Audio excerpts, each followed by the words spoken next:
Greetings, Black family, greetings, and thank y'all for tuning in to another episode of the Frontline Black News. This is a whole new season, brand new season of Frontline Black News, season 6, episode 1 of the Frontline Black News, and I'm your host, Che Crewman. We should be joined here later with our other host, Lady Che, asleep right now, and hopefully we'll be joined with Shabaka and some other guests. We'll see. Well, Shabaka's our West Coast correspondent, so he's not really a guest. But we might be having some guests. We'll see. And on this season 6, we're now in our 6th season. That means we've been around for 6 years now, going on to be in 2026. And on this season 6, on this new season and new episodes, season 6, episode 1, part 1 of the Frontline Black News, we'll be discussing several topics. The first topic is, of course, those tangibles. Continue to amass something tangible for your vote, Black family, all the way between now and 2100.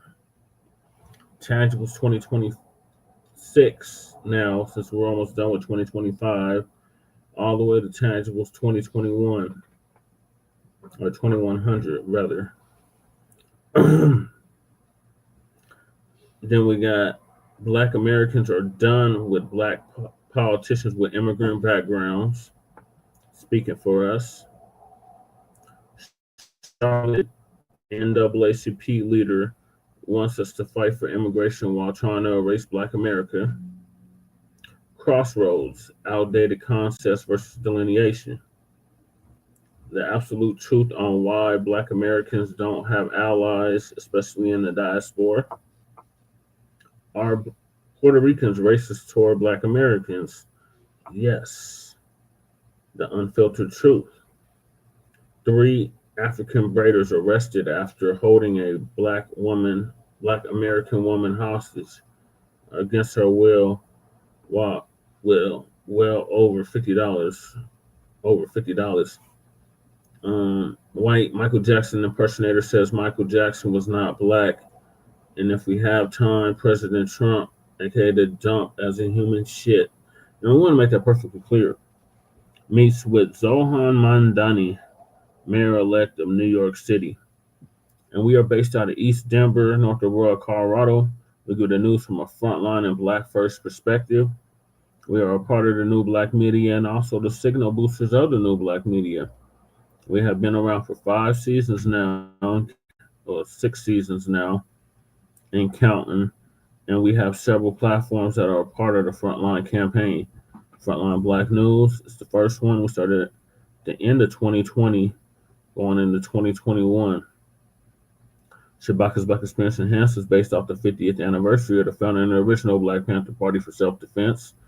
We started on Blog Talk Radio back in 2016 and have been around for 10 seasons now 11 seasons. Shabaka's Black Experience Enhanced covers the Black experience from the beginning of time until 10 minutes ago, and is also a part of the Frontline campaign, and has recently, within the last 2 to 3 years, moved from Blog Talk Radio to StreamYard. Please make sure you share the show, FBA family. Please join us on StreamYard, YouTube, Frontline Black News. The links to all of our channels are in the description, including Frontline Black News, Frontline Black News 2, my personal page, Jesse Paris, aka Che Crewman, the RBA, the Revolutionary Agenda, Lady Che's channel, Jay Militant, our Bay Area Loc, What's Cracking TV with Jay Militant, his channel is in the description. Kukizi, our brother out of the Mile High City, who does our intro track usually when we're on a paid StreamYard subscription. His link is in the description. Our brother, the Church of Black Power, brother out of Watts, California, who's now in Houston, Texas. His link is also in the description. And last but certainly not least, our young brother, Black Truth United. His link is also in the description. Also, we have the petition for reparations, the change.org petition link is also in the description. And several GoFundMes, including our late brother, Black Voltron Reloaded, Davion Canty, the black student expelled or withdrawn from Texas University for mocking the death of racist white supremacist Charlie Kirk. His GoFundMe is in the description. Our brother Greg Marcel Dixon, who I was on a Twitter space with earlier, that Black Alpha Network have put on, his GoFundMe is also in the description. He is suing the school district where he's been teaching for 10 years. So he needs funds to, fight that case, fight that lawsuit, rather. And then Chicago family whose family was attacked, whose mom was attacked by students, GoFundMe is also in the description. And Lady Che's GoFundMe is also in the description. Also, PukeTube, we have copyright disclaimer under Section 107 of the Copyright Act of 1976. Allowances made for fair use for purposes such as criticism, comment, news reporting, teaching, scholarship, and research. And I do not own the rights to the music. And if you don't understand racism and white supremacy, what it is and how it works, everything else you think you understand will only confuse you. In all 9 areas of human activity, and that's economics, that's education, that's labor, economics, education, entertainment, labor, law, politics, religion, sex, and war, and some say health and nutrition. And that was by the great now ancestor Nellie Fuller Jr., who transitioned back in February of this year, 2025, produced Justice.com. And when you, a black person, are captured by any race soldier, you must never fuss, fight, or flee. Comply and defend yourself in court. And that was also by our now elder, or now ancestor, rather, Mr. Nellie Fuller Jr., produced Justice.com. And last but certainly not least, racism and white supremacy is conscious and subconscious behavior to maintain white genetic survival, to prevent white genetic annihilation. And that's by our also ancestor, now ancestor, Dr. Frances Cress Wilson. And her link to her book is also in the description. So those are the topics. Thank y'all for tuning in. Sorry, we're off a busy thoroughfare, so it's going to be loud with the traffic. It's going to street race. Hey, Crew's in the building. Mac 285's in the building. And Sister Donna is in the building. B1 salute to you, sister. Appreciate you tapping in. Yeah, them Africans in Little Rock got arrested for kidnapping that lady after raising price on hair. Ooh, yeah. Yeah, I think I'm about to cover that. That was in Little Rock, Arkansas. That happened. Yeah, that's on the description list. Salute, Sister Donna C. Thank you for tapping in. I'm going to hop right into it because I am kind of pressed for time. I got to get ready for the food bank in the morning. So, with all that being said, without further ado, tangibles. This is the year in the decade of tangibles. Continue to man something tangible for your vote, Black family, all the way between now and 2100. So I'm going to read this expert from, oh shit, what did I do? Uh-oh, I messed up something. Let me go back here. Oh, come on, browser. Browser's acting weird. Let me try this again. Oh no, it's not letting me pull this up now. It's like it went to a whole nother thing. I don't know. StreamYard's acting stupid. But back in 2019, our good brother Tariq Nasheed came out with the first hashtag was First Them, which was a response to the Me Too movement. And then under that was Tangibles 2020.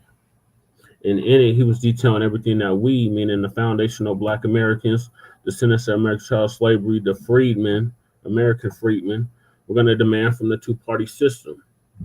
So instead of 2020, it's 2026. So that's when the next election is. In 2026, the midterms.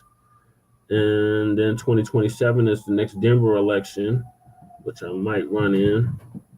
I haven't decided 100% yet, but I might run in it. Hey, Lady Che. Grand rising, grand evening to you. Well, you were asleep. I thought you were asleep. Yes, I'm doing a live with Showtime. Huh? You've been doing a live. I'm confused. Sorry, Lady Che is like in and out of sleep. I lost my train of thought. Okay, so back in 2019, our good brother Tariq Nasheed came up with the hashtag Tangibles 2020. I already said that. Okay. So 2026 is the midterm elections, 2027 is the Denver elections, and 2028 is the presidential elections. So all those elections are coming up, and foundational Black Americans are going to reject the 50-year-old plus malign neglect policy. Oh man, that's not sharing. God damn it. I don't know what's going on with my browser right now, y'all. Because the browser cannot access the screen. Oh, thank you, Donna C. I might have to go out and come back in, y'all. Just hold tight. I'll be right back.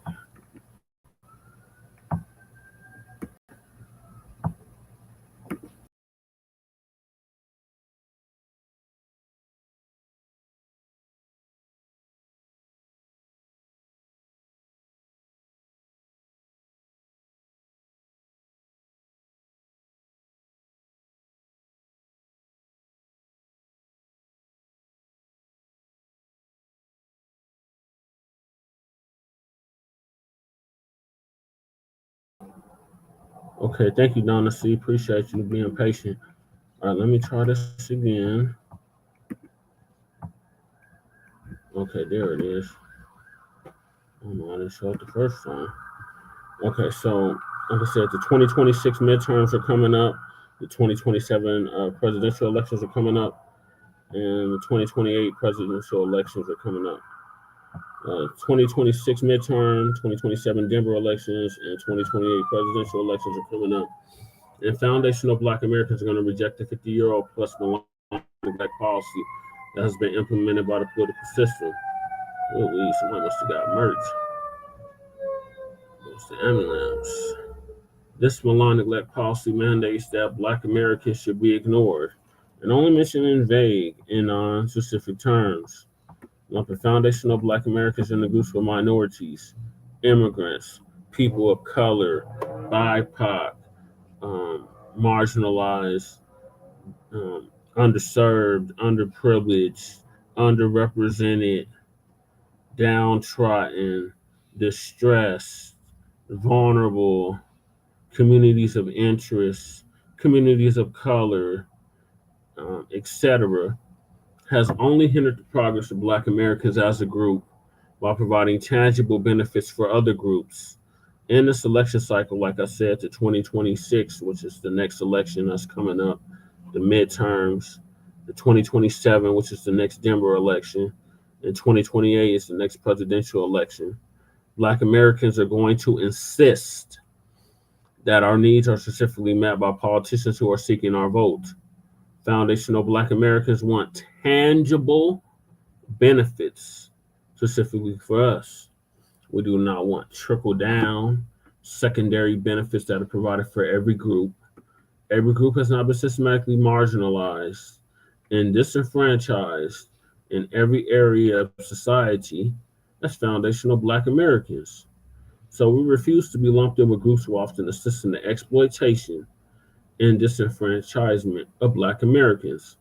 So politicians must offer tangibles, specifically the foundational Black Americans, or we simply will not vote for them. Be sure to spread this message far and wide on social media using the hashtag Tangibles2020. And that's exactly what we've been doing, FBA Black Family. We've been doing that for the past 6 years, since 2019, spreading this hashtag far and wide on this platform and several other platforms, and in all 2 of the 3 political offices that I ran for. City Council at large was my first one. Then I ran for mayor in 2023. And then I ran for House District 8 for the state of Colorado in 2024. Yes. So politicians must offer tangibles. When we say something tangible, as you can see on my shirt, it says reparations. That's something tangible. That's something you can count, measure, feel with your hand. Um, so we're talking about a check, i.e., reparations, cut the check, direct lineage cash payments to the direct descendants of American chattel slavery, freedmen, in the form of starting at $100 trillion. Now we've been saying $100 trillion since what, 2022?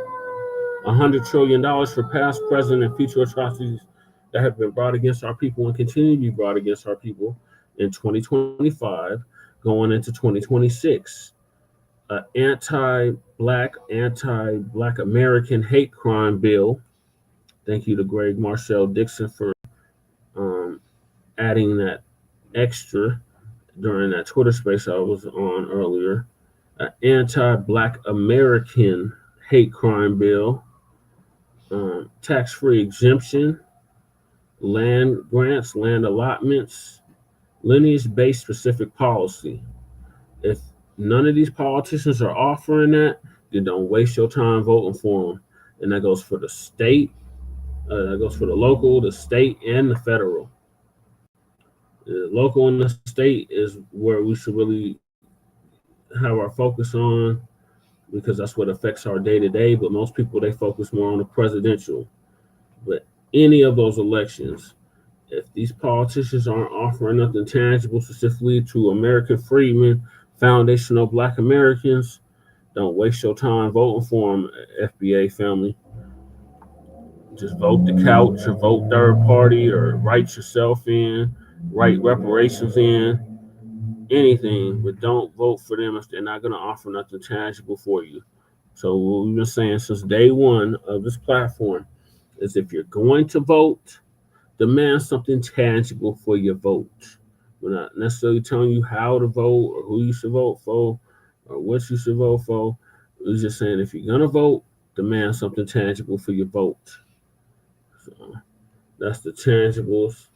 So continue to demand something tangible for your vote. We've been saying since day zero that this is going to be a marathon, not a sprint. We in it for the long haul. And we are dead serious about our tangibles. So Democrats, Republicans, Independents, if you're not offering us nothing tangible, you're not getting our vote. This is as simple as that. All the fear mongering, all the shame, blaming, and explaining, shout out to Black Light Revelations, Brother Rob, is not going to change that. So we are in full effect with the delineation and also with the tangibles. So if they're not offering nothing tangible, don't waste your time, FBA family. So that's all I have for the tangibles. This Lady Che want to say something. This is in out of sleep. Okay. Lady Che. Yeah, she's out of sleep. Okay. So moving along. Black Americans are done with Black politicians with immigrant backgrounds speaking for us, i.e., the Congressional Black Caucus, otherwise known as the Congressional Black Talkers, the Congressional Immigrant Caucus. We're done. Y'all don't even have on your mission statement, preserve a future for the lives of Black babies. Y'all are for any and everybody but Black people. So why do we even have you? Why do you even exist? Oh, I know why you exist, because you're boule. And you're our tools of racism and white supremacy to keep us failed Negroes in our place. It all makes sense now. So the next video I'm going to share, or the next video I'm going to share, is from the Unapologetic Truth. Shout out to the Unapologetic Truth. They're going to give us an update on why Black Americans are done with Black politicians with immigrant backgrounds speaking for us. So I'm sure y'all seen this clip already from several voices in the new Blacc Media, but I'm going to play it again here along with some other clips. This broad is supposed to be the head of the NAACP in North Carolina, and she's talking about we need to fight for immigration. No, the hell we don't. Immigration has not benefited us one iota, as Dr. Claude Anderson would say. So no, we're not fighting for on behalf of immigration, because we're not immigrants. We're the only non-immigrants in this country. So the unapologetic truth is going to give us an update on that. Everyone within the sound of our voices, that it was immigrants who built this country. Africans who were enslaved. Well, don't you think it's been long enough? I am sick and tired of you. Who had no opportunity for freedom or even freedom of thought, were in fact immigrants. Now, we're talking about immigration as if it's something over there or over there. But the harm to every immigrant is harm to every one of us. Wait a minute. Aren't you NAACP leader? Isn't that your whole cause, to help the Black community? Well, let me educate you on that, just because maybe I don't know if you know what you're talking about. The harm that you're talking about is harming the Black American citizens, all the legal citizens that are in urban communities. They're losing jobs. So that's the harm that's really going on. And I think that by you fighting for illegal immigration, it's a smack in the face to all the immigrants who became American citizens going through the process the right way. In this country, we want to believe that the Constitution has protected us all, and in fact, it has not. Bullshit! But that doesn't mean that we can't work to ensure that it does. In the Charlotte-Mecklenburg area, there are people standing behind me who have committed to ensure we are going to protect the people of this residence. It's not going to work. We hope that includes all of you. I want to show y'all something, okay? Read closely and understand why I go hard for us and us only. And this is why we got to take our seats back, okay? Prime Minister of Somalia had to say about Ilhan Omar, them Black people, with all that pro-blackity black talk, right? Check this out here in closing. Somalia.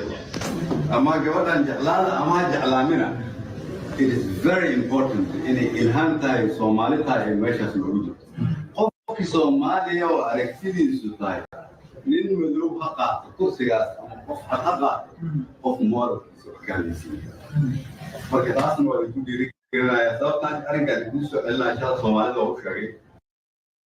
You saw that, right? Like, it don't get more specific than that, okay? These people know they're not Black. They only use Black to get them to a specific level in this country. They only use Black for their own personal agenda, okay? So this is why I go hard for us. This is why we got to go hard for us. And this is why we got to take our fucking seats back, okay? Sign the petition in the bio family. Peace and blessings, y'all.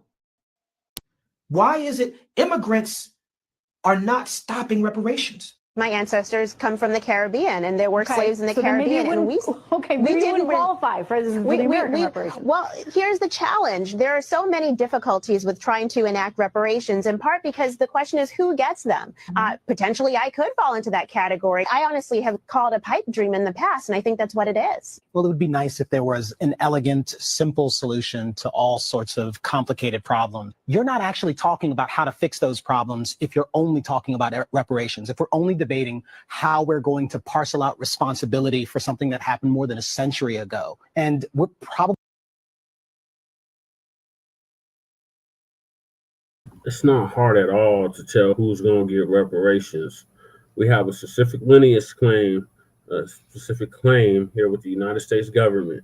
So those of us that can trace our lineage back to the killing fields of the South, as Professor Black Truth said, qualify for reparations. Going back to the 1870 census. qualify for reparations.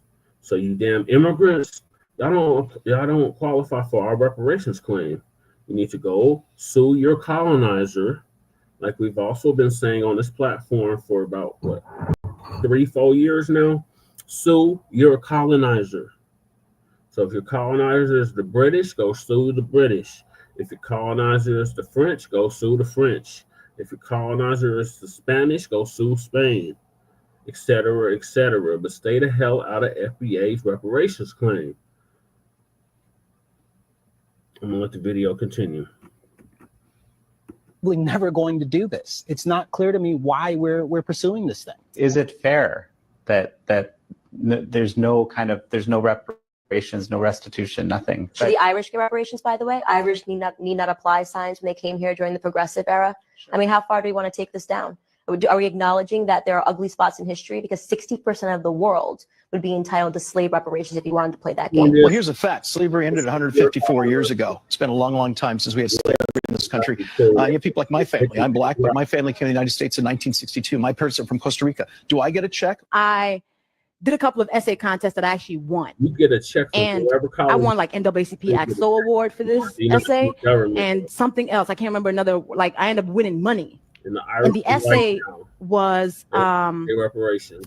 Do you think Black people should get reparations? And I was like, no, you didn't work for it. Why are you so against reparations? Valerie, it's a matter of a waste of time. We've got so much to do. And yet you have people who invest so much energy and attention on what I consider to be a dead-end idea, a dead-end movement. Oh, Lord, Coleman Cruz. If we were to pay reparations today, we would only divide the country further. We would insult many Black Americans by putting a price on the suffering of their ancestors. My father's Panamanian. You have a lot of Black people in this country who are not descendants of the American slave trade. Look. So I already know off top, there's a lot of Black people in America who aren't going to be able to get that kind of benefit or get reparations. Well, most people who are for reparations, they feel like it should go to what they call foundational Black Americans anyway. And I agree with that point. But I'm just saying, I'm just laying out, these are the reasons for why I'm no. Look, so while I'm so now, do support reparations for what Leonard just deemed as, quote, foundational Black Americans? No, I don't. But I want to explain that. I want to explain. And this, ladies and gentlemen, is why we want to sever ties with these people. He ain't even Black. This is why. This man's name is Byron Donalds. He's a congressman, a Republican United States representative in the state of Florida. Do you know what congressmen do? They actually create bills, legislation, and basically they help to facilitate and make laws. What will reparations be? It could either be a bill or a law. And this motherfucker immediately know, because he's a Jamaican Panamanian. He's an immigrant, and he will not be able to get any of those benefits. And this is the issue. This is the issue. Why people that have the same hue of complexion as us, they get into positions of power and they undermine us. And this is why we say we don't want to fuck with them like that no more, because we helped them to get into position. We did, thinking that skin folk was kinfolk. And now we're starting to see clear as day that they will never, ever pass or put anything into play to solely benefit us. But they will do shit for immigrants. They will pass bills and laws for immigrants. They will allocate funds simply and strictly and only and exclusively for immigrants. Y'all see how that go? Y'all see how that go? Yeah, people keep saying we need unity, we need unity. What the fuck are we benefiting from these people? They don't even fuck with us. And when they get in positions where they could do something for us, they're gonna say no if they're not benefiting from it. But they will, like I said, we got to run it back again. They will do something that's going to only solely benefit them.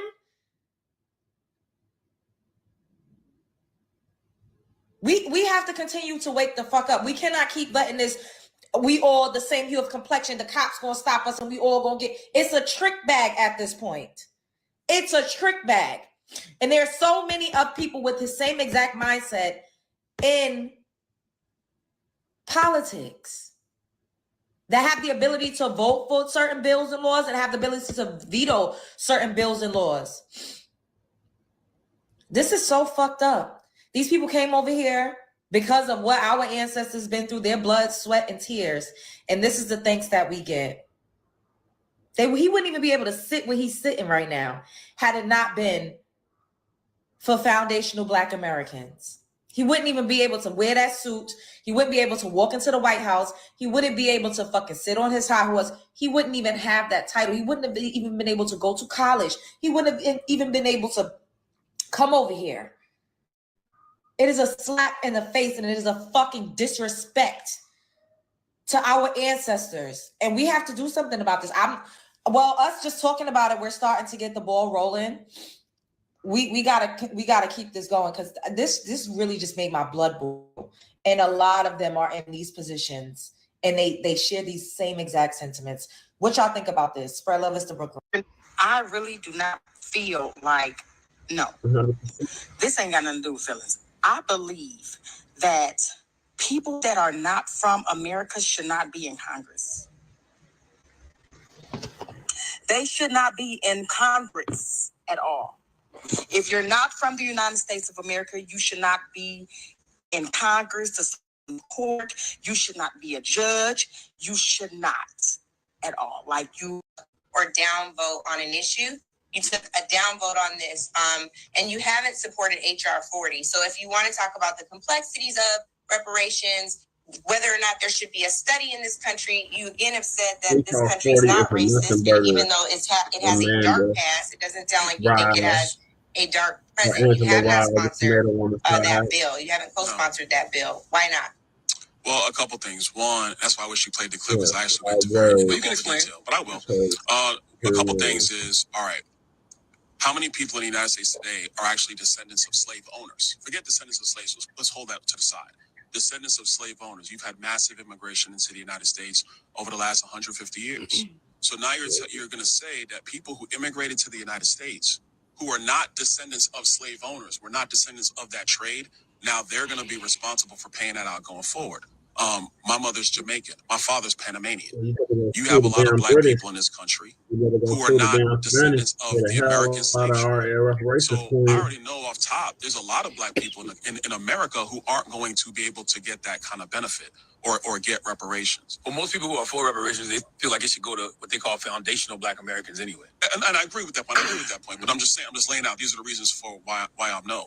So while I'm now, support reparations for what Leonard is deemed as, quote, foundational Black Americans? No, I don't. No. But I want to explain it. And so that's why you have a lot of people saying, okay, well, then what are we going to do?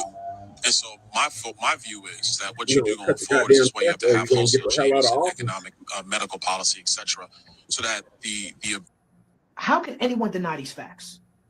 Why is it immigrants are not stopping reparations? My ancestors come from the Caribbean, and there were slaves in the Caribbean, and we didn't qualify for the American reparations. Well, here's the challenge: there are so many difficulties with trying to enact reparations, in part because the question is who gets them. Potentially, I could fall into that category. I honestly have called a pipe dream in the past, and I think that's what it is. Well, it would be nice if there was an elegant, simple solution to all sorts of complicated problems. You're not actually talking about how to fix those problems if you're only talking about reparations. If we're only debating how we're going to parcel out responsibility for something that happened more than a century ago, and we're probably never going to do this. It's not clear to me why we're pursuing this thing. Is it fair that there's no reparations, no restitution, nothing? The Irish get reparations, by the way. Irish need not apply signs when they came here during the progressive era. I mean, how far do we want to take this down? Are we acknowledging that there are ugly spots in history? Because 60% of the world would be entitled to slave reparations if you wanted to play that game. Well, here's a fact. Slavery ended 154 years ago. It's been a long, long time since we had slavery in this country. And you have people like my family. I'm Black, but my family came to the United States in 1962. My parents are from Costa Rica. Do I get a check? I did a couple of essay contests that I actually won, and I won like NAACP AXO award for this essay and something else. I can't remember another. Like I ended up winning money, and the essay was, "Do you think Black people should get reparations?" And I was like, "No, you didn't work for it." Why are you so against reparations? You didn't earn it. Valerie, it's a matter of a waste of time. We've got so much to do. And yet you have people who invest so much energy and attention on what I consider to be a dead-end idea, a dead-end movement. If we were to pay reparations today, we would only divide the country further. We would insult many Black Americans by putting a price on the suffering of their ancestors. Reparations from slavery and Black victimization is about to be shoved down our throats for the most wretched holiday in America.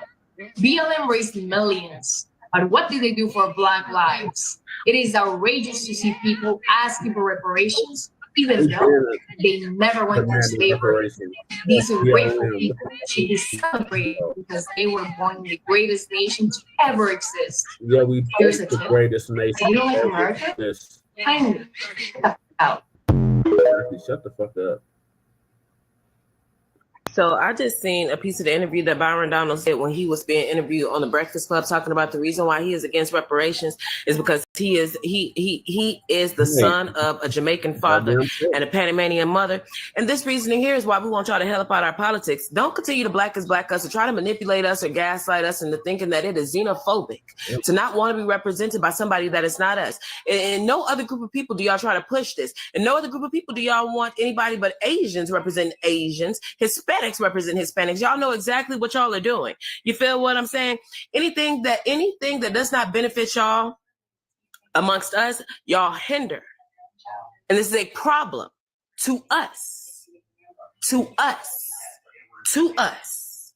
You feel what I'm saying? You could always move back home and fight your government Asking, demanding for what is owed to your people and your lineage. But y'all will never plan on moving back. This y'all got in cahoots about. Y'all never going to leave. Therefore, anything that y'all can't benefit from or weasel y'all way into, y'all want to hinder. Y'all want to black us. You feel what I'm saying? You feel what the fuck I'm saying? It's mighty funny how y'all like to play stupid conveniently. Nobody knows what a real true Black American is. Nobody knows what a foundational Black American is. Nobody knows what this lineage-based cult is. But it's mighty funny. The moment that y'all enter our politics, y'all smarten the fuck up instantly. Y'all understand instantly who we are, what you cannot benefit from, and what you can. And as long as we say skin is skin, y'all can benefit and y'all are in. Y'all understand this completely once y'all into politics. How the hell that work? How the hell y'all dumping in a box of rocks until y'all enter some shit that can affect us? How the hell that work? Right. Yes. Y'all represent immigrants. Mm-hmm. Okay? And only in Hispanic politics, Hispanics are represented by Hispanics. Mm-hmm. In Asian politics, Asians are represented by Asians. And yet the Black caucus is filled up with immigrant children who are against anything but foundational Black Americans that they can't benefit from. Mm-hmm.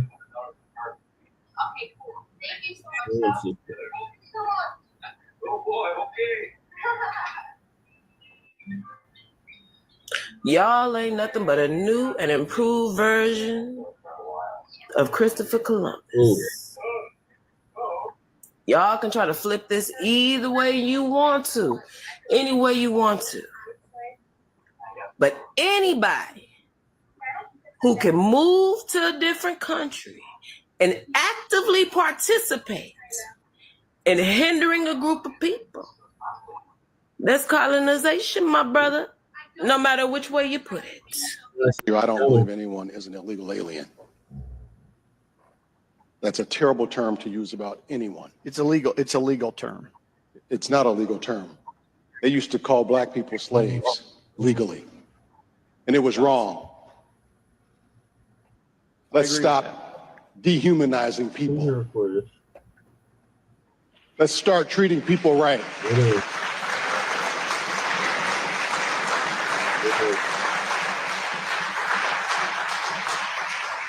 Immigrants should not be in American politics at all. when they do run for office, the first thing they do is scream out their country of origin. I feel like they should be here for a number of years before they're even allowed to run, or not at all, because they don't have the interest of the American people at heart. And that goes for Black Americans and foundational white Americans. They do not have the best interest of the American people at heart at all. It's treason to get online and win something, or get in front of a public office and tell them, I think my country of Cuba or whatever country they're from, I don't think it's safe, and you cannot go to their country and do the same. If we were to go to another country and run for office in that country, the people would take us out in the street and burn us. We would not be able to be in politics at all. We also shouldn't be able to allow them to buy land here, because there's certain countries that do not allow the American people or any other immigrant to go, a foreigner period, to go to their country and buy land. You can lease the land, but at the end of the day, that land goes back to the people of that country. I don't understand how we are so lax today, and look at us now. It doesn't make sense. Florida, stand up.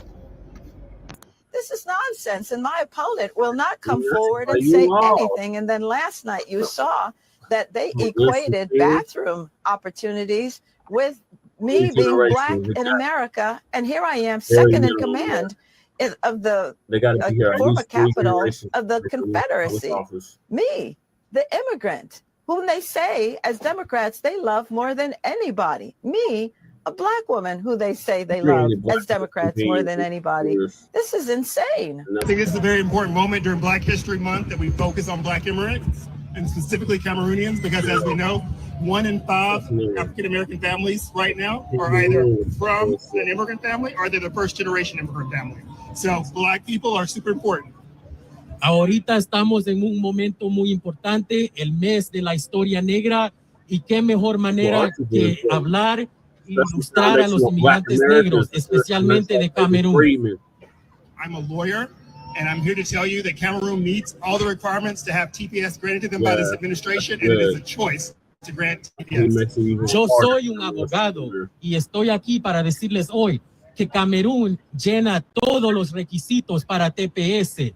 TPS es una decisión y ellos no la están haciendo. How do you process Black immigration? Well, even Marcus Garvey, who was originally from Jamaica, was against mass and was deported back to Jamaica. Yeah, he was against mass immigration. Yeah, listen, it's about heritage. It's about our lineage. Who are we? We're Black Americans. I can trace my family back, my ancestors back to the 1700s. Okay, so we're Black Americans. We have been here since the founding of the country.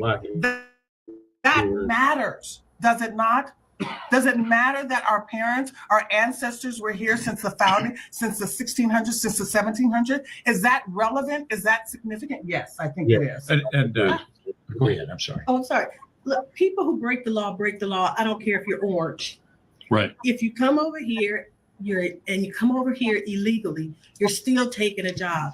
Let's keep in mind that you have employers who will prefer illegal immigrants over natural citizens. And that is still the case, even if their skin is darker than mine. So it's still hurting everyone. And then a lot of the illegal immigrants that come over here and their skin is dark, they don't see themselves as being the same as I am. They don't identify with the Black American experience. Because they have their culture. Because that's completely different. And so that still has a significant impact on the financial stability and ability of individuals who come from that lineage in the American experience. Break it down, sister. Their ability to pull themselves out of the lower rungs of society. You know, Donna and Kathleen, your comments are very much consistent with comments that are made by Black leaders and Black newspapers 100 years ago.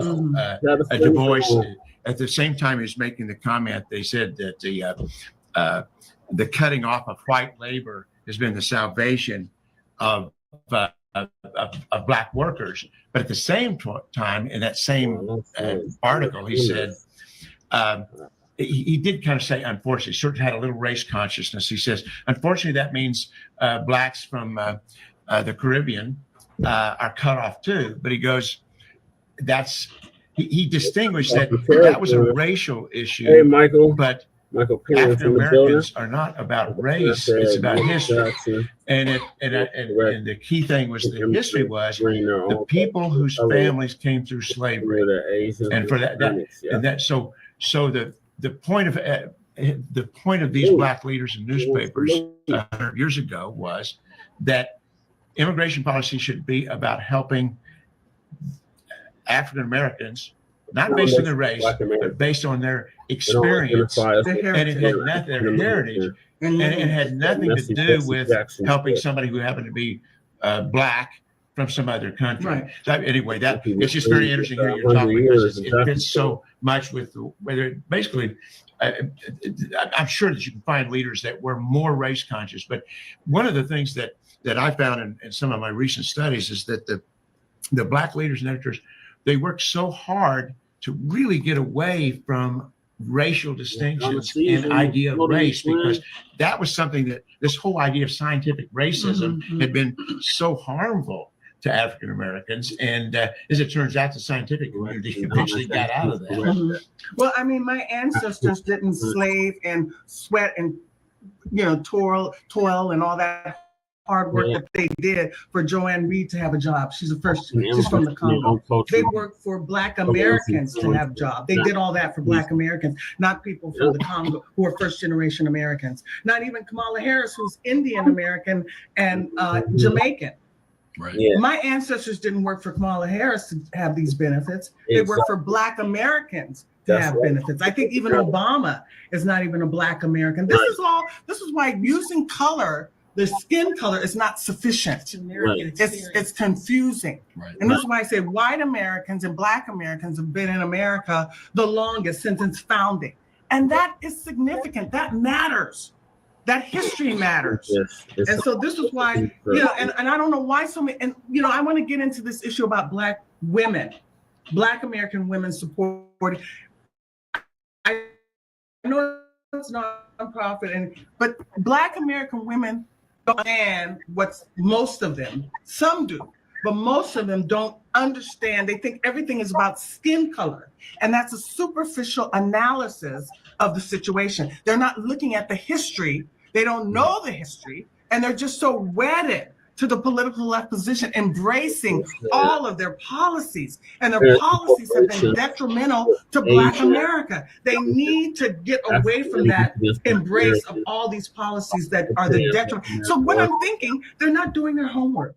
They're not reading this cast your bucket where you are. Cast down your bucket where they're not reading this history. They're being superficial. They're just watching the television and going along with what the politicians say. That is not sufficient. So as you can see, a lot of people, a lot of Black Americans are wondering, why are there Black immigrants speaking for me and they're not part of my lineage? And when they speak for me, it's against what I want. A lot of Black Americans want reparations, but you have a lot of immigrants who look like us, who sound like us, who ain't us, against reparations. Brian Donalds is a big case for that because he's supposedly Panamanian and I believe his mother is Jamaican. And he's like, my mommy won't get it, so I'm against it.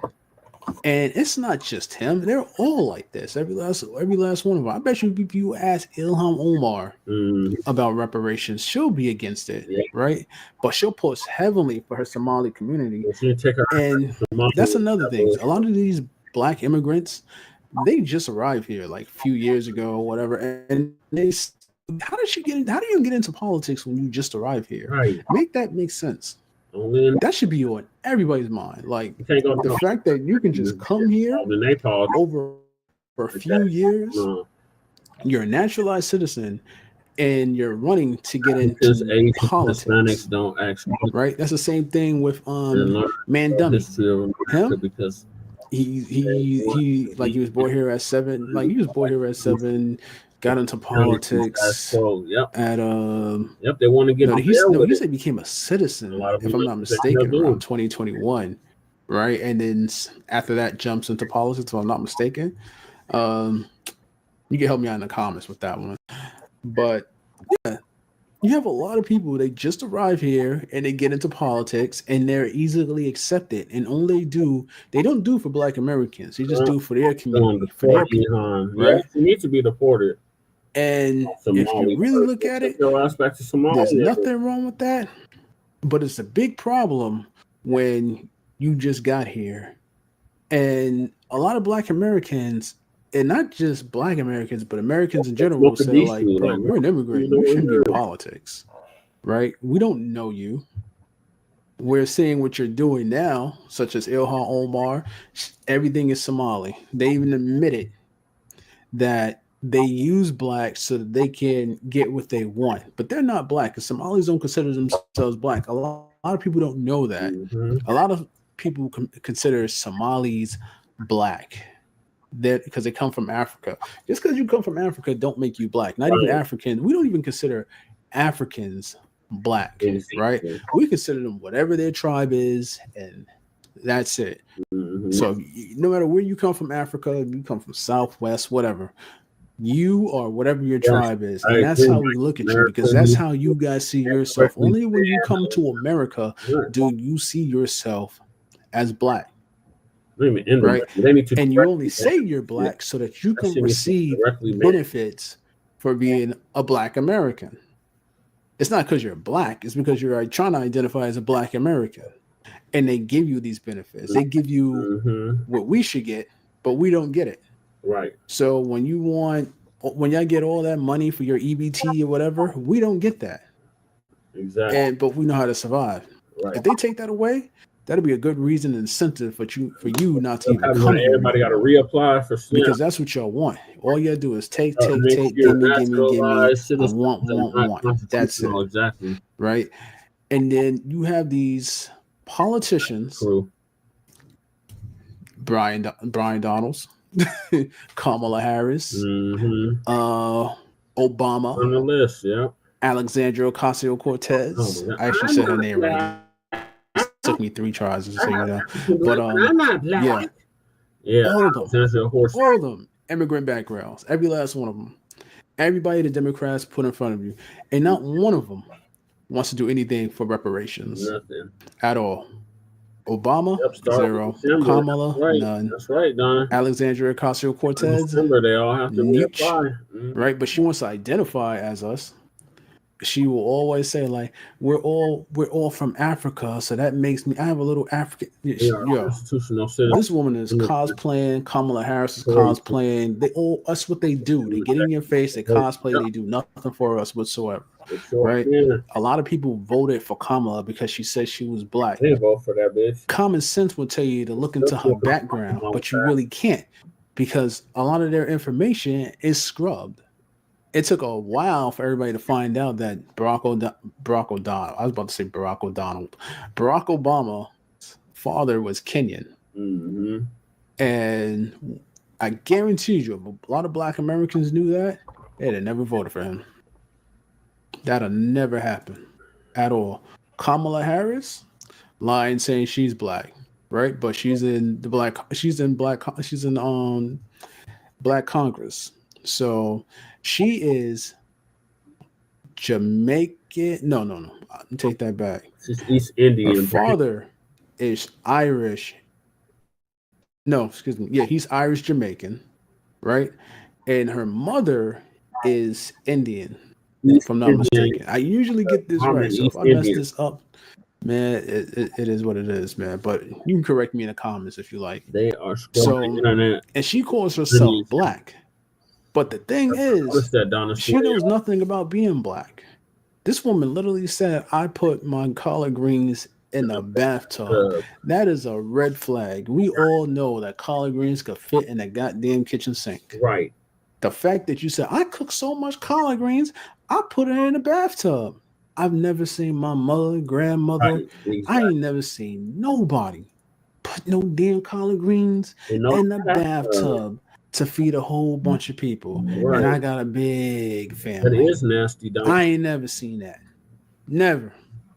Nobody has. And I think when she did that, she sealed her fate right there on top of that. But back to these immigrant politicians. Yeah, on top of that, these people double dip, just so you know. Listening to Biggie, so if you are even rapping part of the Black Congress, you're Jamaican. you have the Jamaican Black Caucus you can double dip into, the Haitian, the Asian, the Hispanic. Yes, these people double dip. I don't think you guys realize, and they only do for their own people. And that's it, right? They look like you. They look like us, sound like us, but they're not us. They don't do anything for us. Reparation is always off the table. These people are always blocking it instead of saying yes. I support the or they'll deflect to America and say something like, "Oh, we're gonna try to see if we can push it through," say that, but never push it through. It's just words and semantics, and that's it. Didn't give no. These people are not for us. This is why Black Americans are delineating. This is why we want to disaggregate the numbers. We want to know who you are, where you're from. We ask these questions as we always do, and as we should. Who are you? He was a slave. Where are you from? Who are your parents? And who are your grandparents? And who are your great-great-grandparents? We want to know everything. Like, we're done playing games. We're not siding with immigrants whatsoever. No matter who you are, you can be dark as I am. Not happening. Right. We're not siding with you. We don't care how you talk, what you say. We're done with that buddy friend nonsense. We're not that Pan-African nonsense. That like if you're Black for me, that's out the window. There's a saying that as a Black American that we have, all skin folk ain't kinfolk, and you're not our kin and you're not our folk, which means you're not our friend. All right, you're officially basically just made yourself our enemy. Now, the final thing I actually want to talk about is is that new lady for the NAACP. Oh my God, yeah. I don't know where she came about. I don't know where she thinks she can call us Africans and say we're like immigrants or whatever crazy nonsense she said. Because I've heard it later today, and then I heard it on Tariq, and I'm like, yo, this woman is actually pissing me off. Like she is. Like everything she says is just like making me burn up inside, right? Because she's describing Black Americans and everything we went through to immigrants, and I don't think that's fair. I think that's salacious to say something like that. Started doing right? And honestly, I think it's about time that we as Black Americans we get on the NAACP's ass and sue them to try to get our vote. You sue them because you're from you're not. You don't ever see the NAACP fighting for Black Americans. It's no different from Black Democrats.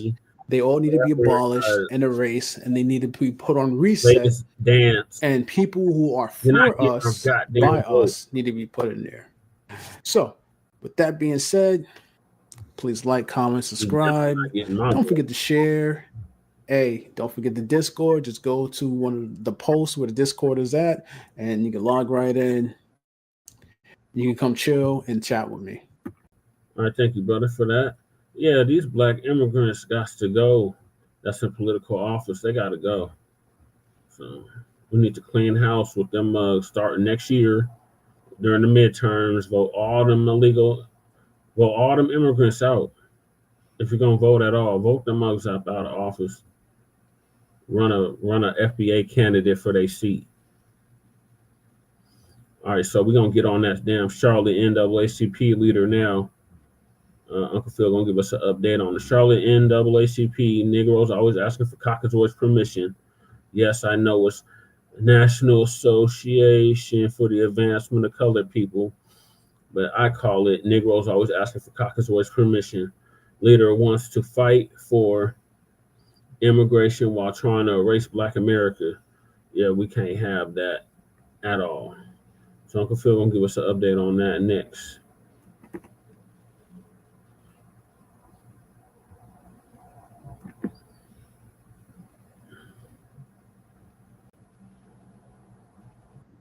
Ready to donate? Town, we. Okay, we go to donate. All right, donate. That's the president over there. Can't do our work here. All right, ladies and gentlemen. Let's go ahead on and get started. Like I said, I know your time is precious. Also, thank y'all for downloading the African Diaspora News Channel app and the Google Play and Apple App Store. But they don't. Another update, and we're still trucking along on our big update for the African Diaspora News Channel app. I would say 2.0, basically. I can't wait for y'all to see it here in a few months.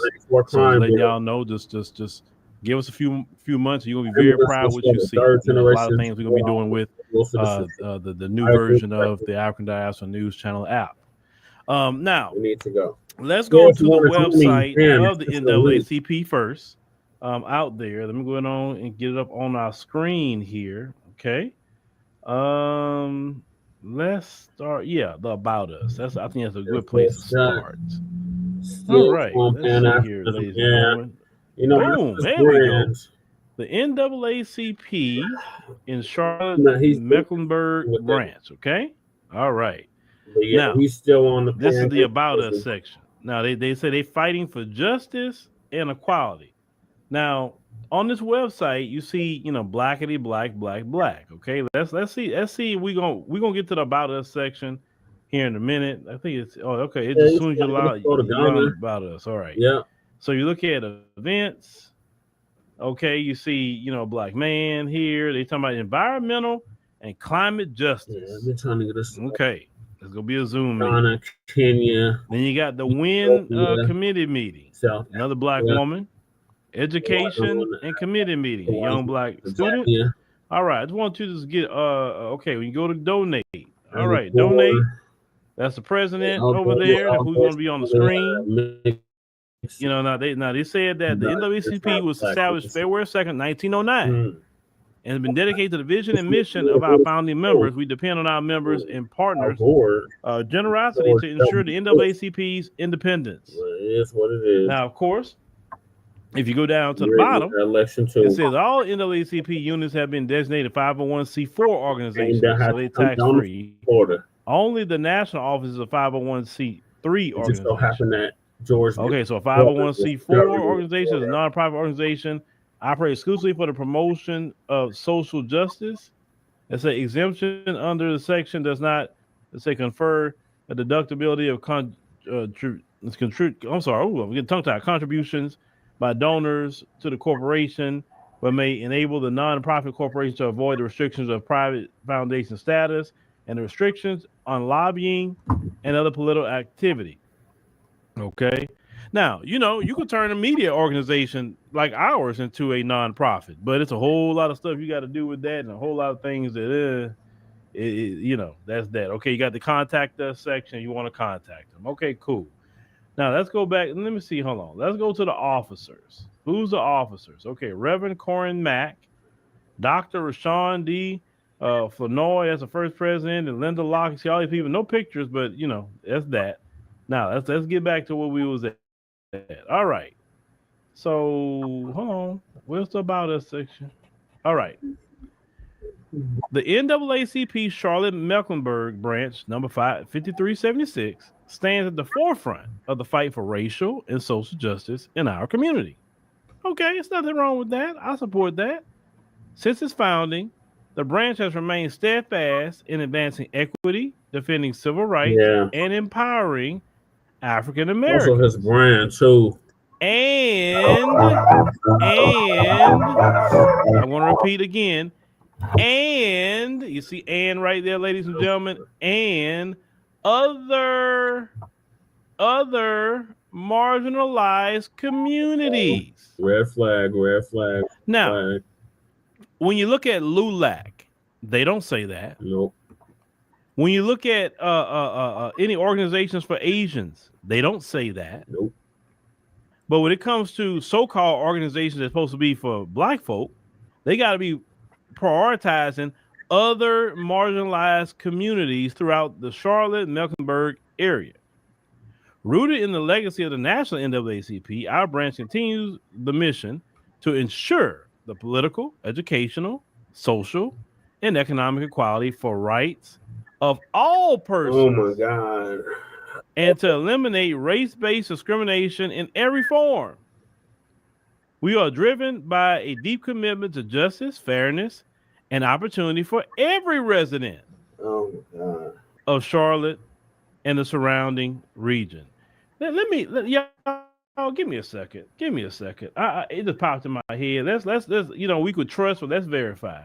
Let me do something real quick, y'all. I'll just make sure I pull this up on the screen. Pull up because I wanna pull up almost identical the website. to that one. Okay, and compare something real quick. Okay, let's compare something. All right. Let me make sure I look at something real quick, and we're gonna read this together. All right. So let's go to LULAC's website, y'all. LULAC, okay. Fight where you at. This is the league. Hold on, my response is fight where you at. Racism and white supremacy is all over the planet. There's no getting away from it. So you think that you're gonna move to the continent and get away from it? You got a rude awakening, because it's over there too. So I don't know why I know why he keeps saying that, because it's a lot to deal with here in the United States. It's very blatant, the racism and white supremacy, but it's all over the world. So there's no escaping it. The whole planet is controlled by racism and white supremacy in all 9 areas of human activity, which is economics, education, entertainment, labor, law, politics, religion, sex, and war. And some say health and nutrition. All 10 areas of human activity, the whole planet is under that racism and white supremacy control in all 9 areas of human or people activity. So that would be my response to Uncle Phil. Of United Latin American Citizens. Okay. Now, LULAC is the largest and oldest Hispanic organization in the United States. LULAC advances the economic condition, educational. That's true, crew. All people were not chattel slaves. That is something that's specific to us, and only us here in the North America, what is now the United States of America. That is specific to us. Chattel slavery. Yes, the whole world has slavery, but not chattel slavery. We're the only ones that have to endure that de jure chattel slavery here in the hells of North America, as Salahad Ali would call it, but the United States of America. So yeah, that's specific to us. American Freedmen, Foundational Black Americans, no other group. Attainment, political influence, housing, health, and civil rights of Hispanic Americans throughout community-based programs operating at more than 535 local LULAC councils nationwide. The organization involves in certain. I don't know why he said that. When I'm in the African continent, I feel safe and don't have to worry about race soldiers over there compared to America. They got race soldiers over there too. They just don't carry guns. That's about it. But you got police over there too. So I don't know why he says that. Like it's greener pastures over there. It's really not. Crew's been over there. He could tell you firsthand it's not greener pastures over there. Friend Ray, he's been to Kenya and several other African countries. He could tell you it's not greener pastures over there. So I know several people that's been to the continent, and they've told me it's not greener pastures over there. So no. I think he's just trying to sell his brand. And he thinks that by telling us foundational Black Americans that it's going to entice us to go over there and see for ourselves. Exactly. The Asians is whooping their ass over there. Exactly, Donna. Thank you for pointing that out. Yes. Let's act like the Asians don't be beating their ass. Yep. They China all up in there. So no, it's not greener pastures over there. Serves all Hispanic nationality groups. Keyword, they say they do all this for Hispanic Americans through community-based programs. Okay, the organization involves and serves all Hispanic nationality groups. If we go back to the NAACP, you say empowering African Americans and other marginalized communities through Charlotte-Mecklenburg area. LULAC says we only serve Hispanic people. Now, which group is right? Got money. LULAC or the NAACP? Which group is right? Correct. In their statement. Yeah. And I read their complete statement. But which group is right, ladies and gentlemen? Is LULAC right in what they're saying? Or the NAACP? Which one? Which one? I'll wait. Neither. They need to both go. Which one is right? There you go. There you go.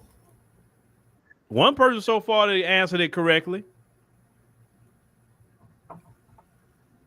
Everybody's answering now. They're answering the right word. LULAC. LULAC is doing things the right way. LULAC is not all lives mattering. No, they're not. They're not saying Hispanic Americans or Hispanic people and other marginalized communities. No, they didn't say black and brown. They said Hispanic. But let's get back to LULAC. Let's read it. And I'm not upset with LULAC. I'm not upset with them at all. They doing what they're supposed to be doing for their people, okay? We the only group of people who got a bunch of dummies. I'm just gonna call it get simple with it. Dummies. Okay. You serve other groups that's not even trying to serve you. My dad is back. Let's get back to this. No. Now, with more than 325,000 members and supporters throughout the United States and Puerto Rico, LULAC is the largest and oldest Hispanic organization in the United States.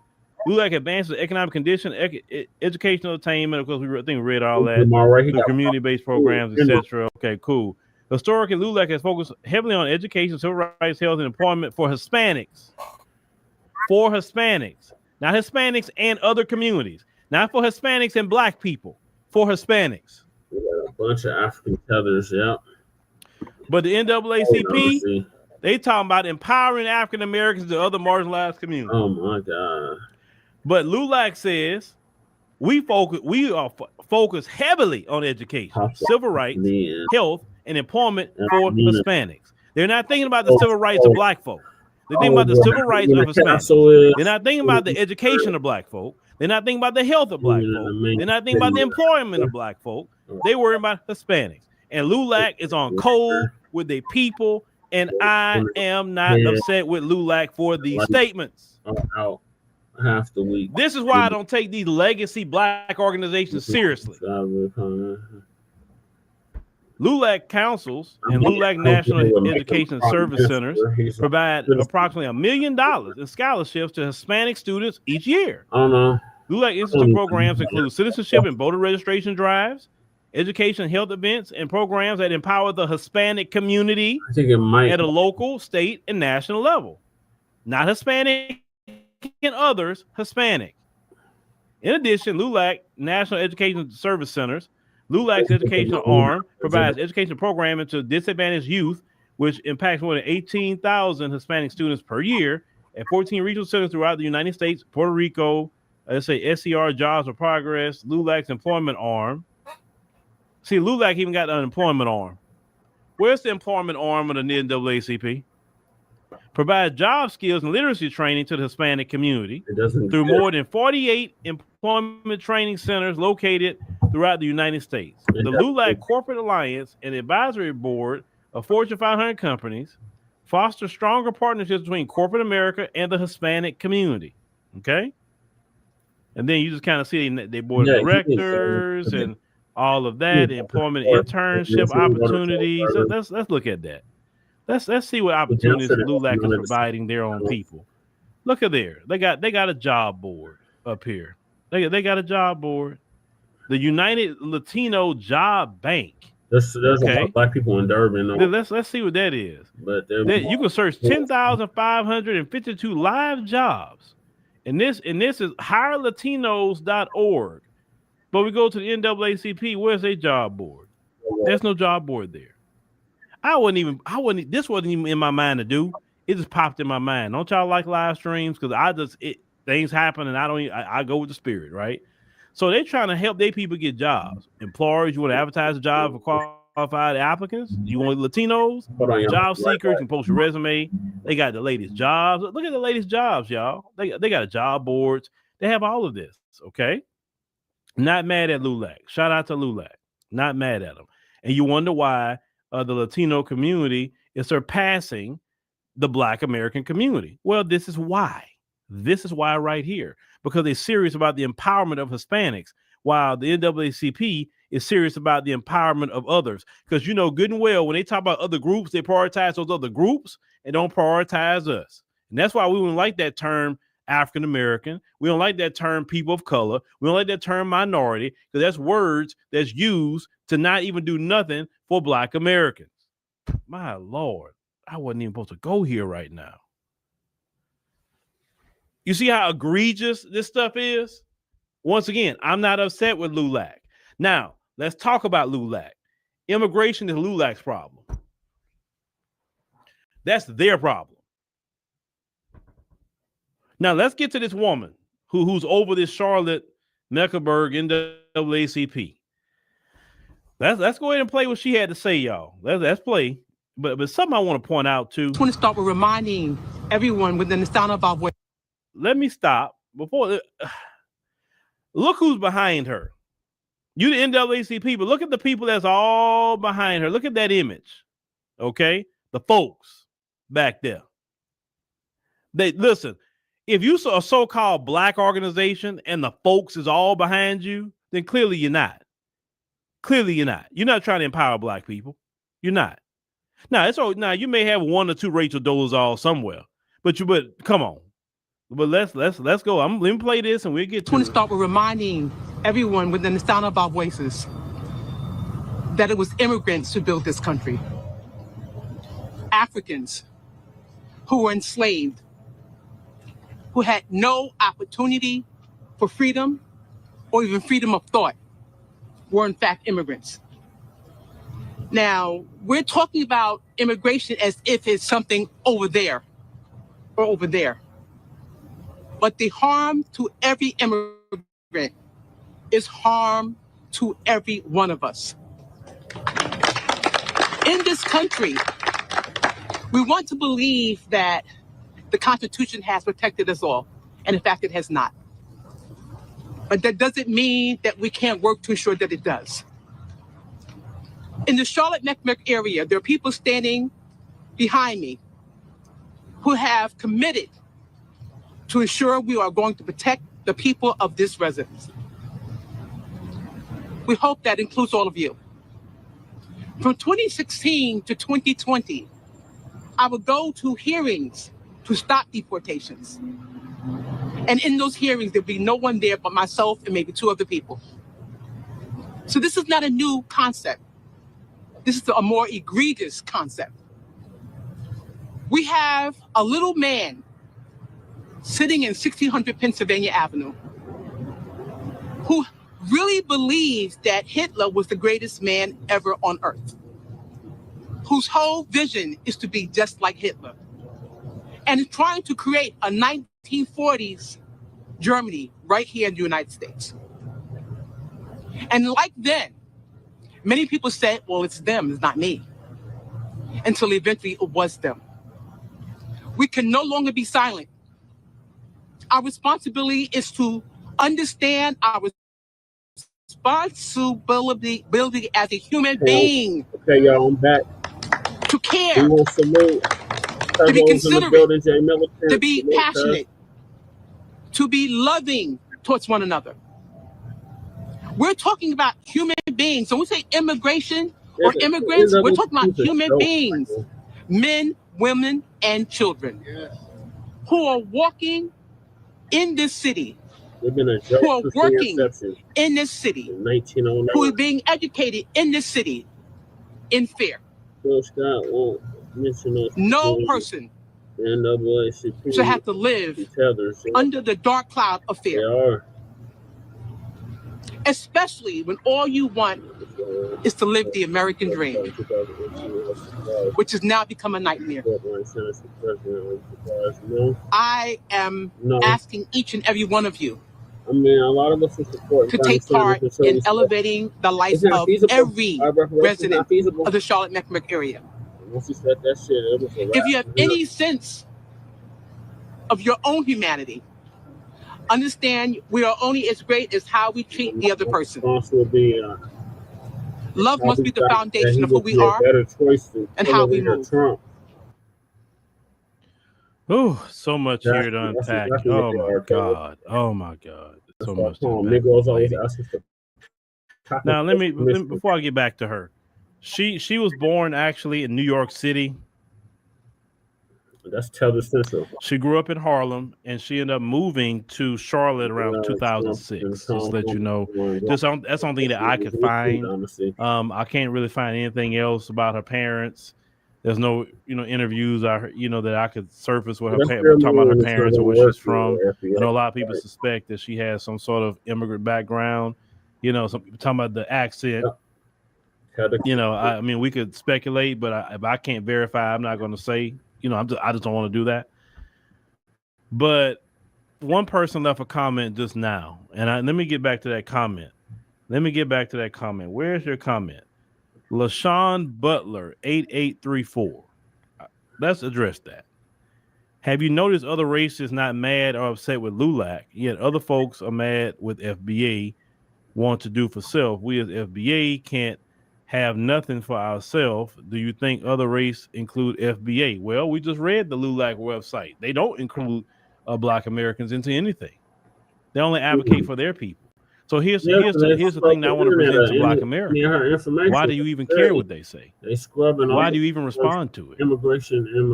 At this point, all you have to do is say, hey, well, the largest Hispanic organization, LULAC, only prioritizes Hispanics. So we actually getting on code with our people, and we're gonna take a page out of LULAC playbook, and we only gonna prioritize Black America.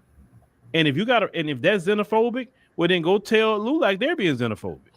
Until you tell them they're being xenophobic, don't say nothing to me. They only look for jobs for Hispanics. They talking about healthcare for Hispanics. They only fight for civil rights for Hispanics. Everything they do is for Hispanics. But I'm not upset with LULAC. They should be fighting for Hispanics. Who's going to fight for Hispanics but Hispanics? Right? But when it comes to Black folk, we have been the silly goose who've been prioritizing all these other groups and not prioritizing Black America. Yep. And thank God for the delineation movement, because delineation movement is fixing and correcting that problem. And so many listens, all these other groups have been so used of their slaves. Yes, we have been slaves. When you do work for free, the color people, you know what I'm saying? You're volunteering yourself.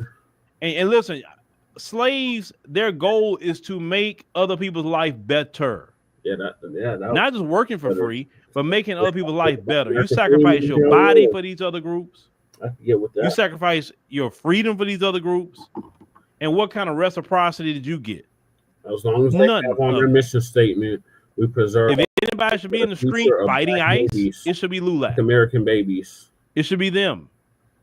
But let's get to this lady. This lady here is and people that the Democrats got this little message going. For Black American freemen. What they're trying to do, they're trying so hard to make us comparable to immigrants. Yeah, they trying too hard. You understand? They want to put an immigrant story on us so bad. Now when we do but simple history will tell you can never put an immigrant story on Black America. You can't do it.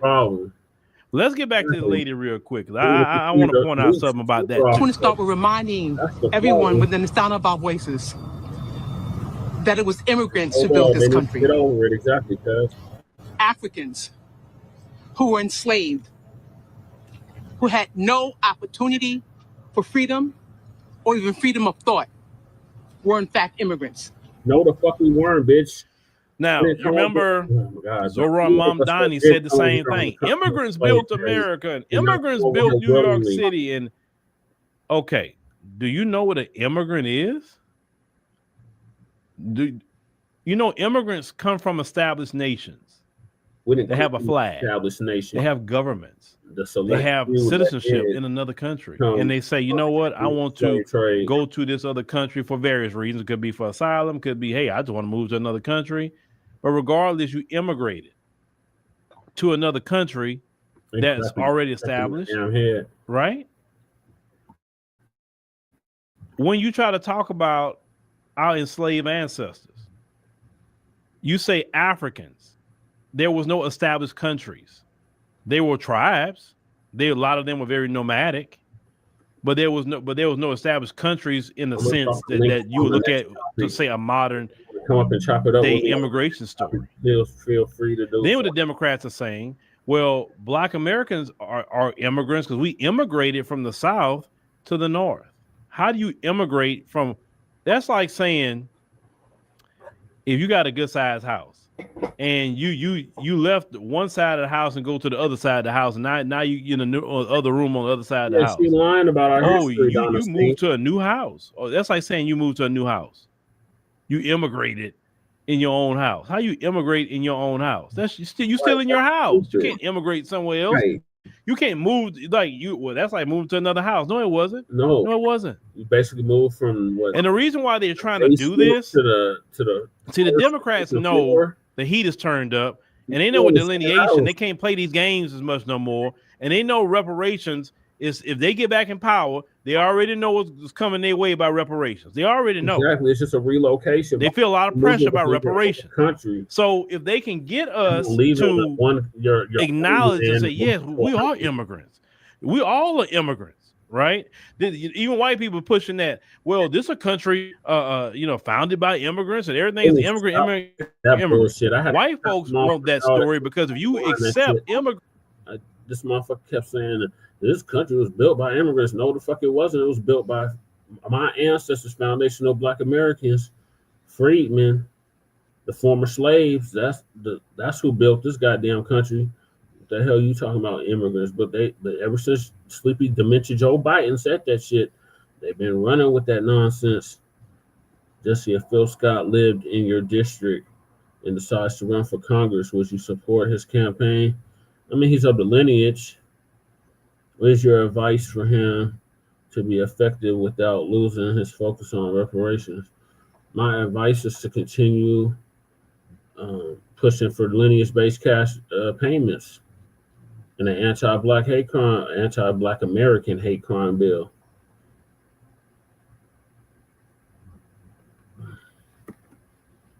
And leave that scan Africanism shit alone.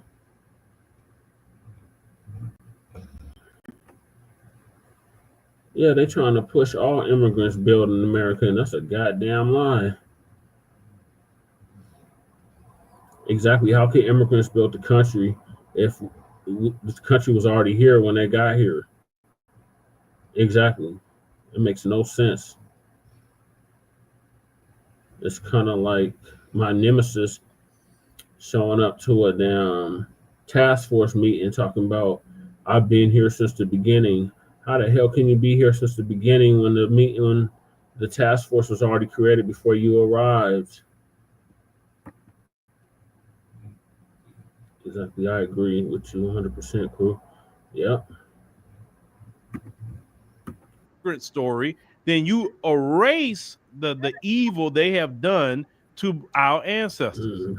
They're trying to erase their history, erase their responsibility, erase the debt that's owed. Yep, that's exactly. And you know that the NAACP, I know, did you hear the Black politicians running for governor are just like Stephen on the plantation. Kamala, is she gonna run for governor? They are Stephen. Where's that picture that I had? Let me find that picture. I did that picture a long time ago. Hold on. Where's that picture? I gotta find the name. They're gonna run for governor? Give me a second. Django. Okay, all right. Because sometimes you gotta do visual references so you can understand. Let me see. Give me a second. Immigrants Want to take credit for building up America without giving credit to American freedmen of child slavery. All right. Exactly. All right. Let me kind of just okay. All right. That's so always remember this, ladies and gentlemen. Right? Always remember this. Keep this in your mind. Calvin is the Democrats and the Shields, because all of them are Democrat Shields. They are Stephen. Mm-hmm. Your black politicians are Stephen. Now, if you watch Django Unchained, they are. Stephen cared more about the plantation than Calvin Candy cared about it. Stephen was more upset that Django came up on that plantation than Calvin was upset about it. Calvin said, well, you got to let him in the house. What he say? You remember how Stephen was upset? Mm-hmm. You will let him in the big house? He was upset. Because he's managing the big house. Get to the big house. The NAACP manages the big house. Your black politicians, Jasmine Crockett and all of them, manage the big house. Yeah, I did hear about that. They're not here to burn down the big house. They're here to manage it and to keep you in the field enslaved. Let's see if you got a website up. And they paid good money. Like Stephen, he got to sleep in the big house. He got to eat the same food as a slave master. He had good clothes. Stephen was living a good life on the plantation. Your black preachers, they part of that. They Stephen too. Mm-hmm. They steal money from you because the slave master let them do it because he getting his cut out of it. And this is the image that I see all the time. Anytime I see them talking, this is my image right here. This is them. Either you're managing the plantation or you're gonna burn it down. You can't.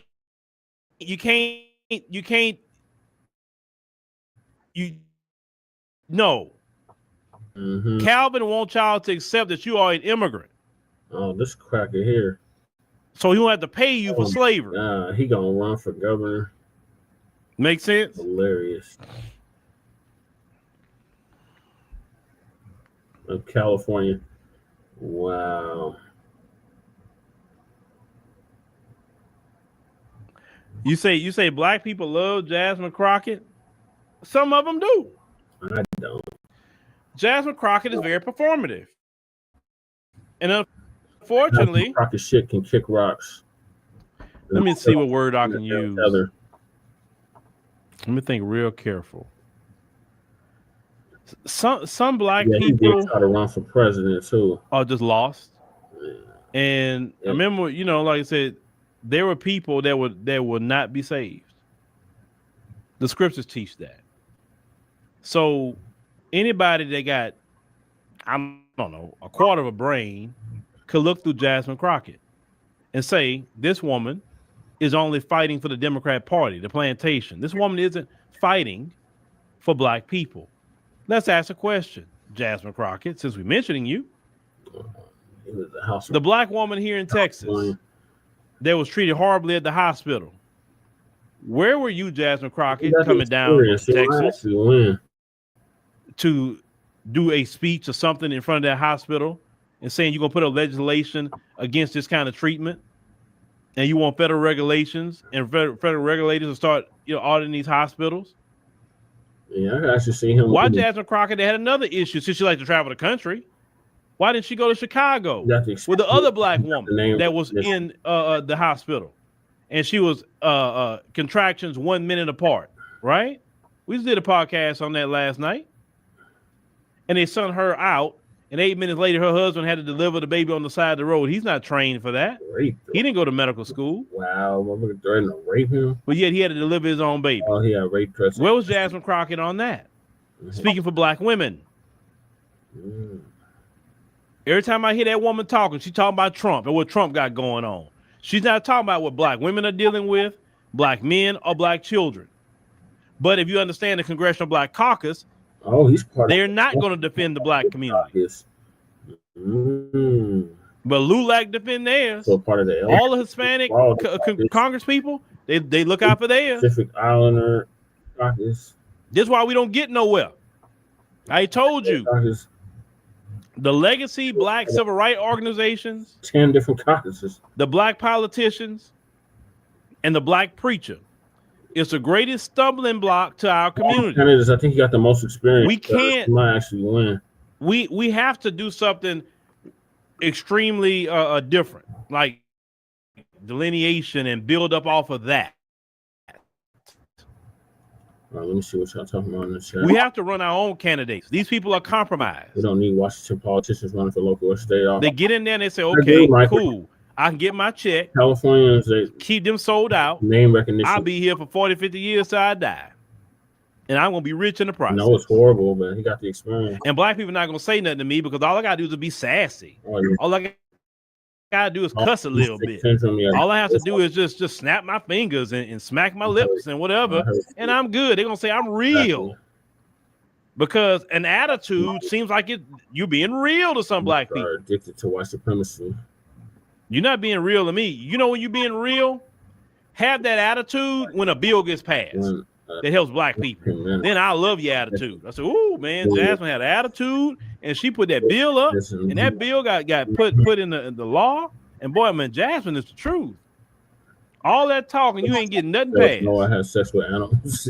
You supposed to be in the 18th district of Texas, worrying about them, but you in California over there with Gavin Newsom. What are you doing over there?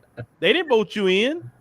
It's the people in the 18th district in Texas voted you in. You should be there. I never get that comment from that one brother that say, man, Jasmine Crockett is everywhere but the 18th district. I think no lies detected, Michael. That's what I think. That's what I'm worried about. Yeah. I'll be worried about that too. Yeah, that's right.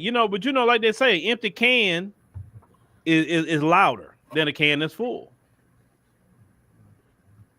You can open up a can, drop a penny the rest of them in there, and try to shake it. California, but you won't hear nothing. That's about reparations. But it's full. But have an empty can, drop a penny in there. It's the loudest thing ever. But it's nothing. It's no substance. There's nothing in it. And I'm not just picking on her, but she's just the loudest one. But it's all of them. Kamala dropped out. Like they want to put us comparable to immigrants so we can be erased. They trying to Thanos Infinity Gauntlet snap us out of existence. And the only way that will happen unless you, as Black Americans, allow them to do it. They could listen. People can only do to you what you allow them to do. If you allow them to compare you to immigrants and no pushback, you'll be put in the immigrant category. And if you do that, don't say nothing about why you're not getting no reparations. Or if they do give it to you, they immigrants gonna get the reparations too, and you're not gonna have much of nothing because the immigrants gonna get it because the immigrants are more important to the Democrat Party than anybody else. It's immigrants. They still on this immigrant thing. You would think as they lost so bad in the last election to Trump, all that immigration talk, you would think they learned their freaking lesson. No, they did not learn their lesson. They're still on this mess about immigrants and immigration. That NAACP website was the most offensive thing I ever read in my life. LULAC is standing on business for Hispanics. It says I want to come to America because Becky could help me. And what LULAC say, they're not even delineating either. They're saying we stand with all Hispanics, no matter where you come from. My response to him is, don't call me when she call the police on your ass. Say you raped her, like that white bitch did cuz in the chat. Like, don't call us with that bullshit. They want to come over here and marry Becky. Don't call us when Becky get hands and feet put on you. That's my response to that, Michael.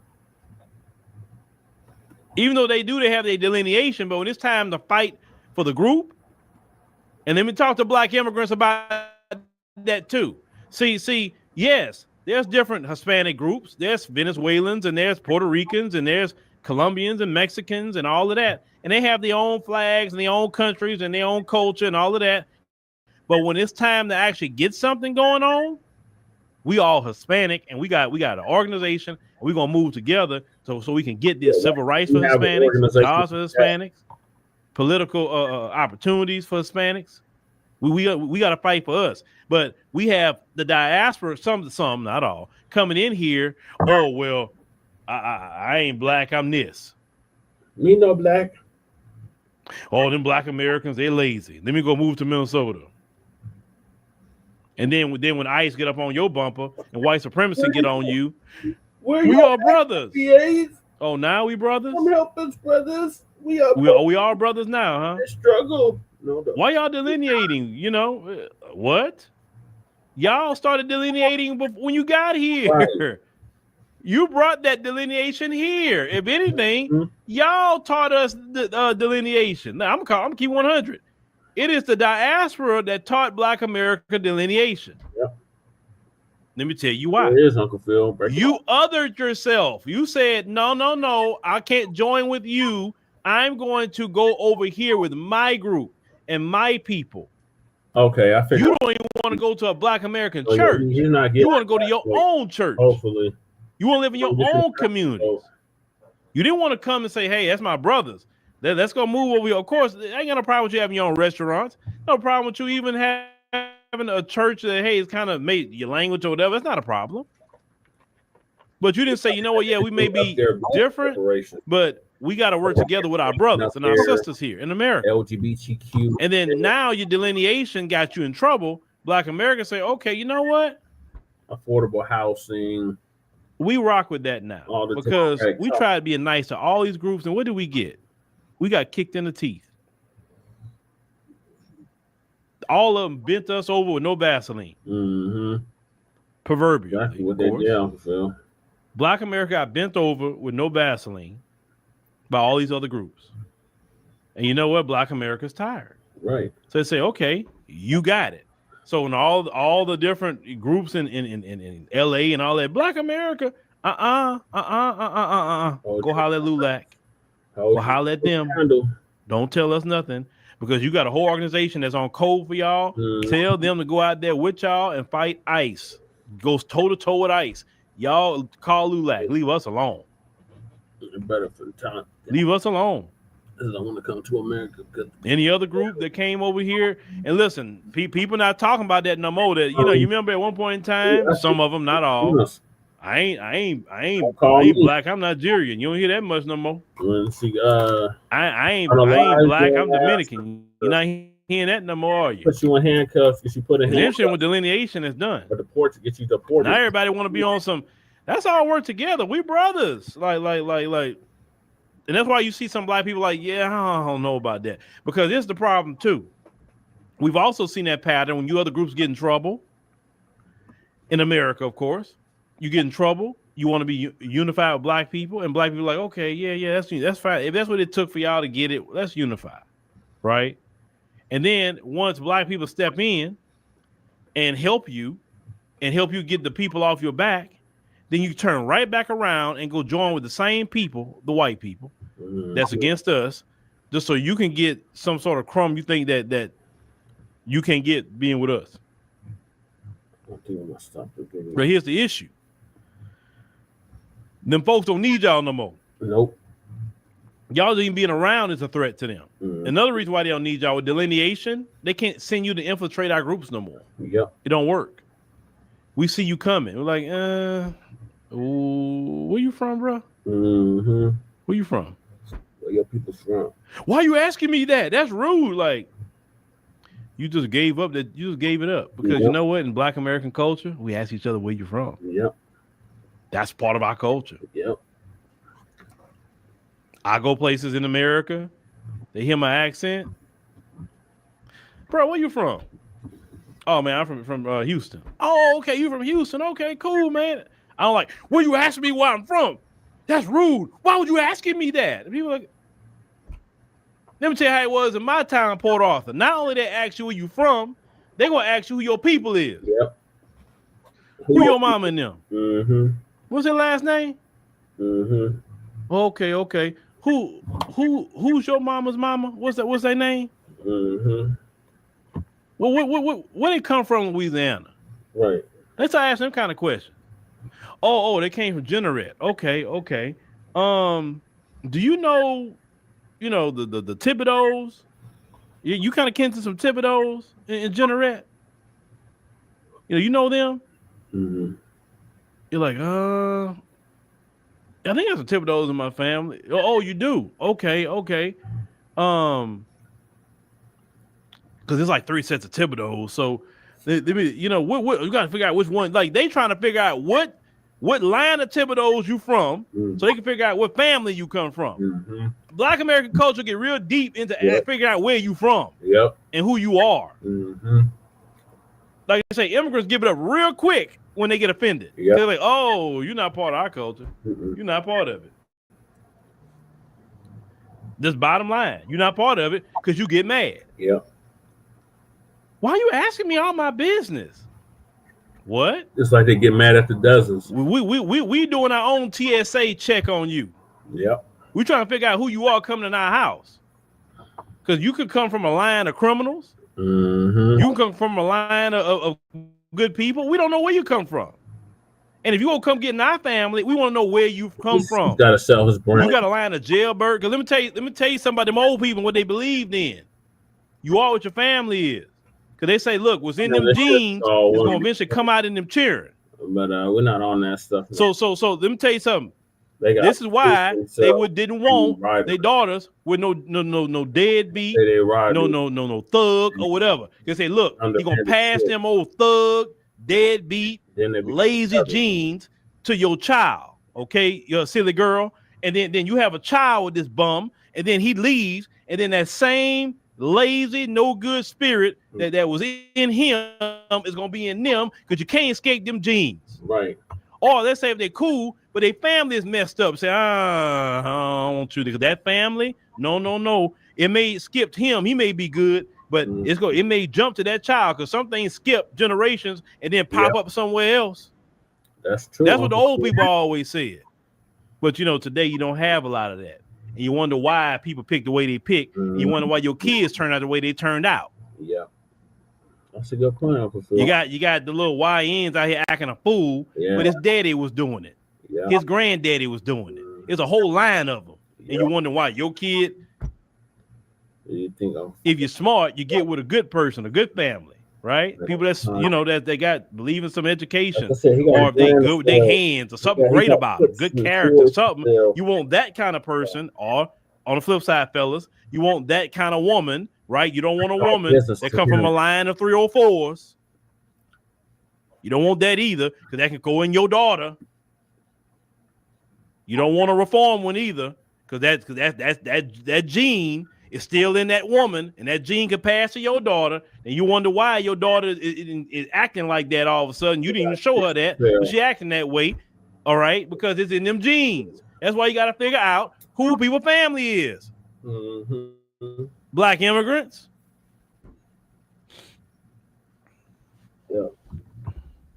That's right. The fruit don't fall too far from the tree. It don't. All right, he just answering a question, so I'm gonna stop it there. But yeah, to hell with this Charlotte NAACP leader. This damn tether, she needs to go back to wherever her damn homeland is and go fix that up and stop telling FBAs that we need to fight for immigration. Hell no.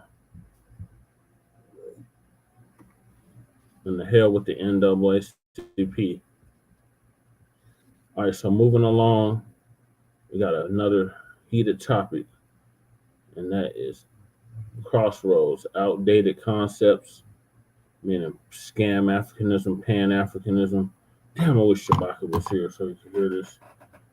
I was hoping he was going to be able to join us tonight, but he's probably on the road or sleep. But CROSSROADS, outdated concepts versus delineation. So shout out to Great Black Shark. I know several of the new Blacc Media content creators, besides myself, have covered this. So the best covering that I've seen was Great Black Shark. So I'm going to let Great Black Shark give us an update on this. Outdated concepts versus delineation. So for those that don't know, Professor James Smalls is out here talking reckless against FBAs, calling us cowards and all this nonsense. So Great Black Shark gonna give us an update on that, and I'm gonna drop the link so y'all can give me y'all feedback with what y'all think about what he had to say about FBAs.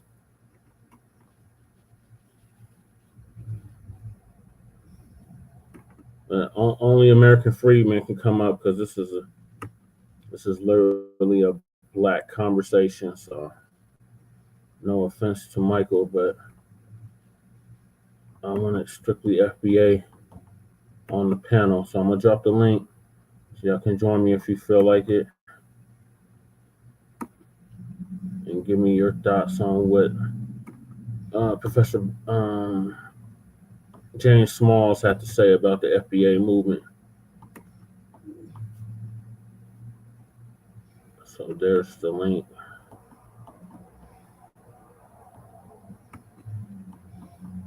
All right, so Greg Black Shark gonna give us an update on this. Let's fast forward a little bit. He disparaging the elder or anything. We're just gonna have a civilized discussion about what he's saying. We're gonna play his words.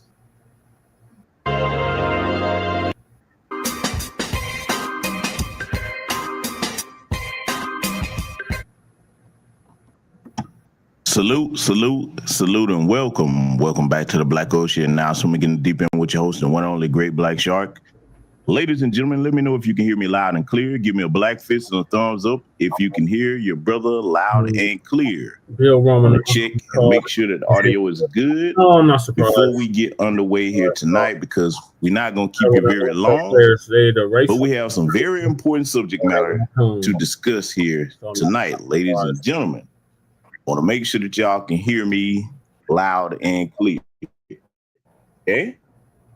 Make sure that I can hear me. Okay, I can hear me clearly, and I hope you all can as well. Good, I'm seeing confirmation in the chat.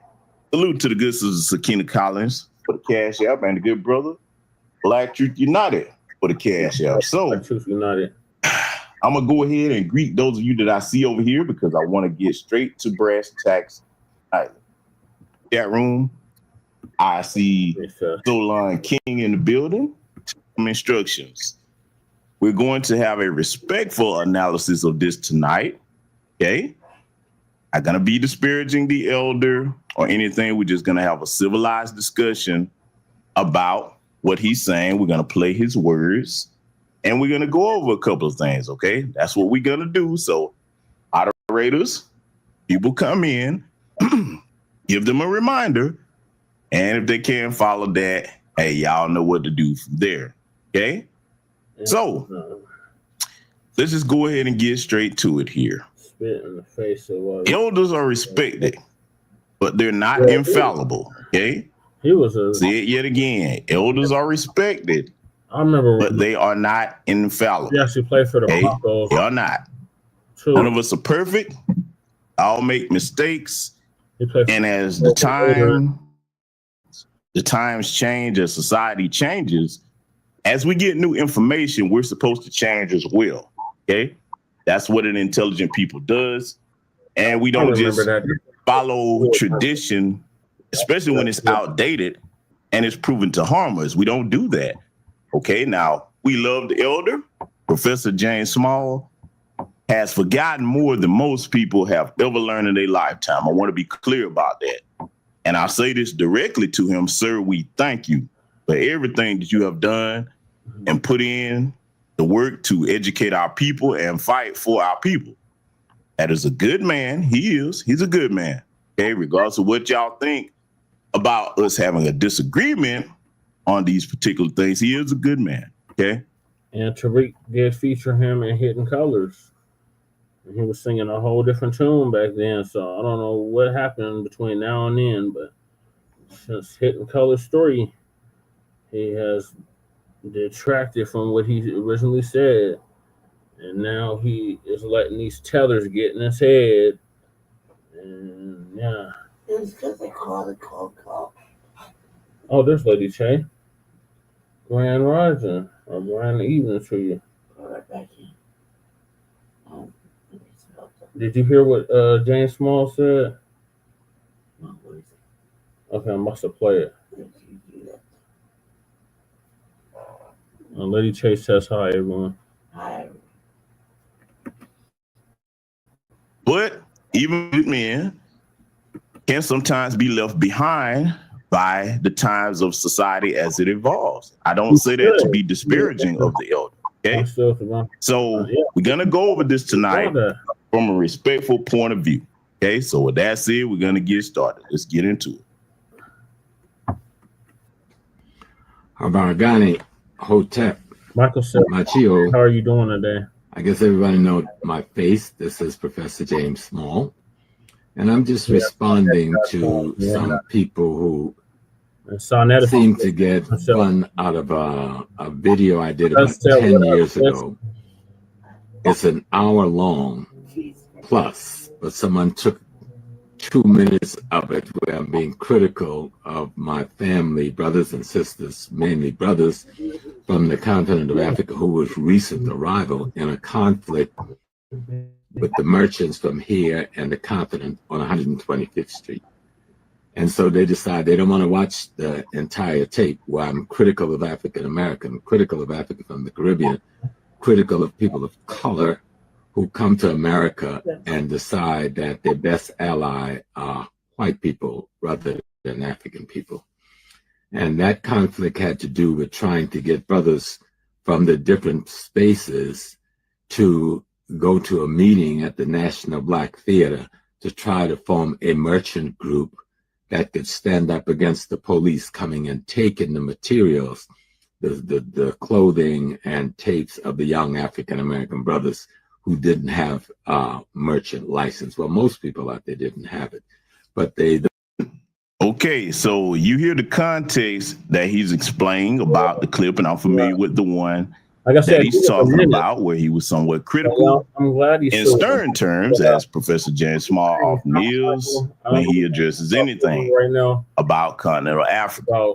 Okay, so as he said, it's a part of a much larger discourse. All right, and a lot of times when you look at a snippet of something, especially if you're giving commentary on it, a lot of people don't have the time to go over a whole hour or so of something. Okay, so I'm acknowledging that for those that don't understand what he's talking about. So we're going to let him continue. Like I said, I'll be stopping it to give critiques on something, because tonight we're also going to point out something that the tether class, notice I said tether class, is trying to use to derail the delineation movement. Okay.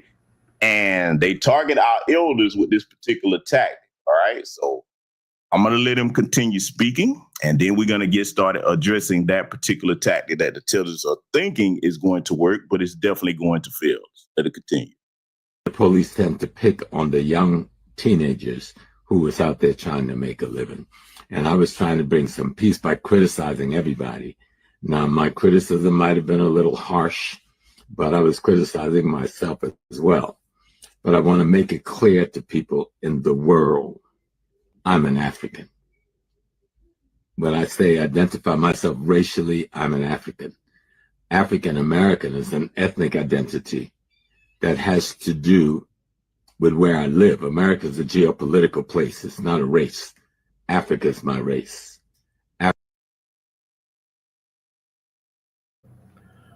Oh my God. Africa is not even a race. Africa is a continent, not a race.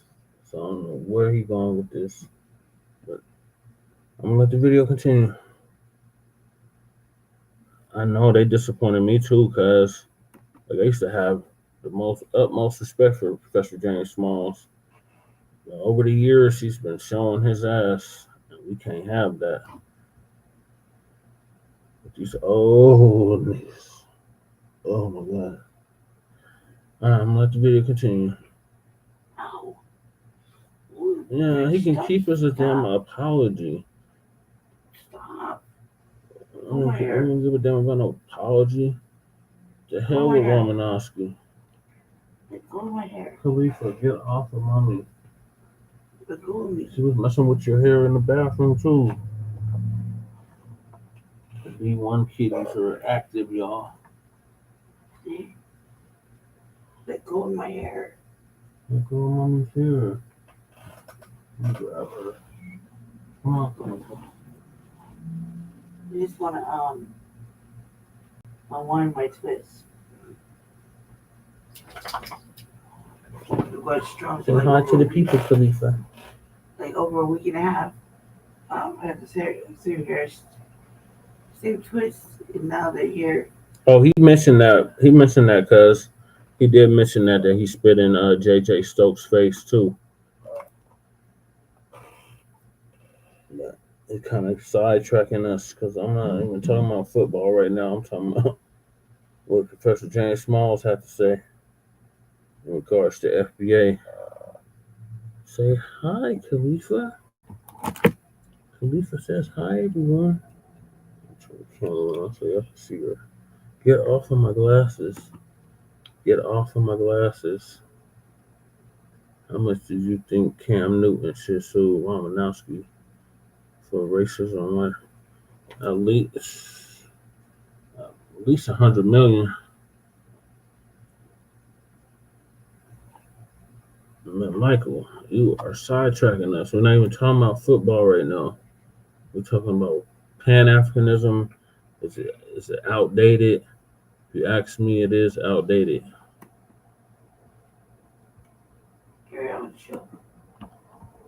I'm trying, but Michael keep putting this stuff in about Romanowski. Africa is my genesis. Africa is my culture. And I want to make it clear, I am not ADOS. Do not support them or their concept. Now, let's be clear.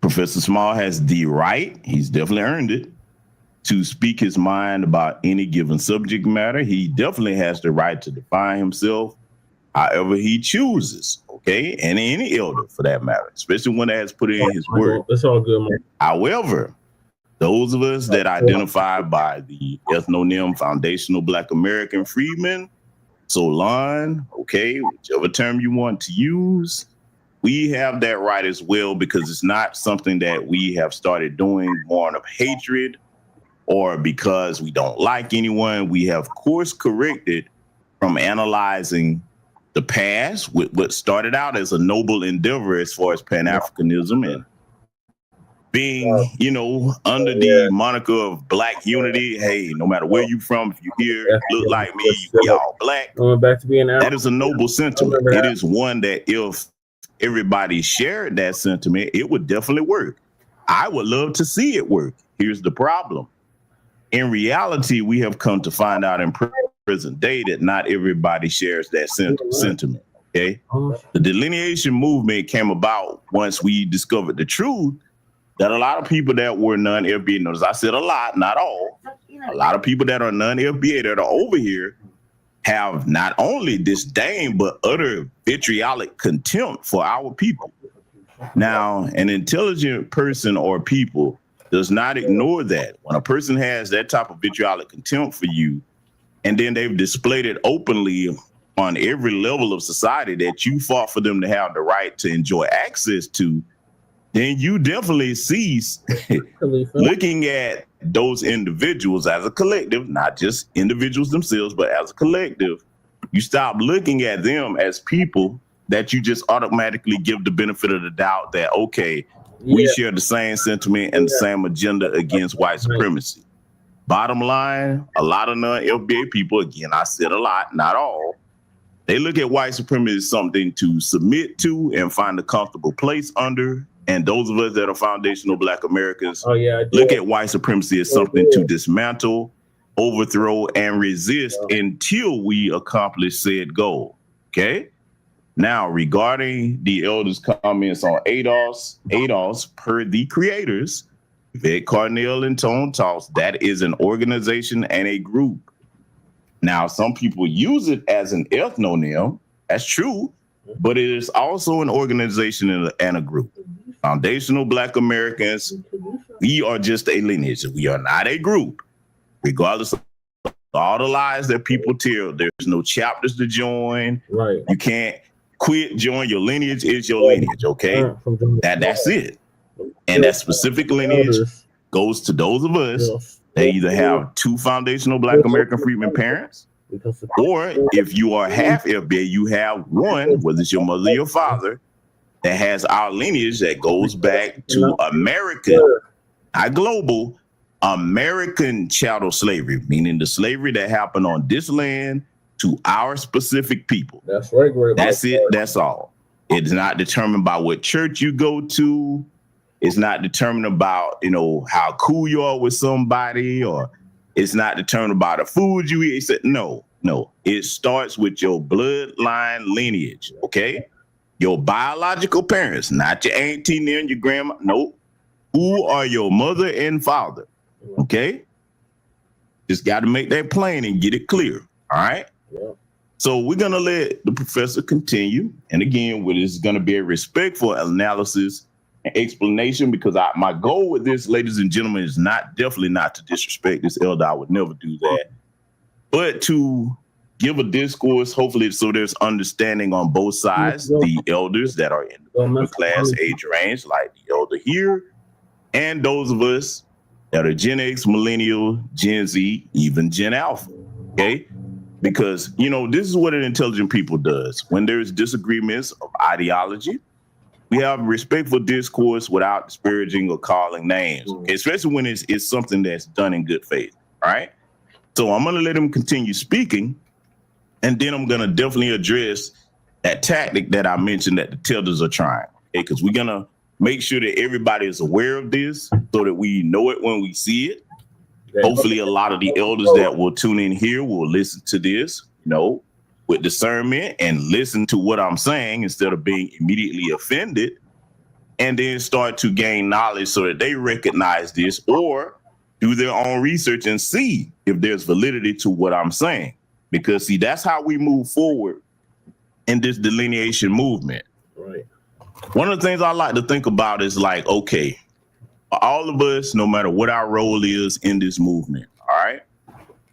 You think about not only what skill sets do you bring to the table, but you also think about what do you know about our past in this country. Mm-hmm. And one of the things I've always told y'all is like, hey, I would often give this analogy, relegate it to if you're on a sports team and your goal is to win a championship, okay? So now you don't get better by just thinking about the victories and how you won. You go back and look at the past and see the things that you need to improve on. Right. So that when you face the next opponent, they're not facing the same team. You made adjustments, you changed things, okay? And that goes for any group of people, no matter what goal you have. You have to study what went right and what went wrong in the past. That's what the past is supposed to be for. It is a course correction and a guidebook to help you adjust in the present so that you can have a better outcome in the future. Okay? So that's it. We're going to let him continue. Not FBA. Yeah, he should. Do not support them or their concept or their attack against African people or the attack against Pan-Africanism, which shows a lot of ignorance and misunderstanding. I'm an African. And if someone wants to clip that little 2 minutes to try to create a critical negative, let those same person look at the other 100 plus videos that I have on the YouTube. And there's a couple of thousand more videos if you want to really go looking, and you will find they're 100% pro-African, pro-freedom, pro-identity, pro-Pan-Africanism. Oh, so don't get me confused with yourself, Africanism, because you're cowards and you're afraid to identify as Africans because you don't want the responsibility to fight for freedom. But you ain't even I'm not a coward. I'm 80 years old, and I've spent 60 plus of those 80 years in a day-to-day constant freedom fight on the part of my people. You over here in America. All right, so this is the part right here that, you know, definitely upset a lot of people, especially a lot of younger people, okay? So I hope that all of you, no matter your age range, are listening very carefully to me as we break this down here tonight, okay? Now, let's get this clear. We, who are foundational Black Americans, acknowledge that, yes, we have African descent in us. Now, there's some people, I ain't no African. We're not dealing with fantasy. We're dealing with reality. Yes, we are of African descent. A lot of people make the argument that everybody has African, but we're acknowledging our specific lineage. And It is a part of that. African is a part of that. However, the term ethnogenesis, which I know, and I would never insult this man's intelligence by thinking he does not know what the term ethnogenesis means, because he definitely does. The process. Okay? But we had an ethnogenesis, all right? That is a fact, meaning we have become a different ethnic group per our circumstances here on our homeland soil, okay? That is a fact. Now, I respectfully say to the elder and anyone in his age range that is a Pan-Africanist, if that's their choice, they can choose to do that. We cannot stop anyone. We can't stop anybody that's of the lineage from making that choice. That's everybody's choice, okay? However, I respectfully say to the elder, sir, we are not cowards. Right. Rather, we are intelligent, because we are not simply looking forward to having a future of unity if those that we are unified with have an opposite agenda to us. And we have seen it, whether it's the Winsome Sears, the Byron Donalds, the Myron Gaines, the Candace Owens. Earlier. That's far too many to ignore, because there's countless others that we don't know that aren't popular by name, but we see it in our day-to-day lives. So I implore any of the elders listening to me that hold this sentiment. One, know the facts about something. And number two, that does not mean that we ignore the very real threat of the tether class. Right. Let me give you a very prudent and real danger regarding the tether class, one of the most dangerous. We often know those in the political class, like I mentioned, the Winsome Sears and the Byron Donalds, but it also comes down to a direct life or death issue, not just political policy. Imagine someone that has a hatred, like we've often displayed over here on this channel. The hatred for our people, like a Myron Gaines or a Candace Owens, in the position of a doctor or a nurse, or they're in a position to care for your loved ones that are elderly in any type of facility. Can you imagine how dangerous that is? See, this is not some immature, I hate Africans, I hate Caribbeans decision that we have made. No, this is based off real world things, okay? And it's not just a handful, it's far too many over here with those sentiments. And they've been very vocal and very bold, and thank goodness for the era of technology, where we can see how bold they are with their hatred of us. Mind you, they have more of a hatred for my lineage, our lineage, those of us that are foundational Black Americans, than they do the white supremacists that devastated their homeland. Okay, we haven't done any group of people on this planet anything for them to have such hatred for us after we've sacrificed ourselves and our ancestors for them to come here. So that's number one. All right. And, you know, I cannot speak for or to why Professor Smalls or anyone that shares his sentiments chooses to ignore that. But that's a very real fact. OK, so those of us that have acknowledged this and realize that's a real thing, we're not going to ignore it. We can't do that. And I also say it is not a cowardly thing to course correct once you get new information. That is the most intelligent thing that anybody can do. OK, so, you know, I get it that he feels strongly, but I'm going to tell you why.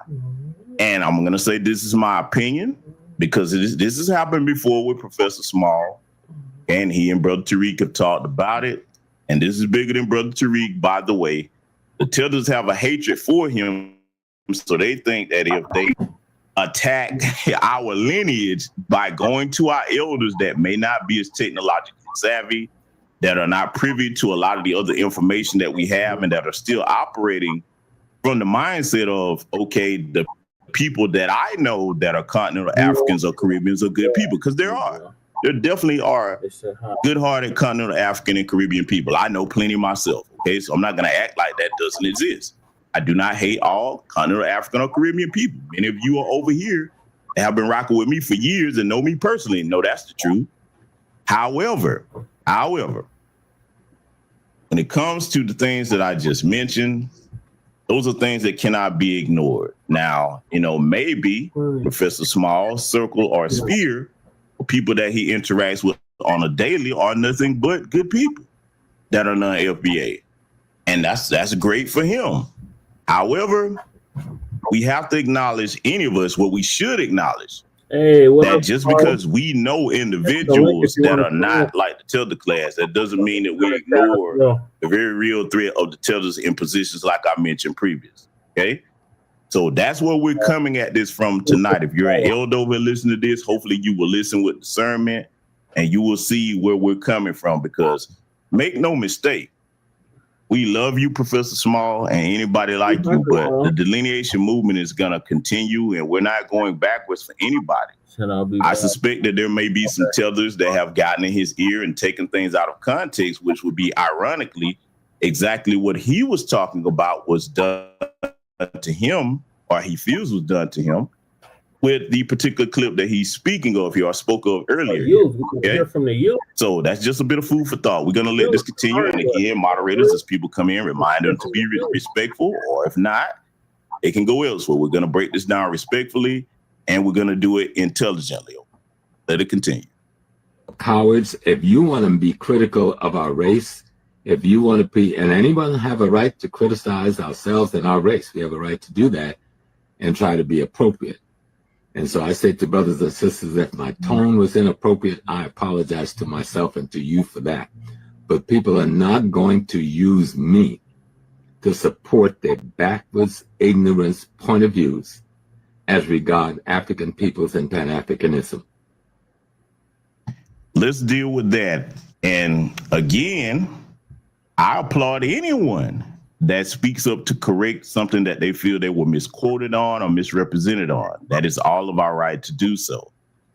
However, a lot of times what some of the elders don't realize is when they hear certain things, where we going back at these tellers, is in response to something they've already provoked. You don't seek them out to do them anything. And we have a right, just like any group of people on this planet, to defend ourselves when we're disrespected or attacked in any way, shape, form, or fashion. Okay?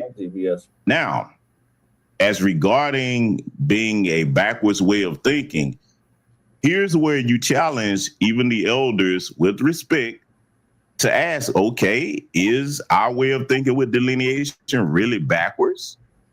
Think about it. You can argue, definitely with verifiable fact from history and present day, that the reason that our lineage, foundational Black American freedmen, has not progressed further, even though we definitely have internal things amongst our lineage we need to correct. We definitely do. Right. But you can argue that we haven't gotten as far as we need to because of a lot of the undermining that the tether class does, specifically in politics, where they hold office, be it Congress, the Senate, mayorships, whatever the case may be. We can even look at academia with how they treat some of our lineage and some of their beliefs and sentiments. Yeah. We all know about the word Akata, which is a disparaging term towards our lineage. Okay. So when you start to look at some of the more intelligent things and some of the things that we could definitely see in the real world that affect us, I ask the question again, how backwards is it to separate from people that are undermining you? There's no way that you can have a sports team and you got players on there trying to score points for the other team, right, and win a championship that way. You either going to sit that player on the bench or kick them off the team. Right. Okay. Just to give that analogy. So, you know, again, I am not here to try to change Professor Small's mind. That man has earned the right to think the way he wants to think. But I say this with all love and respect to all of our elders. And let me be clear, I am not just talking about the boomer class. I want everybody to be unequivocally clear on the words that I'm stating next here. When I say elders, I'm talking even to older people, whether we are Gen X, millennials, or when the time comes for Gen Z and Gen Alpha. Yeah. Sometimes, even though we love people, if they are in error, in good faith, and they mean well, if we have information to the contrary that the decision they've chosen for themselves is not the right way, then we have to respectfully leave them where they are and be like, well, if you choose to come where we're at, here's the path forward. That's what I choose to do. That's what most of us have chosen to do, because it would be definitely backwards and counterproductive to continue doing what does not work. And I say this with all due respect to not only Professor Small, but anyone else. The definition of insanity is doing the same thing and expecting what? Different results. Okay. And I am not calling him insane. I'm talking about the concept of doing something over and over that's proven not to work. It is the equivalent of putting a square peg into a round hole, okay? And we cannot afford to do that in these critical times for our lineage, okay? So that's where I'm coming at it from, and I'm pretty sure many people can see my point of view. And look, let me tell you this too. I want to give hope to many people because I recognize it. I've been around these spaces a long time, and I've been in this movement a long time. I recognize the extreme hurt that many people who revere and look up to you, Professor James Small, and many others, when we hear some of the elders make statements like this. Let me give you some encouragement. Family, do not be discouraged because you hear them say things like this, because if what they're doing is truly the right thing and in good faith, even if we have ideological differences, if we're all doing the right thing and have the same goal, we'll meet down the line. If it's meant to be, we'll meet down the line. So take that to heart as well, but you must be prepared that if we don't meet, that's okay too. Everybody makes their own choices, okay? So I understand that a lot of people that are disappointed at what he said, that's not disappointment so much from anger, it's disappointment from being, it's coming from a place that there's someone that you love and revere and respect, and you wonder how they could have such a sentiment. And you have to keep in mind, he stated his age, okay, and not being disrespectful. Years old. But if he's not plugged into the things that we see, it is very easy for the cowardly tether class to go and run to him and take him something out of context and then get him to comment. Some of them have podcasts. I've noticed that. I'm not going to name their podcast here and give them no shine, but y'all know who they are. They will run to go and get elders, specifically ones, because I'm going to be direct with what I'm saying, specifically the elders that have been in Tariq's Hidden Color series, etc. Yeah.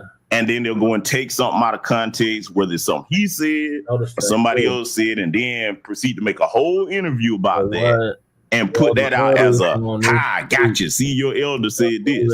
Let me tell you, tell us something. Exactly. Just like I'm addressing our elder here respectfully.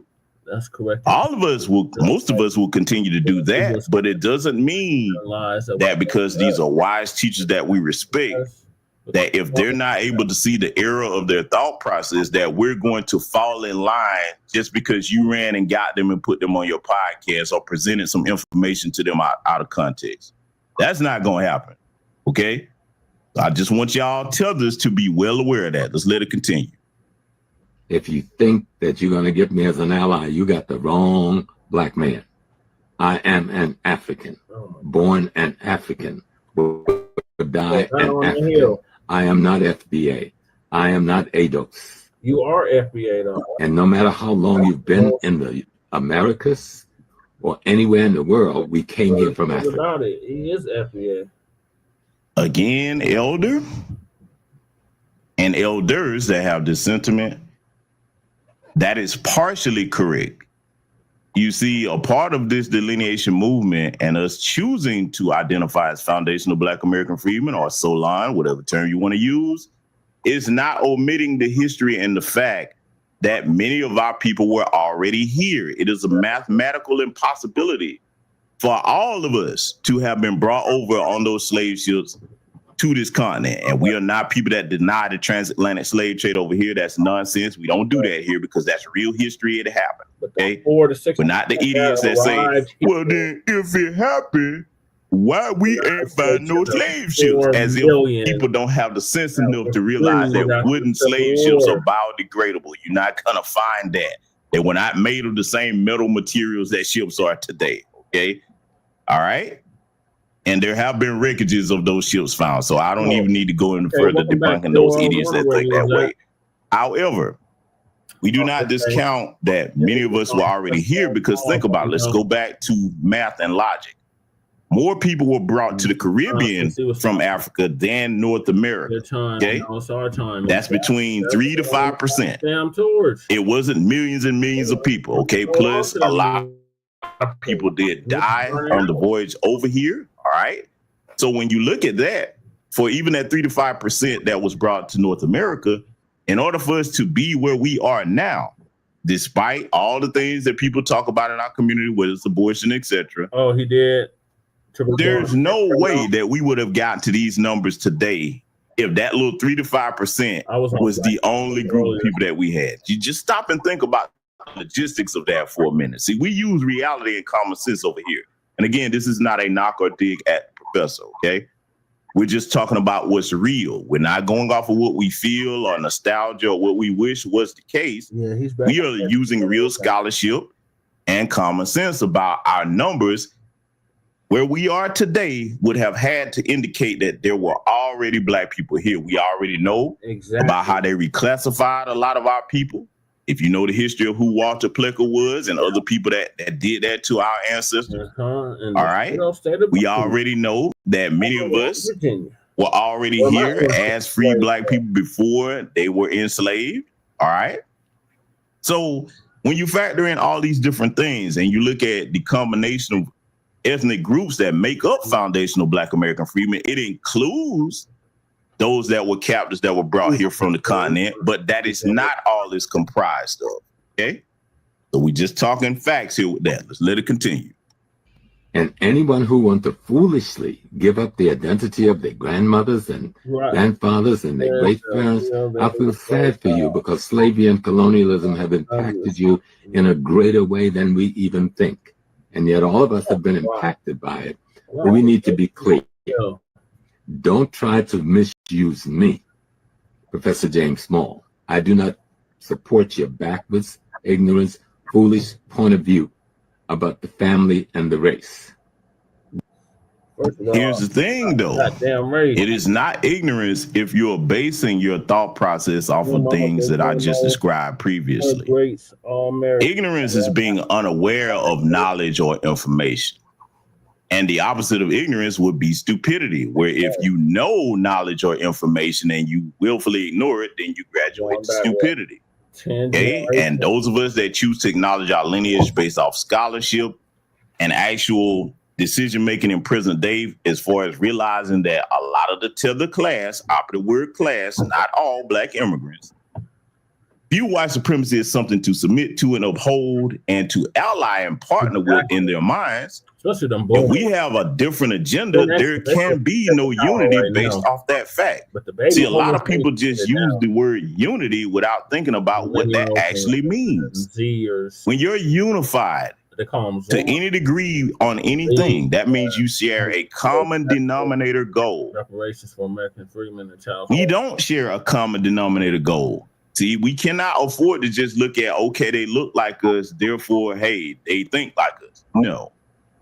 Well, that has gotten us in the midst that we're in today. And again, the delineation movement regarding our lineage is course correction, okay? So that's where we're coming from. Let it continue. We are one African people. We will die as one African people, or we will live eternally as one African people. Here's the thing, though, Professor James Small, and sir, being that you're 80 years old, I respectfully say to you that you have been to the continent, I assume, many times, as have I. Probably he has been to more countries than I. I have been to over 25 different African nations, and not in a tourist capacity. But anybody that has gone to the continent and spent extensive time there, you know, as a fact to this day, that continental Africans do not consider themselves one African people. Hence the tribalism. One of the greatest tragedies about the continent, if you know your history, is especially after the Berlin Conference, they allowed those borders to remain there that the Europeans and the invaders put upon them. Instead of, if they're going to have borders, they should have shaped those borders themselves according to how they wanted things to be, because there were no borders before that. There were different kingdoms, and the division was recognized more by clan and tribe. So in present day, sir, what you're saying, they don't consider themselves one African people. And see, when it comes to the concept, although a noble one, of Pan-Africanism, they don't practice that on the continent. I tell you the truth, family, for those of you that have never been, they don't. If you go over there talking about that, they may know what it is, some of them to a certain degree, but they're going to tell you quick that, hey, over here, we go by our tribe first, okay? Now, some of the younger people are trying to get away from that, but they're not the ones in power right now. Case in point, let's look at recent history, okay? Ibrahim Traore is trying to free his nation, Burkina Faso, from the control of the French and other foreign and Western powers. Right now, you have several African nations that think he did the wrong thing, and they are willing to side against him to sabotage. Now, if they were all one African people, would they be trying to do that? We just have to be honest about these things. We cannot approach these things from a romanticized, idealistic fantasy point of view. We can't do that. Because if you try that, even as a foundational Black American, or however you want to identify, if you try that and go over there, you're in for a rude awakening. Now, I can't speak for what personal experiences he has had, because again, maybe every time he goes, so no matter what country he goes to, maybe he's always surrounded by people that give him the, the inclination that everybody is on that. But they have proven that they have not been. Because see, I'm going to give you a fact, and I'm saying this to Professor James Small and anybody else. When you say that we're all one African people and that's what we're always going to be, okay, if that's the case, why is it that most continental Africans, even though there's 26 different African nations that have the option for you to get dual citizenship, okay? There's a process to go through. Now, in all 26 of those nations, if you come with a big enough bag, you can skip the line. I'm going to ask this question. I've asked it before. If they truly practiced Pan-Africanism and they thought that we were all one African people, they want to reclaim the lost children of Africa, then tell me, why is there no African country that does what Israel does and say, hey, look, if you're a Jewish person, come on over. We got citizenship for you. I'm just asking questions. Let's let it continue. And so I just want to make this clear, because I'm sick of watching it regurgitate. And many of them don't understand they have become willing collaborators with the CIA. They've become willing collaborators with the American State Department.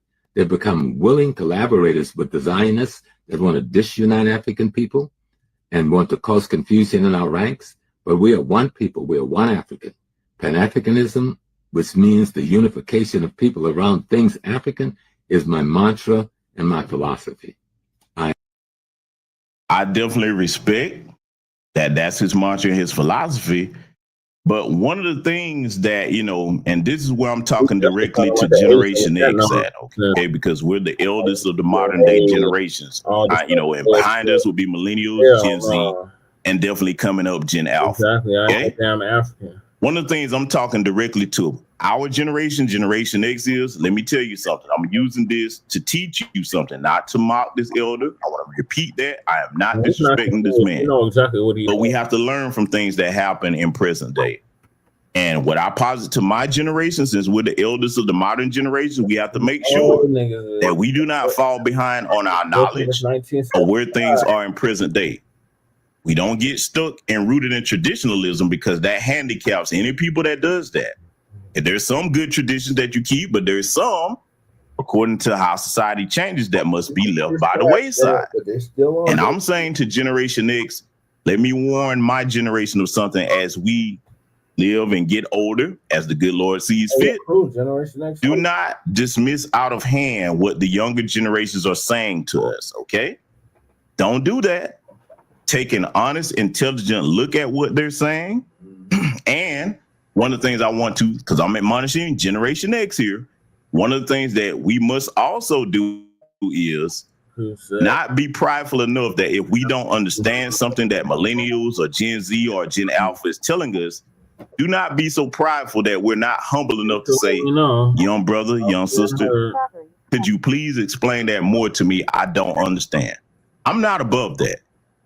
Why do y'all think so many young people show me so much respect anytime that I go in any space, they address me, even though I've never told anybody to do this?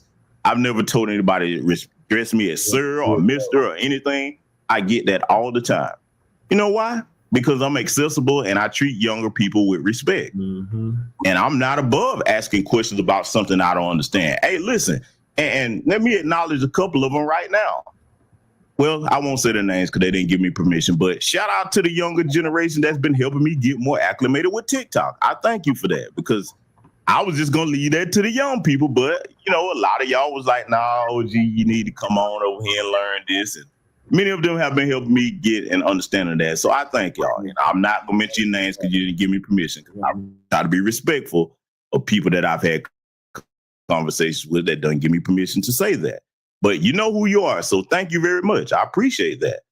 See, we're supposed to be wise enough as we get older to realize that, hey, it's going to be things as we live on that we may need the younger people's help to understand. Just as we once taught them, they teach us. We cannot be so arrogant to think that we can never learn from the younger generations. That is not true. And see, when you take that mindset, not only does it leave you vulnerable as an older person to the changing times around you for lack of information that you wouldn't have access to unless you had a younger teacher, it also shows the younger people that you have a somewhat of a contempt for them.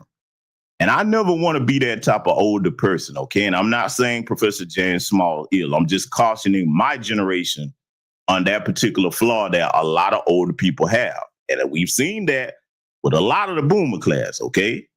So I just want my generation to be aware of that. Let's let it continue. I'm not socialist. I am not a Marxist. I have never been those other people's things.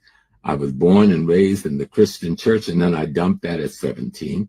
I got involved in the Muslim movement, became the heir to Malcolm X, was the imam of his Muslim Mosque, Inc., went to Mecca, became a Hajj, and then I realized this is not an African thing, and I cut it loose.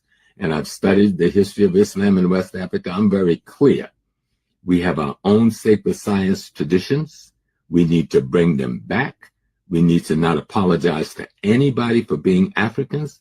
And if they want to stay in America and own America as their identity, I feel sorry for them. You're still my brothers and sisters. I understand that you have an issue and a problem, but stop attacking our race. Stop attacking our ancestors. Stop attacking the brothers and sisters that are recent to this country who are just trying to survive. Okay.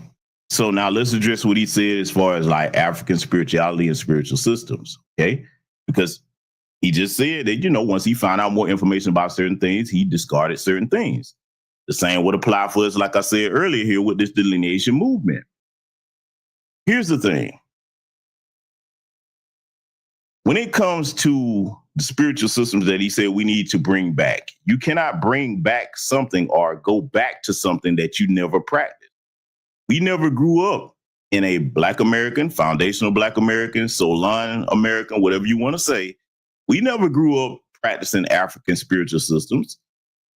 Now, there might be some of our lineage that chose to celebrate Kwanzaa or practice that, but that is not the majority of our lineage. All right. So you can't go back to something that you never did practice in the first place. That's number one. Number two, when it comes to, you know, this word attack, even if you're using it in the figurative sense, it's often misused when it comes to these discussions, because if I go up and punch somebody in the face and then they look at me and say, oh, no, hell no. And they swing back and hit me. And then I scream, oh, my God, you attacked me. Why did you attack me? Now, at that point, I'm gaslighting the person, because if I choose to strike someone, I don't get to tell them how they respond. And in like fashion, when these disrespectful tellers get to talking about we don't have a culture, calling us Akatas, Jaireers, our bees, the hard ERN word, telling us what we don't deserve, especially when they're in political positions, that is not attacking. Defending ourselves is not attacking anyone, okay? And you have the right to defend yourself from disrespect however you choose to do it. The people that are the aggressors don't get to dictate how you respond.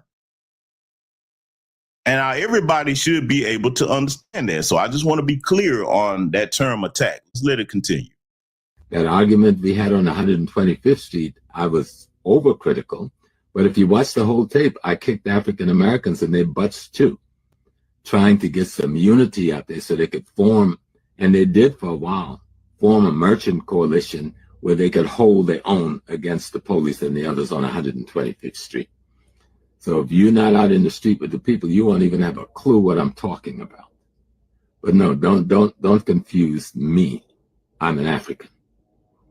I'm not caught up in your confusion about we were in America first. We were everywhere on the planet first before anybody. We were in China before the Asiatic type came into being. We were in.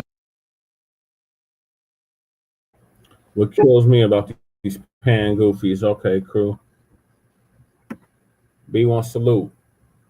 What kills me about these pan goofies? What up, they always say that we was everywhere. We was everywhere but here. We was in Asia.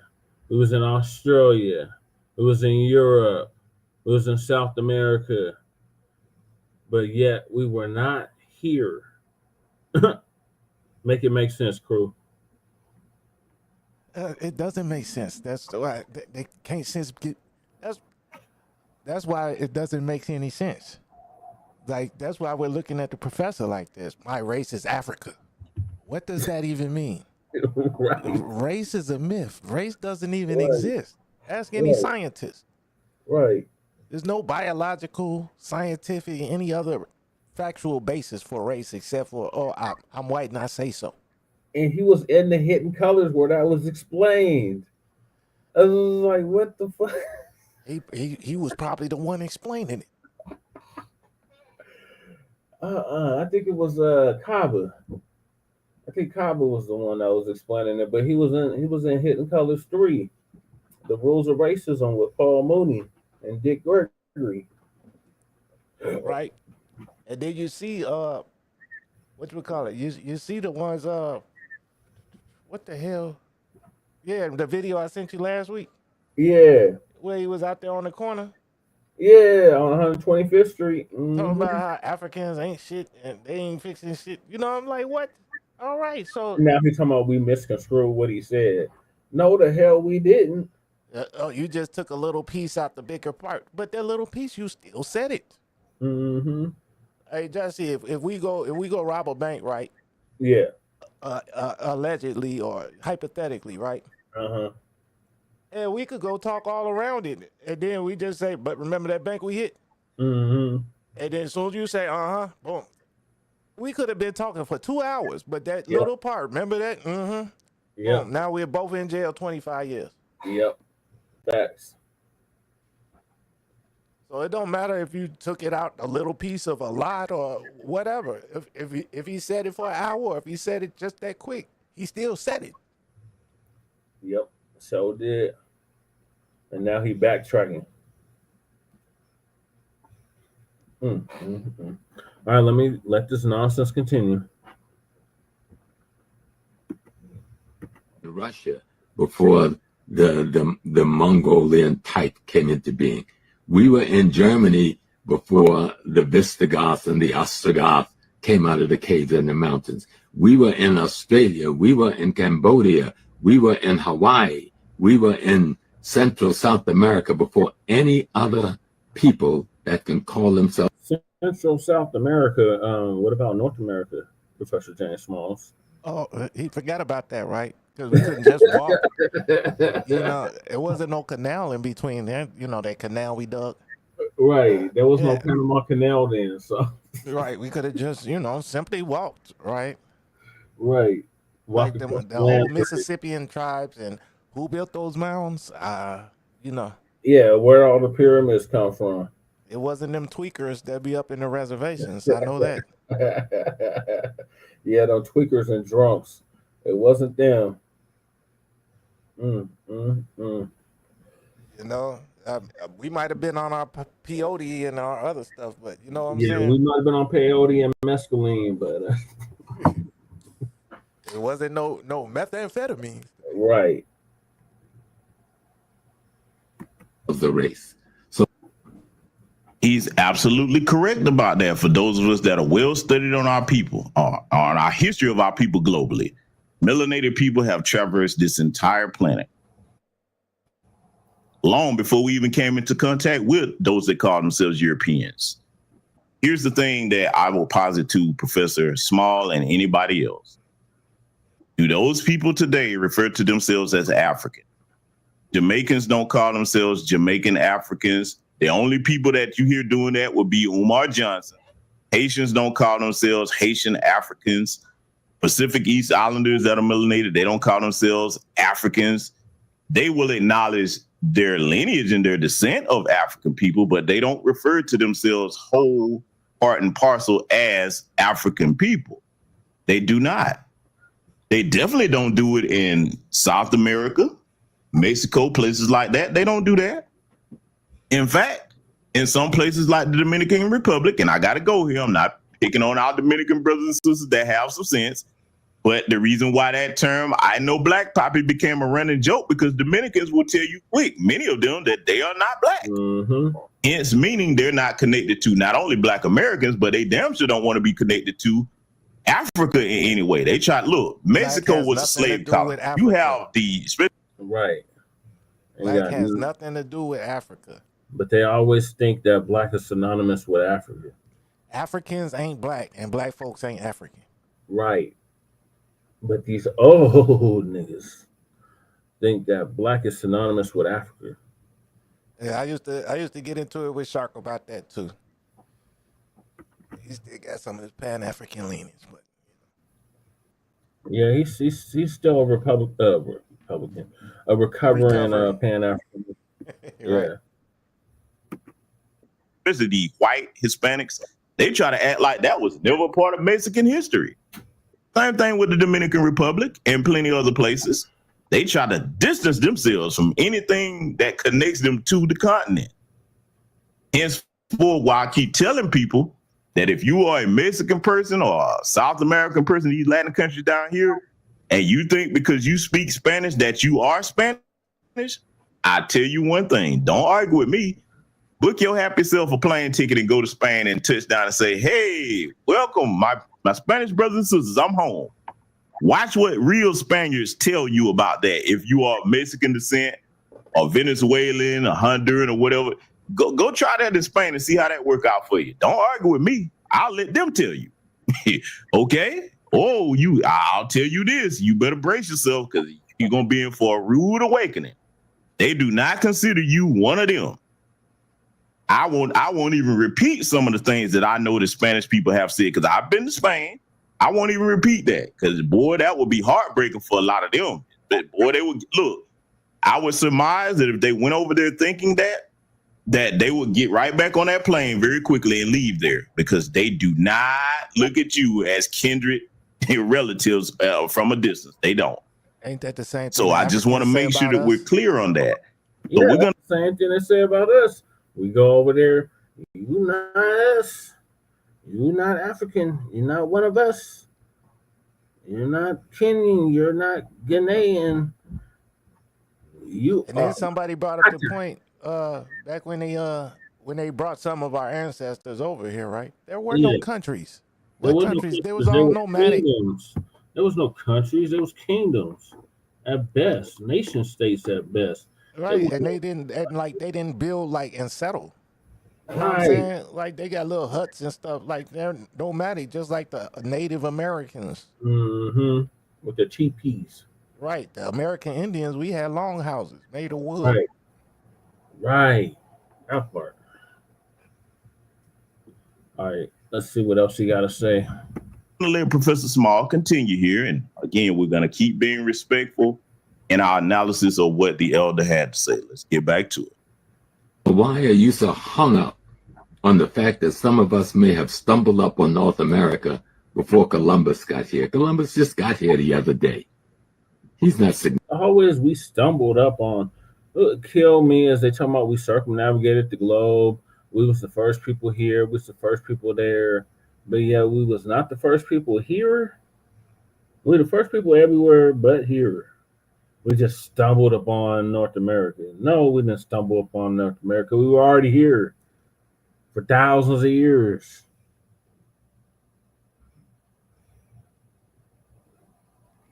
Significant or important to nothing.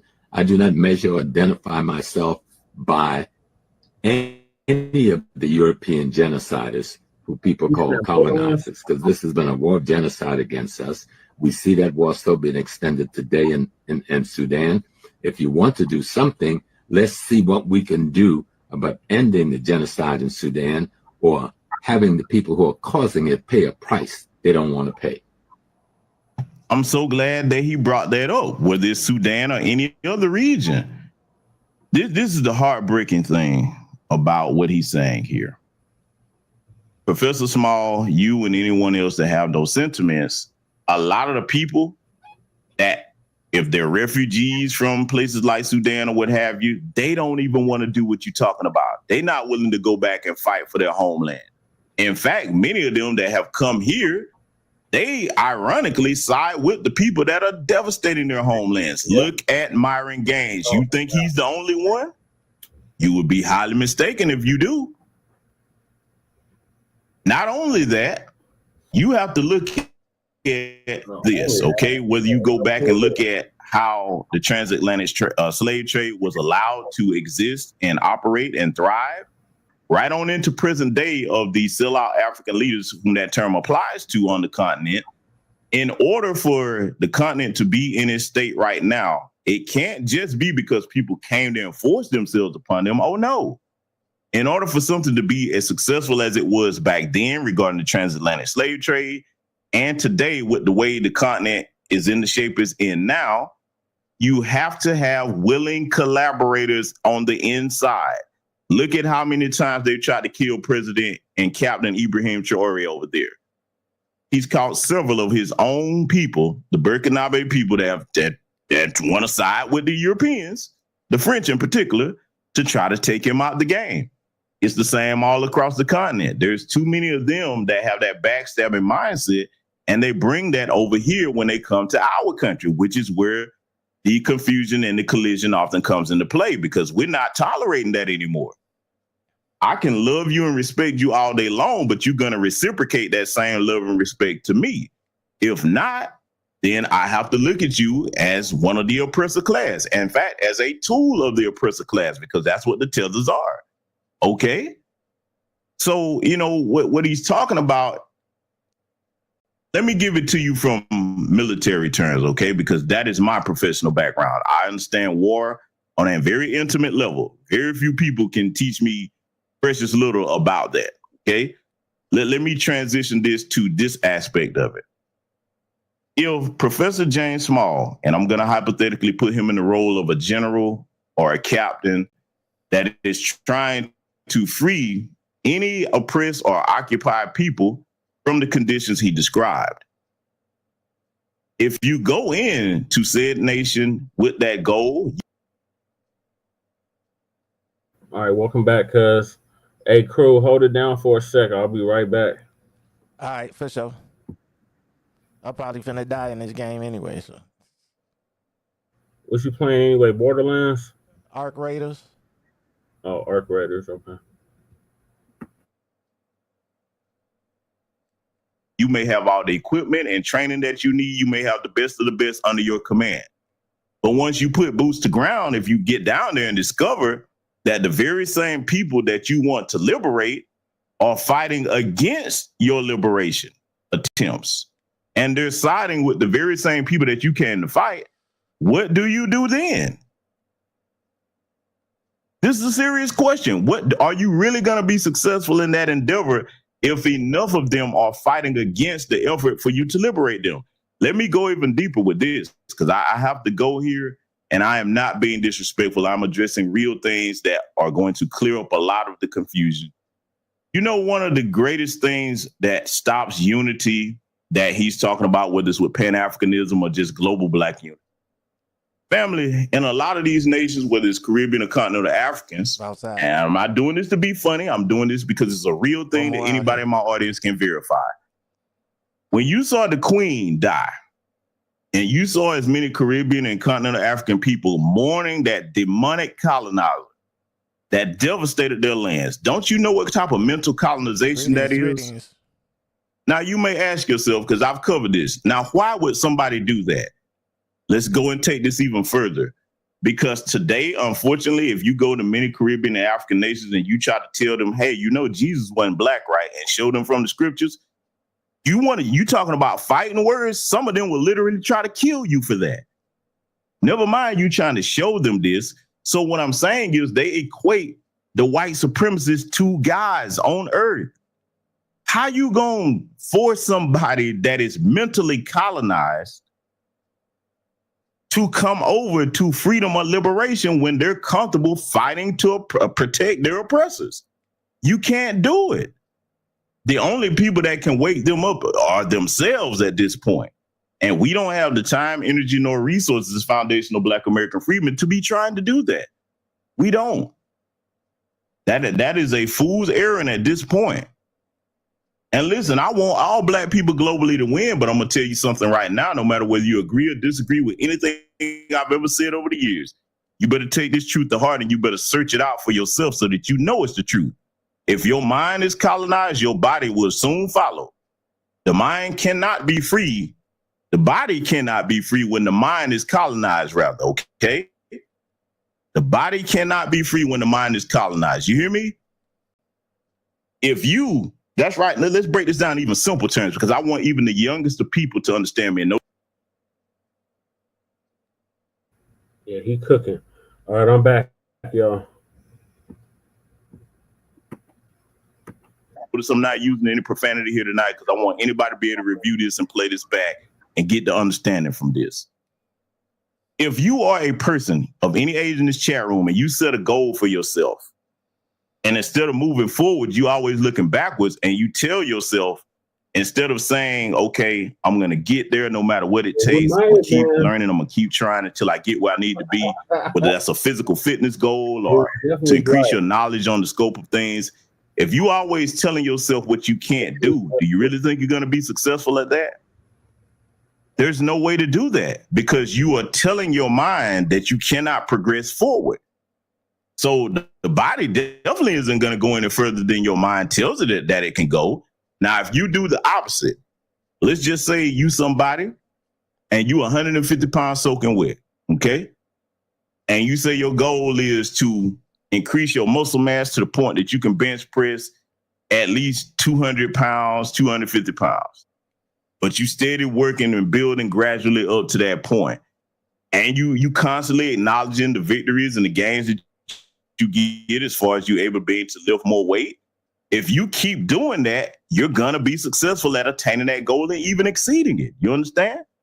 So I'm giving you that analogy because I want you to understand that a mentally colonized people, they have already told themselves that they cannot go any further. Let me make it even more simple in case I didn't really put a button on that. A lot of times when it comes to the mentally colonized, they're the equivalent of a giant elephant with a little tiny string wrapped around their ankle tied to a wooden fence. Now that elephant, whether it's a baby or a full-grown adult, has the power to just yank that wooden fence and that string right out the ground and go wherever it wants to go. But if in its mind it thinks because that's around its leg it can't go anywhere, then it won't. And that's the state that a lot of the mentally colonized tethers are in today. And unfortunately, there's some mentally colonized foundational Black Americans with many things that applies to today, but we have to leave those people behind. We don't have time at this point to be trying to drag somebody kicking and screaming where they don't want to go. Let it continue. But that's my man. Let me be very clear. Don't confuse who I am. I'm not an ADOS. I'm not an FBA. I'm not someone who's confused with my identity. I am an African. And if you don't like that word, throw it out. I'm the original man. I'm the God man, which emanated out of the soil of Africa when it was first manifested by the cosmos itself. I'm a replica of the universe like you are. So you need to get your memory back. Now, I love that description that he gave of himself. And see, I say to you, Professor Small, should you happen to see this, because it's going to be very hard for anybody to take anything out of context from any part of this broadcast tonight. I'm very deliberate in my language and my speaking. Professor Small, you and any other elder that are Pan-Africanists by your own volition and choice, that description that he just gave is a beautiful description. It's a powerful description. It is a true description. However, the people that you want to practice Pan-Africanism with, they don't believe that when they look at themselves. Case in point, why do you think they're ashamed to speak their mother tongue around other people? I hate to put them on blast. I really do. But ain't this the same conversation we always having with Shabaka? Well, yeah, but even his Pan-African James Small says that there were people all over the world. Right, and then the Shabbat say, "Oh, we circumnavigated the globe." Okay, if we circumnavigated the globe, then why is it so far-fetched to admit that we were already here? Yeah, because look, this is what I got on right now. The pre-Clovis people, right? Yeah.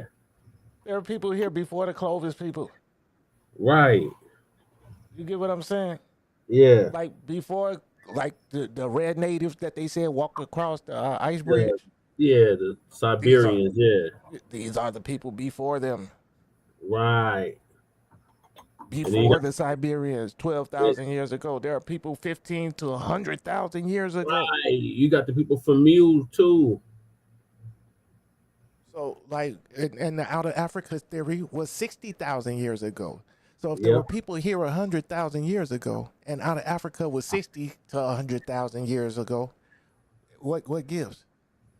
Right. It makes no logical sense that we was everywhere but here. You get what I'm? My damn headphones acted up. But you get what I'm saying, Jesse? Yeah, I hear you loud and clear. If you're younger than me, and I'm older than you, how the hell did you change my diaper? That doesn't make any sense. Unless you talking about when I got old and you taking care of me. Right. Like, that's the only way that would make any sense. He said cop Pastor's Miles is bad.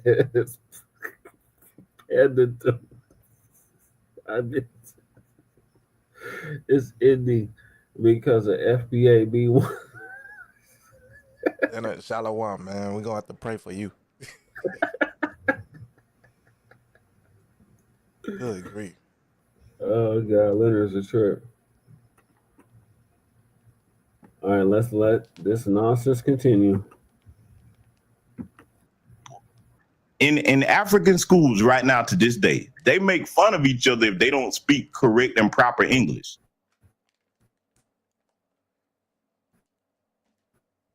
Now, why do you think they do that? You and your accent. I love the different accents of the world. I think that's a beautiful thing. But how am I going to convince somebody that has an internal hatred for everything about their people because they look at everything white, let's just call it what it is, as superior to them? I can't convince you to love yourself if you don't love you. So see, the description that he's talking about, he has a love for himself, regardless of our ideological differences. He's speaking as a person that acknowledges the essence of who he is, and he's proud of it. The people that a lot of them are trying to unify with don't see it that way. And I'll posit to you that many of them, even at his age, have probably never had the conversation with them about what they really think about white folks. Why you think they always jumping and hopping up and down and singing and dancing when they get off planes for these people? Now, right now, today, African leaders, if anybody in the UK or America or any Western power summons to them to come to some geopolitical summit or what have you, they jump up and run straight over there. Now, you show me the African leader that can command Donald Trump, Emmanuel Macron, Vladimir Putin, Xi Jinping, or any other world leader to come running when they call. That does not happen. Now, what does that tell you? That your counterparts on the world stage do not see you as an equal. See, I've told y'all many times, when it comes to reality, and I've often given y'all this quote here, an admonition about being an arrogant person. I'm not saying that Professor Small is arrogant. I want to be clear. But I'm talking about arrogance itself. It blinds you to the reality of what the world is around you. So you can't make proper decisions that are going to be beneficial in the long run because you're making it off of false pretense.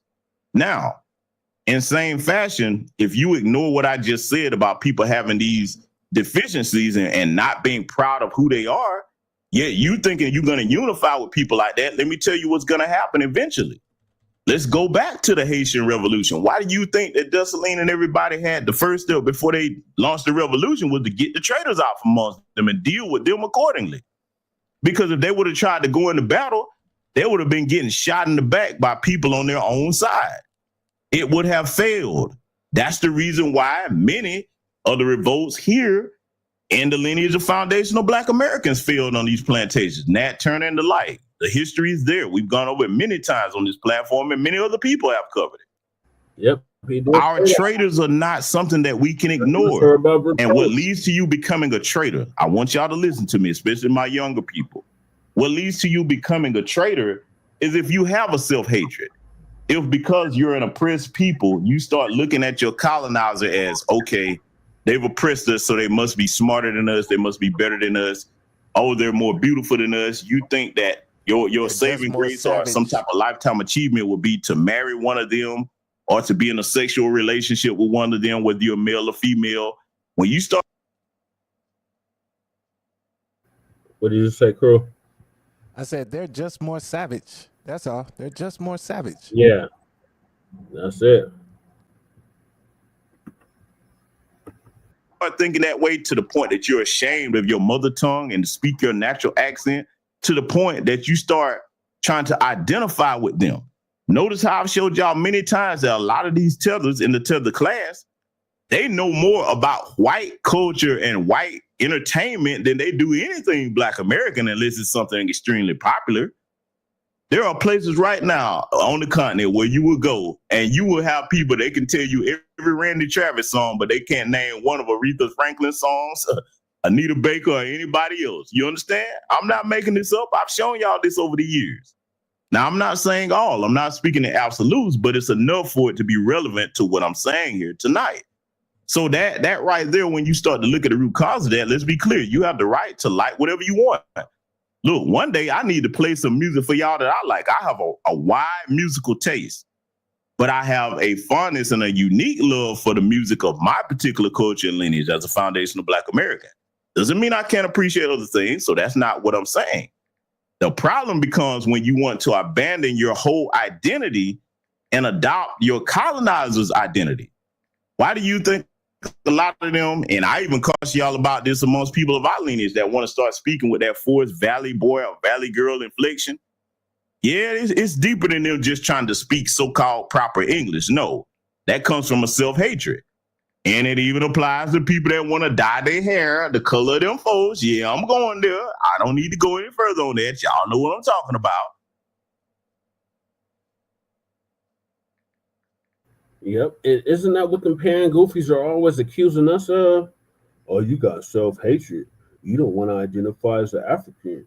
You must hate your African features. You must hate your African this. You must hate your African that. No, you damn pan goofies.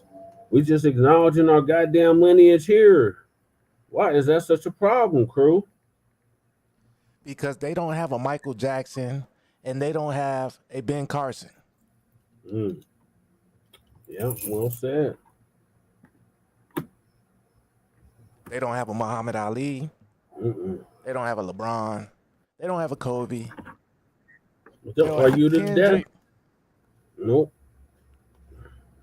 They'll argue to death about Muhammad Ali, though. They'll say he was an African. No, Muhammad Ali was FBA. Just like that clown talking about Michael ain't black. Yeah, oh my God. Fabio, Jones, James, yeah. My mama and my stepmama would have slapped five. Oh my God. Right. What? Same. My mom would have slapped the shit out of him. My mom was like one of the biggest. They would have stuffed him in a turkey. Right. Well, she's still alive, so she's both still my Michael mamas. Jackson. I mean, they love Michael so much. I mean, like, yeah, it's ridiculous. My stepmom almost fell out when she heard Michael die. Yep. Both of them from Chicago. You know what I'm saying? Like they grew up. They older than Michael and grew up. Like Michael would come to their schools and stuff back in the day. Right. Yeah, that dude is talking about he ain't black. Man, if you don't get talking about Kathleen is man, I don't need I be in Gary all the time, right? Right.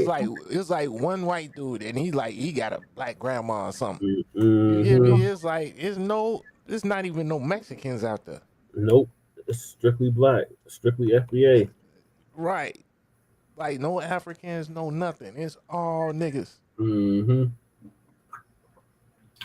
Talking about Catherine was Asian and Mexican.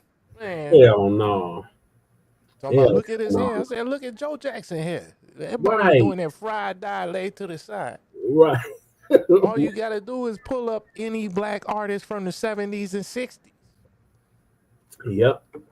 Now what? James Brown ain't black because look at his hair. He had a conch. Right. But you know, his hair was straight. But James Brown is the nigga I know. Right. country ass, big nose, black as hell. Mm-hmm. Everybody got their uncle look like James Brown. Right. And he an Indian. Yep. Aboriginal. Mm-hmm. Black as hell. Yep. And he acknowledged that he was an American. They was mad. They made him do that. Say a lot. Hey, Leonard, you ain't shit. Look at Leonard. What did Leonard say? He said they drunk from huffing doo-doo fumes from pooping outside. Africa. Hey, look. Why you think this what got me, right? Because when I first got down there, right, I'm eating some fufu, right? I'm left-handed, right? So I'm finna eat the fufu with my left hand. Everybody look at me crazy. Yeah. Oh, because your right hand's your clean hand, your left hand's your dirty hand. I said, both my hands is clean. What do you mean? Right. Oh, then my dad told me, you know, because they be using their hand to wipe themselves. Yeah. So your left hand got to be your dirty hand. Your right hand is your clean hand. They wiping with their left hand. Oh my God. No, but yes. I'm talking about either the leaf or no leaf. Oh hell no. That's why it's the dirty hand. I'm like, oh my God. So like that's why when you go to the Muslim countries and you go to Africa and stuff, they got a clean hand and a dirty hand. Yuck. But you know what the Muslims doing out there in Dubai, so hey. Mm-hmm. Leonard said he hollering and he's dead. Bruh, look, I'll be walking through the damn thing, like from the junction, like the main street corner, back to my house at my dad's crib. In Accra? Yeah, in Accra. It's pronounced Accra. Accra. But yeah, man, you be seeing dudes in the bush squatting down and whatnot. Oh man. Oh my God. Grabbing, reaching for leaves and whatnot. Like, man. Yeah, the left hand is the dookie hand. So next time you see an African, just touch it with your left hand and watch. Oh man, the left hand is the dookie hand. Yeah. Yeah, that's how we get on these tellers. We just start touching them with our left hand. just start handing them cash. You know what I'm saying? Like you're not even supposed to get no money with your left hand. Yeah. You know, like you're in the store or whatever. Even if you do with your left hand, you're supposed to like, oh, I apologize. You know what I'm saying? Yeah. Like that's their culture. So just start giving the Muslims, the Arabs, the Africans, just start paying them with your left hand. Every time you handle something, use your left hand on their ass. Yeah, I'm gonna do that. Watch their face. By my house because it's a bunch of Arabs that own that liquor stuff. I'm gonna do that to them. That's like eating a ham sandwich in front of Leonard. Like man, in the car with the windows up, like ugh. Hell nah. All right, let me let this continue. And that's in our lineage as well, okay? And definitely when it comes to you want to bleach your skin, even at the risk of getting cancer, to look like something that you're not. And the most sad thing about that is not only you trying to look like something that you're not, you want to emulate and take on the visage of your colonizers, people that devastated your homeland. Now, I posit to everybody on the sound of my voice, no matter your age range, or no matter your lineage. Do you really think that you're going to be free doing that? Do you really think you can have unity if you are a person that is proud of who you are? Let me tell y'all something, man. I've always been proud to be a black man. I often joke and describe myself as pecan tan because that's my skin color. I wish I was darker. You understand? I'm very proud of every feature on my face. I'm proud of the features of our people as a whole, particularly our women, no matter your skin tone or shade, no matter your lineage. I love being black and I love blackness. You hear me? down to the spiritual and conscious level. You understand? Everything about us. We are unique people. Why do you think everybody wants to emulate us and be around us? We are the most vivid, vibrant, alive people on this planet. That is my personal belief. And I know it must be true because we would not be emulated the world over if there was no truth to the statement I just made. We are a very special people. Problem is, when you go outside of this country, there are a lot of people, and some will openly tell you, where do you think being bed bugs and bed wenches come from, no matter the lineage? This is a deficiency in these people's minds. And I'm not just talking about you are enamored by somebody of another race, because look, there's plenty of people, even though that's in the minority, that do find each other from other races and they make it work. But when you become a bed bug or a bed wench, you start to disparage your people that you come from. I mean, so if you want to love somebody else outside the race, that's your business, that's your choice. But you don't have to disparage your own people, whether you're male or female, to do it. And then start accepting them, treating you as less than, and espousing racism in front of you just to fit in with them people. I could never do that. The spirit of my ancestors wouldn't let me do that. You understand? I have no desire to. I will never look down upon our people or try to downplay my cultural identity just to fit in with someone else, even another melanated group of people. It's okay for us to be proud of our own lineage and celebrate the things that make us unique. It's okay for anybody to do that.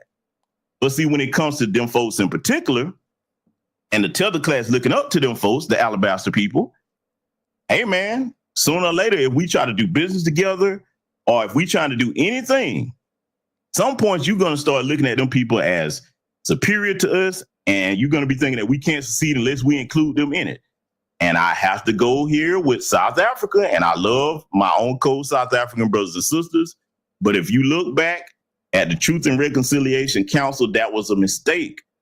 Instead of punishing the people that put them under that brutal apartheid, which ended in 1994 on paper, they didn't punish them. They allowed them to be integrated into the government instead of treating them like the Nuremberg trial, saying, hey, listen, if you was a cook for Nazi Germany, come on, do this time. Their homeland. That or they poured them back to the Netherlands. Now you see the situation that South Africa's in today. Yes, it's a majority black-run government, but them folks, the East Indians and, the Arabs and Chinese, they run the economy, particularly the white folks in the East. Yeah, them Chinese is whooping their ass over there, too. Yeah, that's definitely part of their culture. Sitting outside. Oh, my God. I seen my people out there too long. I seen my people start attacking them Africans like that. I'm like, hold on, stop what you're doing. Stop what you're doing. Stop what you're doing. Right. That's their culture. We don't do that. You get me? We don't do that there.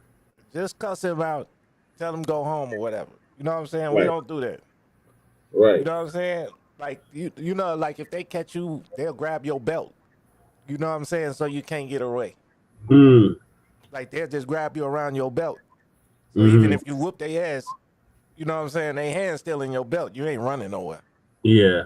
And then everybody else gonna come grab you up. You know what I'm saying? Yeah. But like that's their culture. They're like meek. Yeah. You know what I'm saying? Like they don't even do nothing. Like man, I almost had to get into it with one of them guys. I believe it. And because when I'm out there, I'm like, oh my man, what you talking about, man? Calm down. And I'm like, man, if you don't stop what the fuck you do, I'm about to fuck you up. I went straight back to my American shit. Right. Went Like, straight back to like when you hear Jamaicans or Islanders, whatever, like they'll be talking and they, yo, New York son, what up, son? But then they get mad, boy, blood clot me, go. They switch back to their old shit, right? The shit they know. Yeah. So I'm talking in their accent while I'm over there. You know, you get down south, you start talking like them. Yeah. But you gonna switch back to your damn Colorado shit if you get upset. Yep. You know what I'm saying? On bro them, on phone bro. You gonna switch back to what you know. Yep. So that's what I did with the damn Africans though. But I'm like, man, y'all don't want it. Right, they don't. They really don't. They let them crackers do whatever over there. Them crackers be walking with little kids.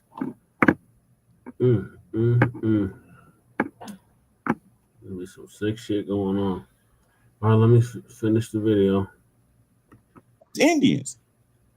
And when the people run your economy and they have control of your land, you get what South Africa is today. Now, shout out to them over there that's not fleeing. I take it back. But that's the truth of the matter. See, let me tell you something. I know that I joke and I clown a lot on this channel.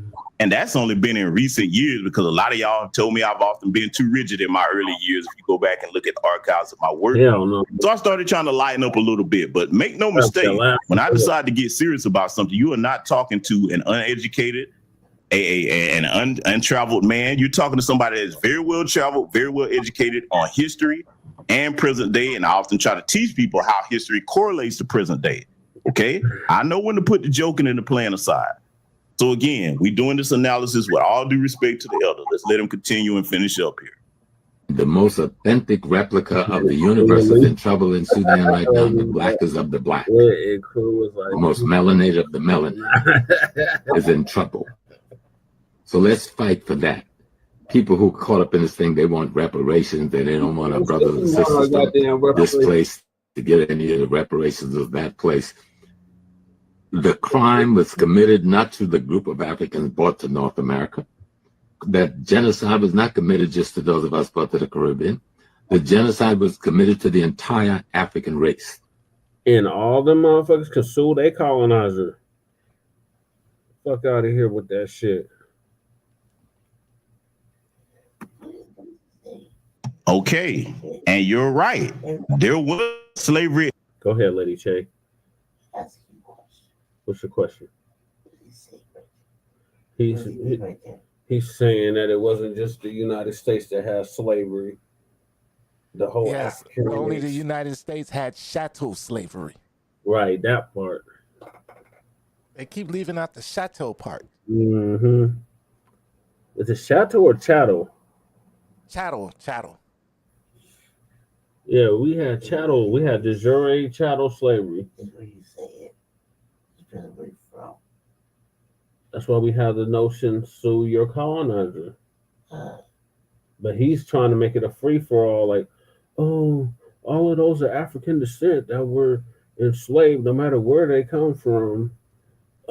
They're owed reparations. Yeah, they are owed reparations. And just sue their goddamn colonizer. Instead, the hell out of our reparations claim. We either try to latch on to all the work we've been doing here. Mm-hmm. But we like, no. Hell no. What's up, Lady Tay? Hey. Up here in the back. She's been like in and out of sleep the whole time. She must have been in my mushrooms. Nah, she took her medication, so her sleepy medication. Right, we're saying the same thing. What do you mean? I wish she had some mushrooms. Oh, Lord. I got to see about a trip. I got to fix my transmission, then I'll get on the road. Okay. Get here before I get to. Oh, shit, it's supposed to get. Well, you already used the cold anyway. You're in the shy, but yeah, it's supposed to be cold. Man, remember, I used to drive through North Dakota, Minnesota, and Montana. Oh, yeah, then this ain't going to be shit for you. Just don't pull a Shabaka. I'm gonna bring Shabaka my RBG flag that I'll be using as a keyboard cover. Oh, he'll love that. He's like, thank you. Thank you, brother. I knew you would come around. I was thinking about putting it on the floor of my cat house, so my cat can have a blanket. How's the cat house? How's the cat doing? Oh, he's okay. As long as he got that heated floor, he's decent.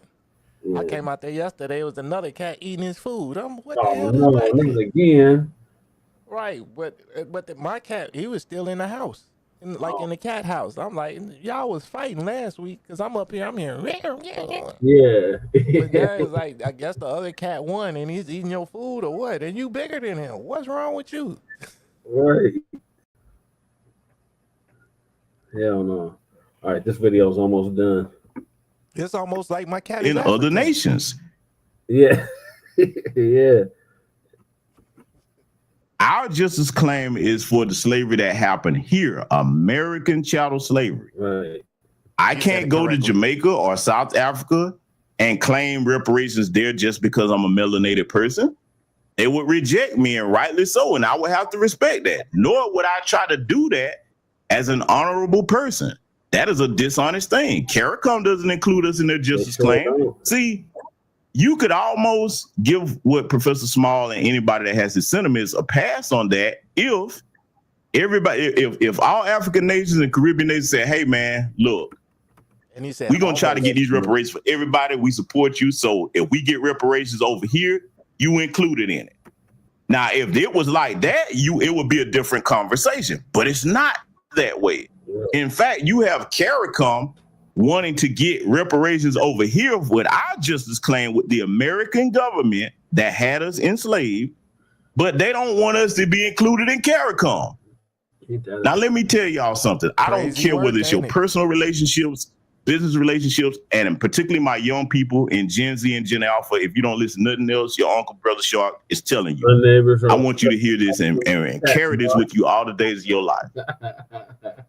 You do not stay bound to any situation or relationship where there's not reciprocal respect. Do you hear me? When the respect is gone from any situation or relationship, you know who else is supposed to be gone? You are. This is why delineation is taking place. We're not receiving the reciprocal respect. There has been no equivalent to the civil rights movement anywhere outside this nation to allow us to have the same rights and privileges that we fought for people to have coming over here to our country. There was no America until we built that off our blood, sweat, and tears and spiritual pain and heartache.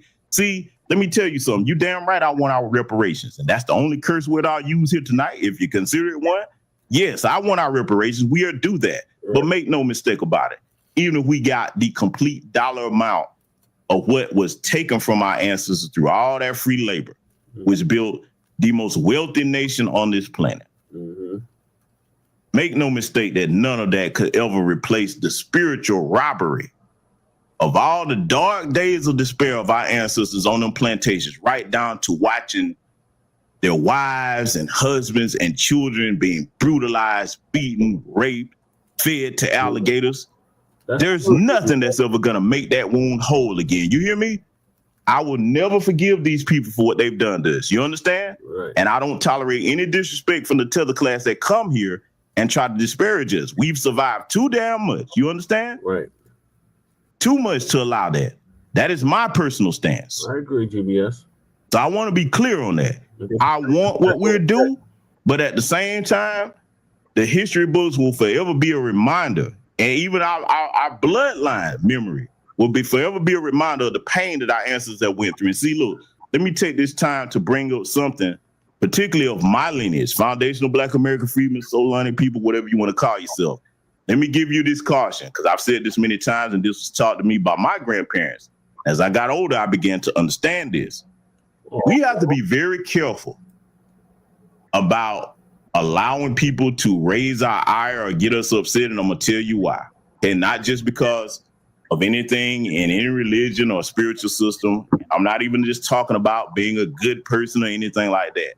Let me warn you about something. And that's what's up, Leonard. I got two. Well, you seen them. I got two cats.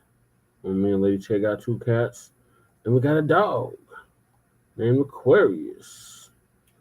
And she is a Rottweiler Doberman mix. And the two cats, that's Amaru and Khalifa. Crew actually named them. The tiger-looking cat, his name is Amaru after Tupac. And the black cat, the panther kitty, her name is Khalifa after Queen Khalifa. Some of you just might make some sense. Huh? I said that's what's up. I was finna hit you with the Lauryn Hill, but like the one be doing with the little 2-second snippet, but I just tell me who I have to be. to gain some reciprocity. Right. Right. So you shouldn't get no copyright thing on that because you know Sony nuts with it. Yeah, they are. I was just thinking like Laura signed to Stuff like Sony. that, I'll leave videos, that one alone. I had to go to copyright jail behind Sony. Copyright school. To you, whether you're a young person or an older person, when somebody upsets you and they piss you off to the point that you get very angry, you have to be aware that all that genetic trauma going back centuries, all the injustices that were suffered on them plantations, that's within our bloodline. Mm-hmm. Don't you know that sometimes it's not just you that's being angry, that's the spirits of our ancestors in your bloodline, and that is a rage that, boy, that is not to be played with. You understand? And I know that's within all of us. So I'm telling you, do go out of your way to try not to be around people that enrage you or anything, because sometimes that might be beyond you. Let me make it make sense for anybody that say, well, you just being metaphysical, brother. That doesn't make any sense. No. Let me tell you something, man.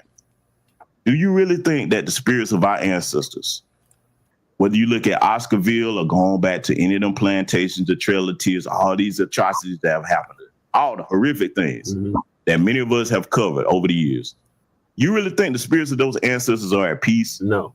Do you really think that they look at us when we're being mistreated and they say, you know what, whatever? No, we are their children. Right. And sometimes they will act through us. Do you hear me? See, I'm aware of what's in my blood. I know. Man. So I go out of my way not to be in.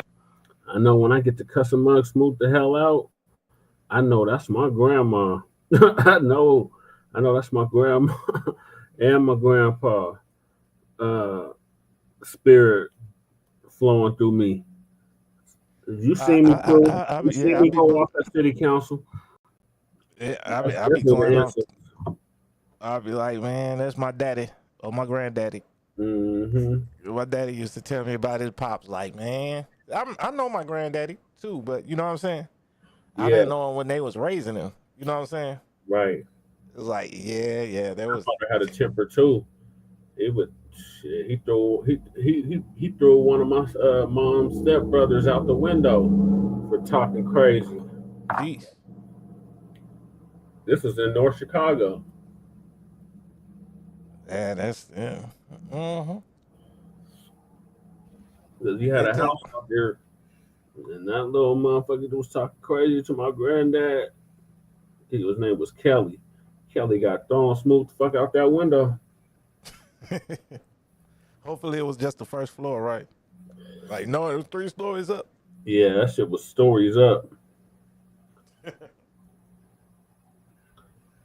Yeah, he married some woman that had 5 kids. Never made no sense to me. But he's not here no more, so may he rest in power. But I hated that lady that he married, though. There's a picture of me when I was like 2, and she was holding me, and I was crying like, get this bitch away from me.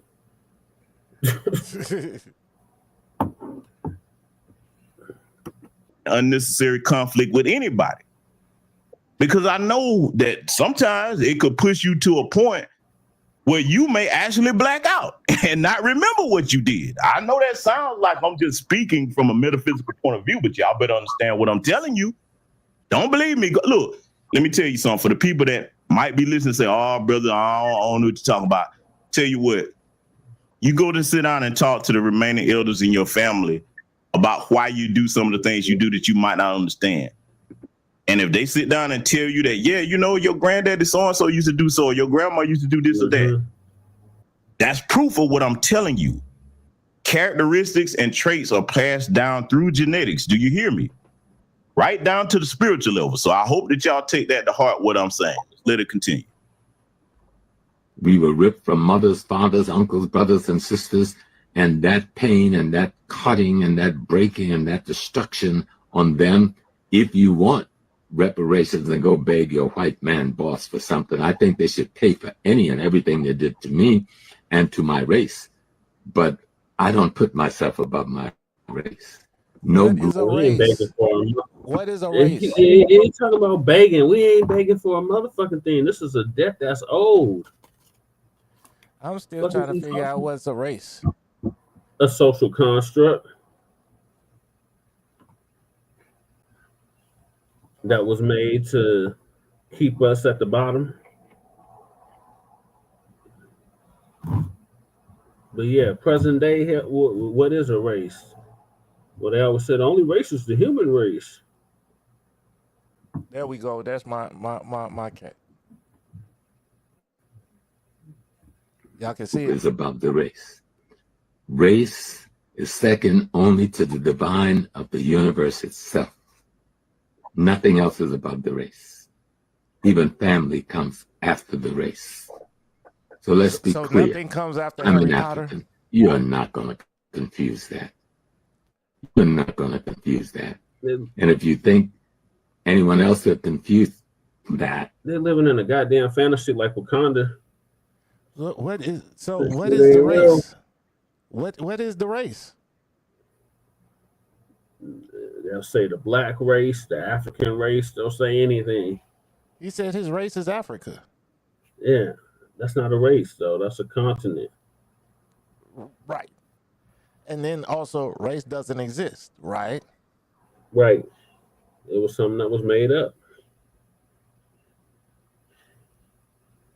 So how is race above all? Like, there's like, oh, Harry Potter's above all, Star Wars, the Force be with you above all. It's what is he talking about?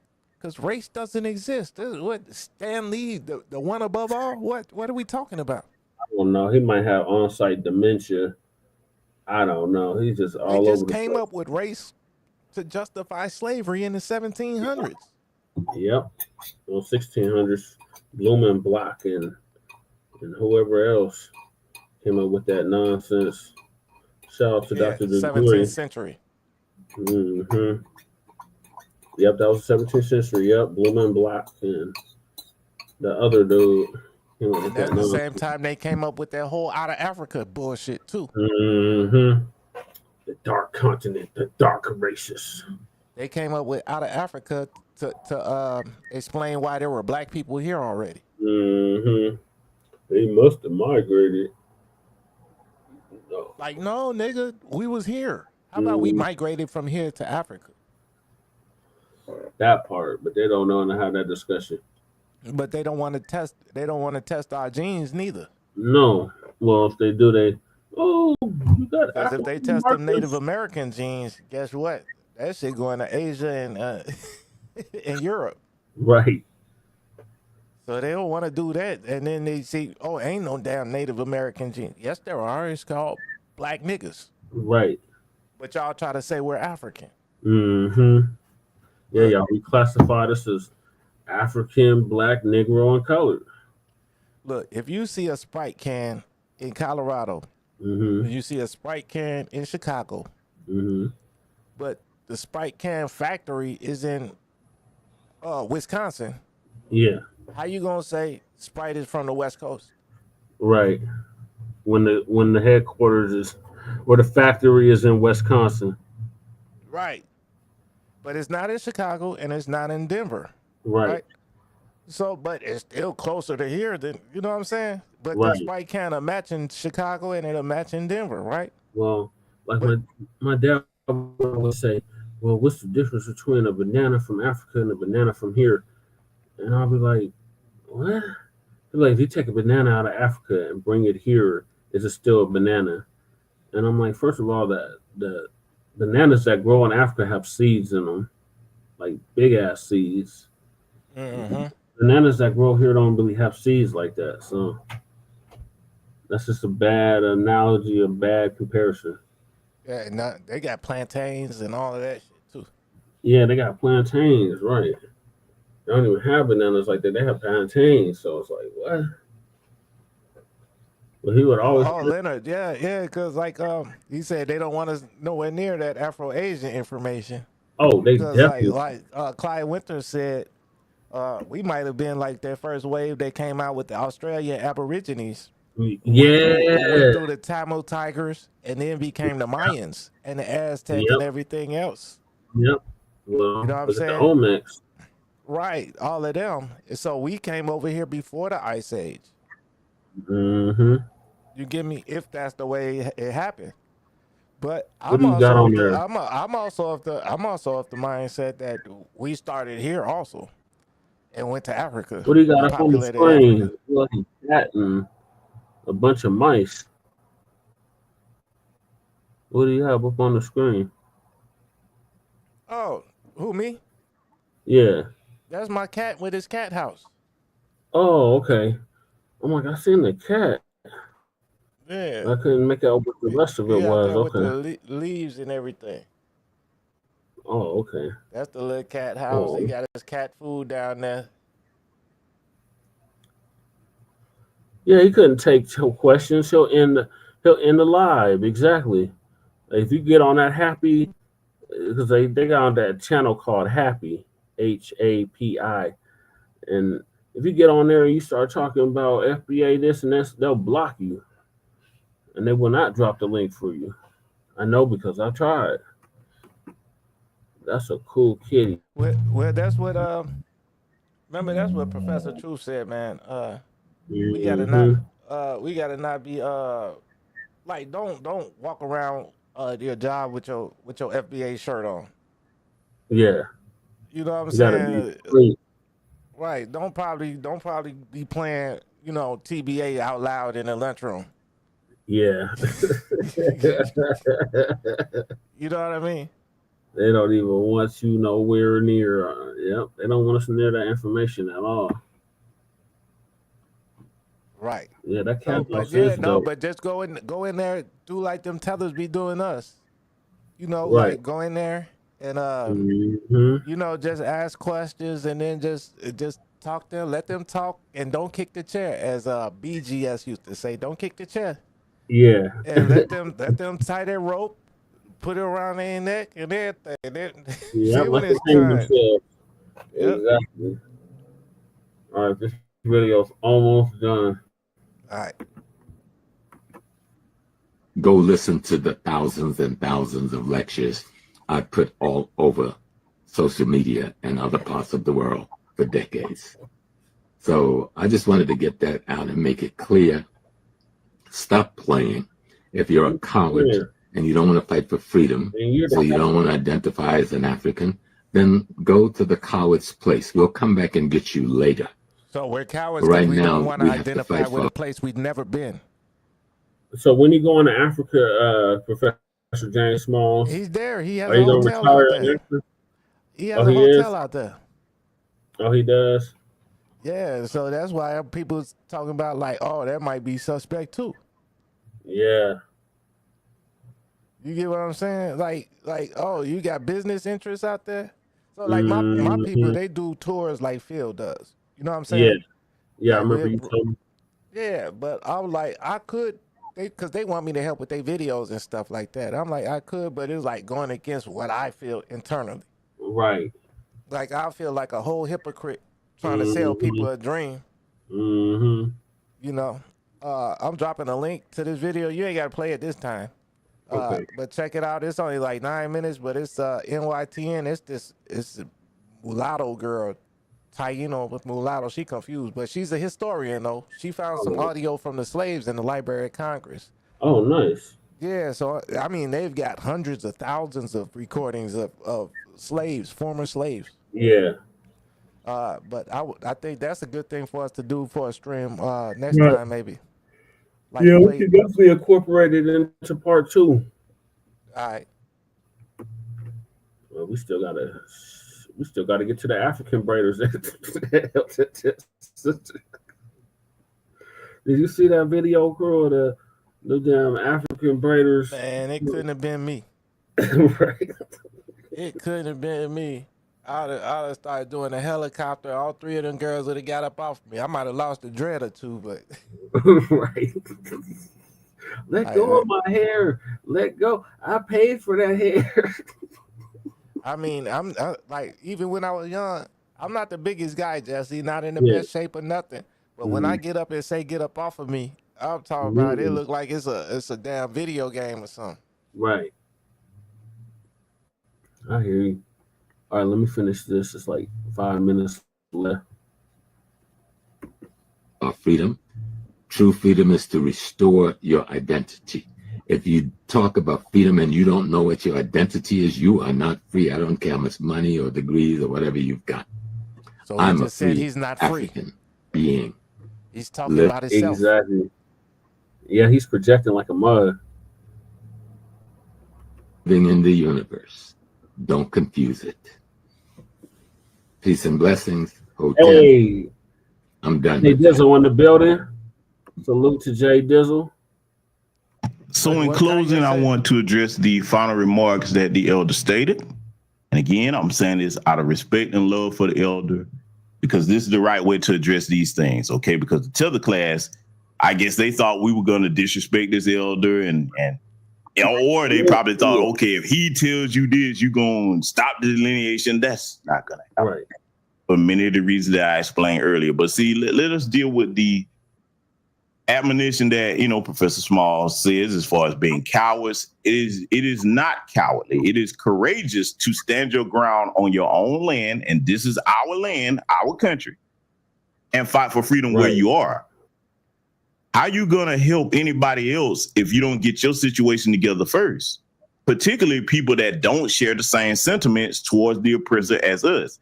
See, in order for Pan-Africanism to work, those that want to practice it, you're going to have that central discussion about how white supremacy is viewed across the board. You're going to have to, because until you do that, you're going to be trying to partner with people that will seek to use you. But in the end, they look at the oppressor class as the better choice to side with. And it will be a heartbreaking thing for anybody to invest time, energy, and money into any endeavor and then realize what I just stated. That would be a terrible thing. I don't wish that on anybody. But if you go headlong into a romanticized view of thinking about things, that's exactly where you're going to end up. And I'm saying that to anybody on the sound of my voice. Make sure you're dealing with things from a standpoint of reality, not fantasy, okay? Shout out you definitely cannot help anyone until you get your situation together first. So there's nothing cowardly about that at all. I respectfully disagree with that wholeheartedly. History and present day disagrees with that wholeheartedly. We definitely know who we are. That's exactly what this delineation movement is about. Us rediscovering our identity on this land and who we really are as a people. And ethnogenesis was had that separates us from any other people on the planet. If you travel outside this planet or outside this country to other places on the planet, rather, you will see the distinct differences that we have as foundational Black Americans between Caribbean people, continental African people, wherever you want to go on this planet. And that's okay. That's not a bad thing. That's not to look down on anybody. One of the things I enjoy most when I travel outside this country is experiencing different cultures and appreciating different things. But I do so with respect anytime I go. The problem is a lot of people don't show that respect when they come over here. And that is why the delineation movement is taking place. Bottom line, tell us, no matter which elder you run to in our community and try to sow seeds of discord, make no mistake that the decision that we made for our present and future, even if they disagree with it, that's not going to stop us from continuing along this path, okay? And we will continue to have respect and honor for them, but we will just not be able to go the path that they're going down because of the reason that I mentioned here earlier tonight, okay? So family, for those of you that wanted to know my standpoint on that, there it is. Let them try to take this out of context, because any of you, and shout out to all the 98 plus people that I see over here that were here tonight, you here heard my standpoint live. So if they even try to take anything that I said out of context, it'll be very hard to do so. You were a witness to what I said and what I have shown you all over the years with this platform, okay? So thank you to all the contributors. Thank you to all the new patron subscribers and all the new subscribers on this channel. This is a place where we try to educate in truth. Sometimes we blend our humor with the education over here, but nonetheless, I think you'll find the content over here beneficial for those of you that are new. Okay, so all right, thank you, GBS. Yeah, so we can't keep going with this outdated concept of pan-scan Africanism. It's not on that shit no more. The days are over. It's not being reciprocated. We've been the only ones that's been towing the line for that nonsense for 60 plus years, and enough is enough of this. What are your thoughts? So, say. Yeah. I got this other video right here. It's real quick. It's just a short, right? It's your favorite African. Oh, Lord. Put in the private chat so I can pull it up. Okay. Let me copy it. I got too many damn screens open. You know I ain't used to streaming like that as of late. Yeah. But you know you got to get back into it, catch the flow like riding a bike. Yeah, just like that. Oh, I like the background, Che. Oh yeah, thank you. Man, that's how you need to work that now. Yeah. But it's that same guy that said, you know, we got no culture. You know, your favorite African that's over here in America. Oh Lord, not that dude. The same bald head guy. Americans have no develop. Explain what I mean by black countries, meaning the 54 that is on the continent, the 13 black countries in the Caribbean, the black communities in the United States, in UK, or wherever you are never, ever going to develop. Can you also explain what you mean by develop, like in terms of economics or technology or? A very good.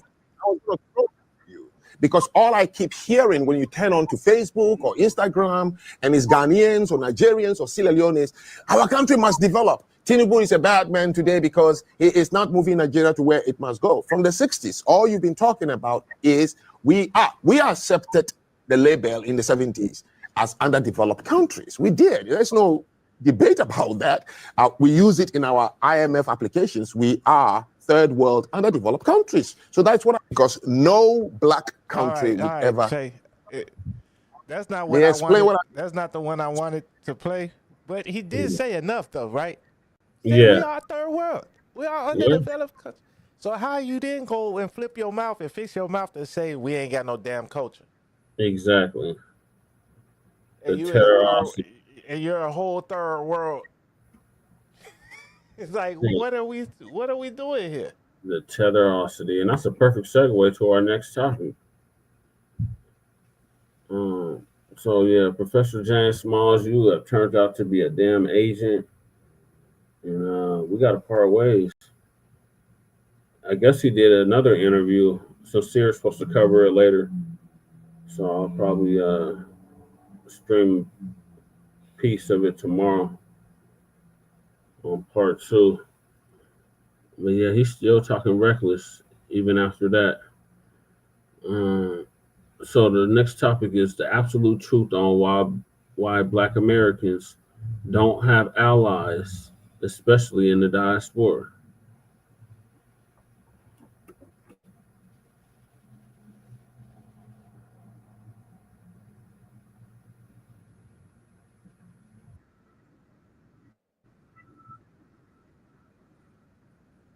Slavery, freedmen, Aboriginal Americans.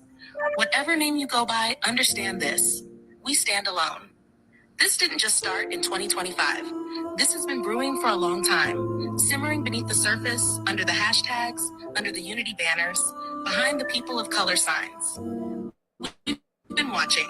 We've been taking notes. And now it's time to speak it plain. They told us we were all in this together.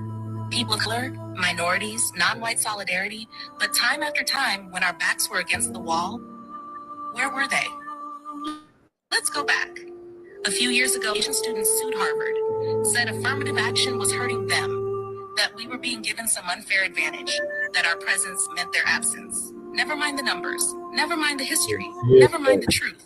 They blamed us, put a target on us, said the playing field was no longer fair, because we were finally allowed on it. But here's what they didn't see coming. Now they're not getting in either. Student visas are getting denied, embassies tightening up, enrollment falling. Now they're asking what happened. But the truth is, it started when you thought we were the problem. Then there's reparations. Our fight, our demand, our justice. And yet, some of the loudest voices pushing against it, Black immigrants, people who look like us, but don't stand with us. Mona David said it herself. We chose to come here. Reparations aren't for us. That may be true, but what she really meant was, they're not for you. You, the Black American. You, the descendant of the enslaved. You, the one who built this country and never left. Then you had the Latino Trump voters. Loud, proud, waving flags, casting ballots, thinking the policies wouldn't touch them, that the deportations were for somebody else. You got touched with the left hand. And now they're getting deported too. Now they're panicking, saying you're next. But that's the part they never understood. We're not next. We're not in line. We're not part of the immigration system. We were first and always have been. We are not visitors. We are not guests. We are not recent arrivals. We are the soil. We are the sacrifice. We are the seed and the storm.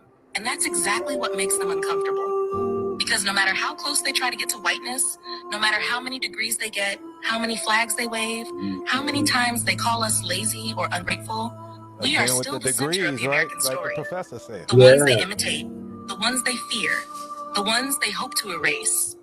So now the question is, were you ever really standing with us? Or were you just hoping we'd stay at the bottom while you climbed over our backs? Because it's giving not allyship, not unity, not justice. It's giving anti-Black American, not anti-racist, not anti-oppression, just anti-us. And that's why we don't have any Family and I, we have family talks when we come back from church on Sundays. And today's talk revolved around Black people. Africans have some type of superiority complex towards Black people. They just don't like them. And I mean, a lot of people don't like Black people for some reason. But I wanted to know why exactly my parents, why my Nigerian parents don't like Black people. I mean, aren't we all Black? No, Ada, you are not Black. You are not Akata. We are Nigerians. We know where we come from. We are not waywards. Black people are so disrespectful. They do not know how to respect their elders. And what is this Black Lives Matter nonsense? Every single life matters. Foolish gods killing one another. Black Lives Matter. But you are killing yourself. Look at these Black teenagers having babies. 15 babies having babies. Pop, pop, pop, pop, pop, pop, pop. They just have babies at a wedlock. For what are they doing this for? What are they having babies for? Babies are no moral. London, right? Right. All right, so let me ask you a question. Who's smarter, Americans? Definitely not. No. Really? Black people don't even know what country. I said Black people down there don't even know what country they come from. So what country you come from? Me, a few. I'm African and Caribbean. Where were you born? Here. So if your kids are born here, where are they from? Adonis from London, but ethnic. Hold on, ethnically don't matter. It does. That's what we mean. Americans, they're born there. But that isn't that ignorant to say it? Hold on. You're white, girl. Calm down. You're still white. Calm down. Hold on. That's what I'm trying to. So you think that was a choice? Well, if they decided to ask their mum where they're from. My mom was born in America. Well, she should at least know. My grandmother was born in America. She should at least know. How? Slavery was a crazy thing. Do you think that was a choice? Of course not. So how can you say that? Like, seriously, how can you say that though? Like, yeah, but we know like few countries we're from. At least in America, they don't know anything. They just say they're from like California or somewhere. But hold on, after 5 or 6 generations and building up America, don't you think we own America? That's our home. Well, would there be America if there weren't Black people there? I don't think that matters. It does matter because without Black people in America, there's no America. I don't know. It's true. Okay, but like, calmly, you know, all Americans are just dumber. How? If I show you a flag right now, you won't be able to. I wanted to ask you a few questions about what do you think about Black. Flag? Yeah, I bet you I show them this flag, they ain't gonna know what it is. Right. I bet you I show them. She shouldn't even had her mouth open and say a goddamn thing because it wasn't directed at her. It was directed at the sister. So, well, like he said at first, shut up, white bitch. Right. But the bitch kept running her mouth. I wish Lady Che was up to hear that because that sounds like something she'll say all day. Shut up, white bitch. Right. Shut up, cockazord. Rwanda says foundational Black American have bad character and are shit. What? Really? Who said that? Your homeland is shit. Oh yeah. Black people in America. Black people in American think of, I think black people American, they don't like other black people in our country, like African. Okay, Yeah. it's true. There's many black. You know, other black people except over here. Hey, tell you, I'll be back. Okay. Give me like Black 5, Americans 10 minutes. who think that Africans are. Of course, they're black. Huh? I said, give me like 5, 10 minutes. Okay, got you. American, they're sheep. They don't understand our culture. Okay. Yeah. So you don't like Black Americans? Yeah, I don't like black American. Okay, but do you know any of them in real life? What? Do you know many Black Americans in real life? Like, have you met many? Yeah. You have. Yeah, I have many. I have many. Okay, so you've met them and you don't like them. No, I don't like their culture because Okay. they're shit. Yeah. When you say this shit, what do you mean by that? Black American, they're people, they're girls are beautiful. They want sex everywhere. Okay, so yeah. Rwandan women don't want sex. Is that what you're saying? No, I don't say that. They like Black American everywhere. They can kiss you. In Rwanda, you can kiss. We have culture. Okay. Yeah. Okay. So in Rwanda, people kind of hide things. So there are true African Americans coming online, giving their experience as an individual, one parent African and the other parent is American. And what they are coming forward saying, right, son, is that the Africans are racist and that they actually have the mentality of a white person.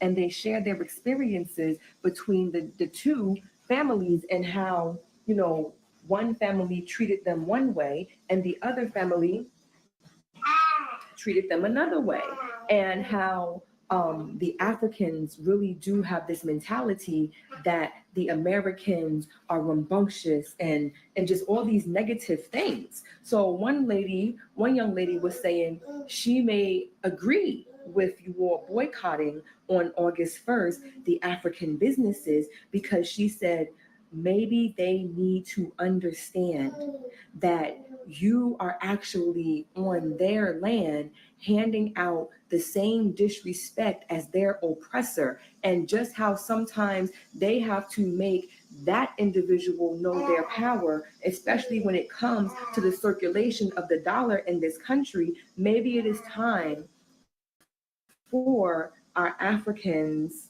to feel the true power of the Black dollar. Sheesh, they are coming out here telling on y'all that we already know y'all. Like, we be saying that y'all don't like us. I don't say it. When they be saying y'all don't like us, I don't give a goddamn who likes me and who not. Baby, do I love me? I do. And that's all that matters to me. But, honey, your own people is coming on here telling about how y'all are racist. I had a lot of classmates that were African, Nigerian, Kenyan, Zimbabwe, and the professor one time called one of them black, and they almost lost their shit. They're like, I'm not black. Really? 100%. They treated it like if it was a dirty word, like them being called black was a dirty word. I'm not black. I'm from Nigeria. I'm not black. Like offended, and I sat there and I'm like, what the fuck? Like this. What the fuck is going She's on? fucking crashing out over this, and then it dawned on me: Africans, even they are racist against black people in America. Just like how there's colorism in Mexico. Isn't I that just fucking posted. crazy. The sooner Black people realize that nobody is their friend, the sooner the revolution and the healing can begin. The Democratic Party ain't your friend. The Republican Party ain't your friend. Other Black people in the diaspora ain't your friend. Other races ain't your friend. Natives ain't your friend. The other letters in DEI ain't your friend. It's a one-sided relationship. You only benefit them. When it's time for them to show their friendship towards you, it ain't never show up.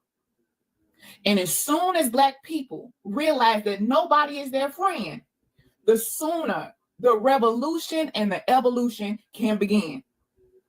It starts with self-love, value, and then having other people actually value you too, because you are the person that brings the value to these relationships.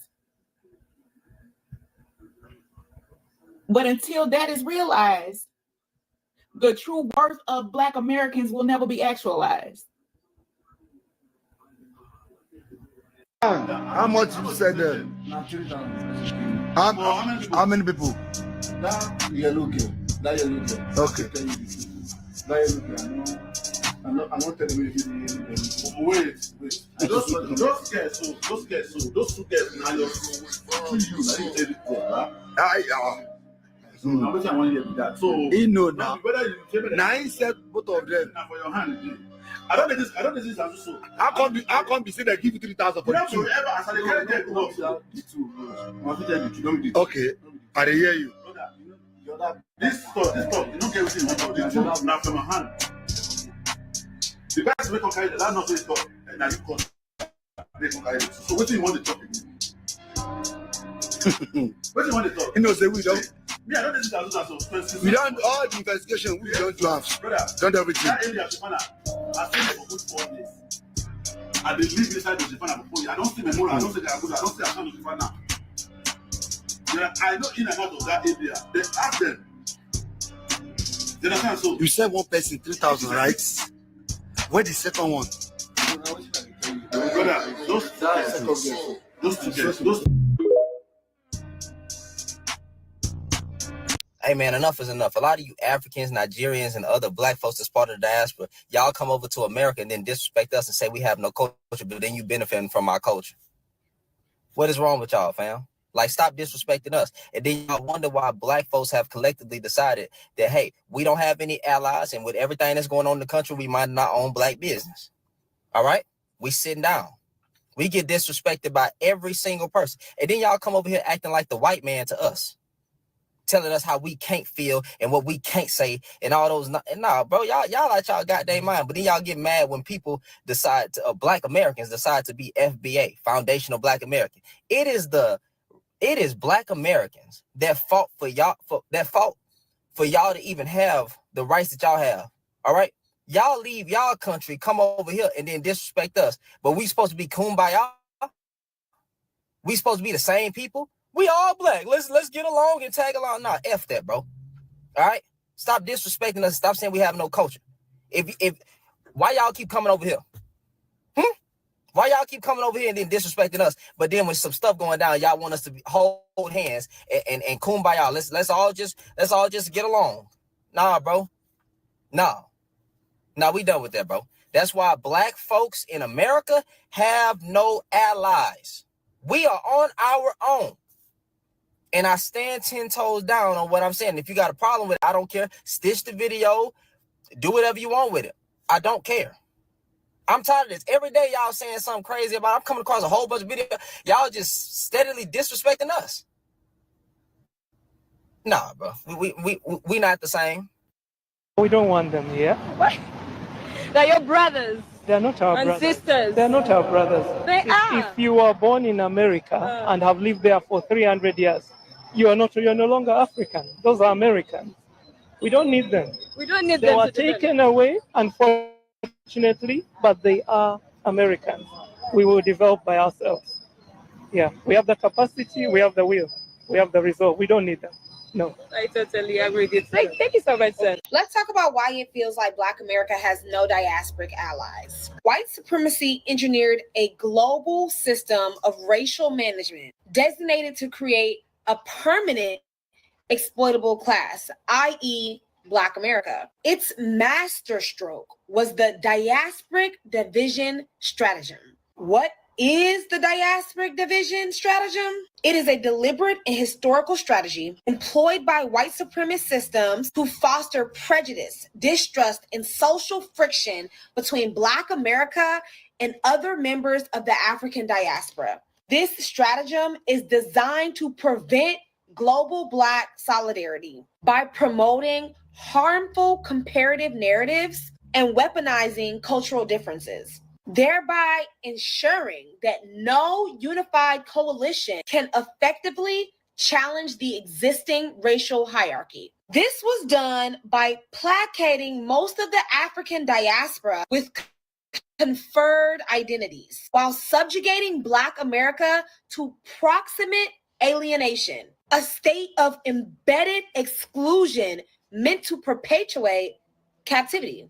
This strategy ultimately backfired. By being forced to build the very system that oppressed us, Black America developed an unparalleled understanding of its mechanics, making us the key to eventually dismantling the entire system. Here is how the strategy works. The core of the diasporic division stratagem, or DDS, by granting certain forms of identity, white supremacy created a false sense of power and belonging that redirected energy away from revolutionary change. For example, in Latin America, they were granted a place in a racial caste system while still being oppressed, but this offered a defined hierarchical identity that fostered a sense of structure and belonging within a colonial system. In the Caribbean and in Africa, they were granted nation states identities, flags, and independence. This created post-colonial nationalist identities, which created a powerful source of pride and a perceived win that focused on building the nation within the colonialized identities and borders rather than challenging the global system that created them altogether. The outcome is that these groups were given a container for their identities, i.e. nation states and caste systems. This placated them as the fight became about managing their own designated space rather than tearing down the entire structure. The other half of this is controlling Black America through proximate alienation. The U.S. model of racial management is uniquely brutal because it's a denial of any form of sovereign identity. Total alienation. Black Americans were given no ethnic designation, no land, no flag, and no nation state. Legally defined as non-citizens within the nation that we were building.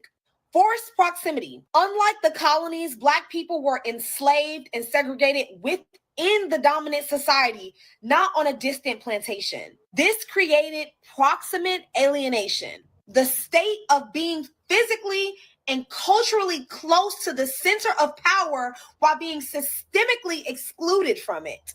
The goal was to create a permanent, exploitable domestic class that could never coalesce into a threat because it lacked unified bonds of shared, recognized identity or homeland.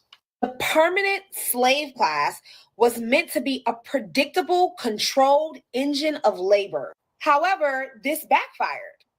The strategy to keep Black Americans captive forever failed because it created the conditions for its own analysis. Proximate alienation forced an unparalleled education. We became the forbidden observers, forced into a front row seat of whiteness. Black Americans became expert analysis of white culture, psychology, and the mechanisms of power. We had to learn it in order to survive. Also, the separate schooling during separate segregation. During segregation, Black-only schools became spaces where Black intellectual class could develop independently. We were taught the master's tools, right? Western curriculum, but from a critical, isolated perspective, learning to adapt and repurpose the information for liberation. This produced a culture of profound innovation, jazz, hip hop, AAVE, and a tradition of radical critical thinking from Du Bois, Black liberation movements like the Black Panther, Martin Luther King, Malcolm X. Because we were denied a past, we were forced to forge a future. So this is how DDS thrives, right? There is a subconscious hierarchy. Everyone subconsciously recognizes the hierarchy of identity, right? Groups with nation state identities often view their identity as more valid or authentic than the synthetic struggle forged identity of Black Americans, right? This becomes weaponized division, right? Diasporic tensions build when Caribbeans and Africans view Black Americans as less cultured or the cause of the problem, right? Then they reject the umbrella term for global Blackness, preferring their national identities over our racial solidarity, right? Then turns into the internalized policing, focusing energy on policing who is Black enough instead of unifying against the common system of white supremacy. The ultimate goal, to ensure Black Americans have no allies, keeping the global diaspora divided, weak, and unable to form a legion necessary to challenge global white supremacy. All right. This makes Black America the key to global revolution. Unlike other groups, Black Americans were never bought off with a flag or a nation state identity. That means that our struggle has never been for a place within the system, but for a total transformation of the system itself. The condition of proximate alienation provides the most clear-eyed, uncompromised, and penetrating critique of the white supremacist system, because our understanding of it was forged inside the belly of the beast. Global liberation requires recognizing DDS as a deliberate strategy and uniting under shared identity, not based on colonial containers, but a shared goal of liberation. It requires the diaspora to listen to the unique understanding born from Black Americans' unparalleled position. Anyway, you guys, please like and share this. I have armed you guys with two powerful coin terms: DDS, And this is her talking at 2 times division the speed? stratagem. Oh my God. And proximate alienation. If you guys want to learn more about this, please like, share, and subscribe as we dive deeper into these new topics that are going to be I should speed it up though. to global liberation. True Black Africans and African Americans What do I'm saying, not Jay, claim is it said Black it was Americans. Jay, We you are ain't gotta not speed it the up. same. African tends to Jay, you focus ain't on gotta speed it progress, family values, and community upliftment, what I was saying rather is, than 'cause it said dwelling it was already on playing at 2 historical times the grief. speed. And Oh, I'm like, damn, yeah. she talking that slow and it's already 2 times the speed. I couldn't imagine having to sit through this shit at first. Like, oh Right. man. Like It's just- you know how people call in? Yeah. Let me I wanna say, yeah, so that thing you were talking about, like, man, get to the fucking point, dog. I'm finna hang up. Like, man. Right. I hate that shit. Like, Motherfucker called in the Black Alpha Network with that bullshit earlier. now I can get it sometimes, right? Because you know you're waiting in the queue a long time, right? Yeah. Probably an hour or 2. You know what I'm saying? So when somebody catch you, you might, if you didn't have your notes in front of you, whatever, that Yeah. might happen. But still, you sound like you're dumb as hell. I got taken off guard because they was like, "Oh, we got Jesse Parrish in here." Like as soon as I hopped on, I was like, "Oh shit." Yeah, you're a celebrity, Jesse. Yeah, apparently. Yeah, we all know you. Don't encourage him. Don't encourage Oh him. Lord, He's you know, ruining our whole you fucking started Lady relationship. Che up. Don't encourage him. Oh Lord. He's ruining our whole relationship with And us. see, look, you sound like Aisha Curry. Bro, what the fuck I sound like, Kurt? I don't Yeah, talk about don't encourage him. You gonna fuck up my whole relationship if he get more famous than he is. How come I'm not famous like him? Look, Ray, check it out. Oh Lord. He's destroying our whole relationship. He doesn't give a fuck. You know I'm joking, right? But oh Lord, here we go. He legitimately is. With that fucking online shit. We have no life. Oh yeah. Because of that. I'm trying to blow our platforms up. You fuck. I don't care. We have no privacy. It's always like this. It's always like this, man. I don't fuck that. For 5 years of this shit. I'm done with it. It's Saturday. This is a routine every Saturday. No, not for the that. past Because you 5 don't get years. online, everybody's platform. And then, but she's saying that now. But watch, as soon as you go out, No, as soon as you in the stream, Che, she gonna go live. You Talk know. about, but the limelight, I need it.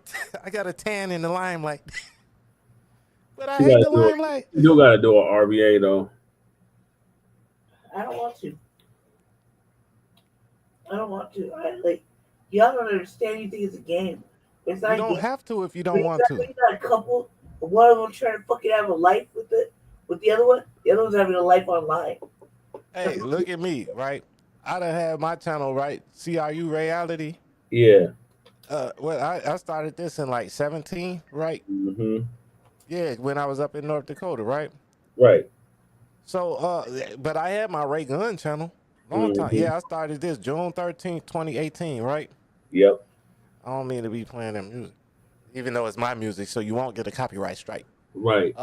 But yeah, so like I'm at 743 subscribers, right? I make like I'll run a month and just drop video after video after video, go live and everything, and then I'll just stop because I'm not feeling it.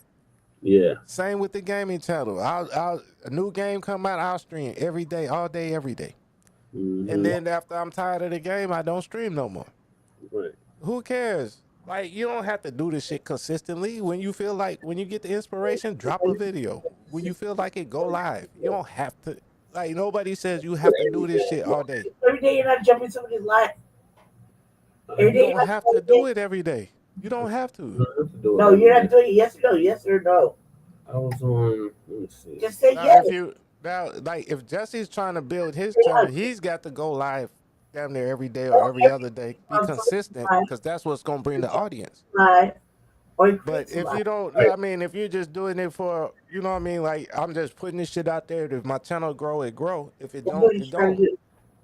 Right. So if he's trying to do it, he has to be consistent, because that's the only thing he's going to. Consistent on your own. We're breaking up. Oh my God. She don't mean I don't that. want to be with you no more. She don't mean that. She's just I don't very wanna be with angry. It's just the hanger talking. Hey, don't worry. She can move in with Bugsy. No, I got off with it. He's here visiting me. Remember, we live in separate. Hey, Lady Che. Hey, Lady Che. What? I got a place for you. I don't want to be here with him. I don't want to be with him. Oh, he does. Hold on. Hard shit. Look. Hey, see, Lady Che. You're not going to be talking to something. You never can just be quiet. Hey, No. Jesse. Show Lady Che. Here, eat some. No, I don't want to. See, you got a cat here. You got a heated floor.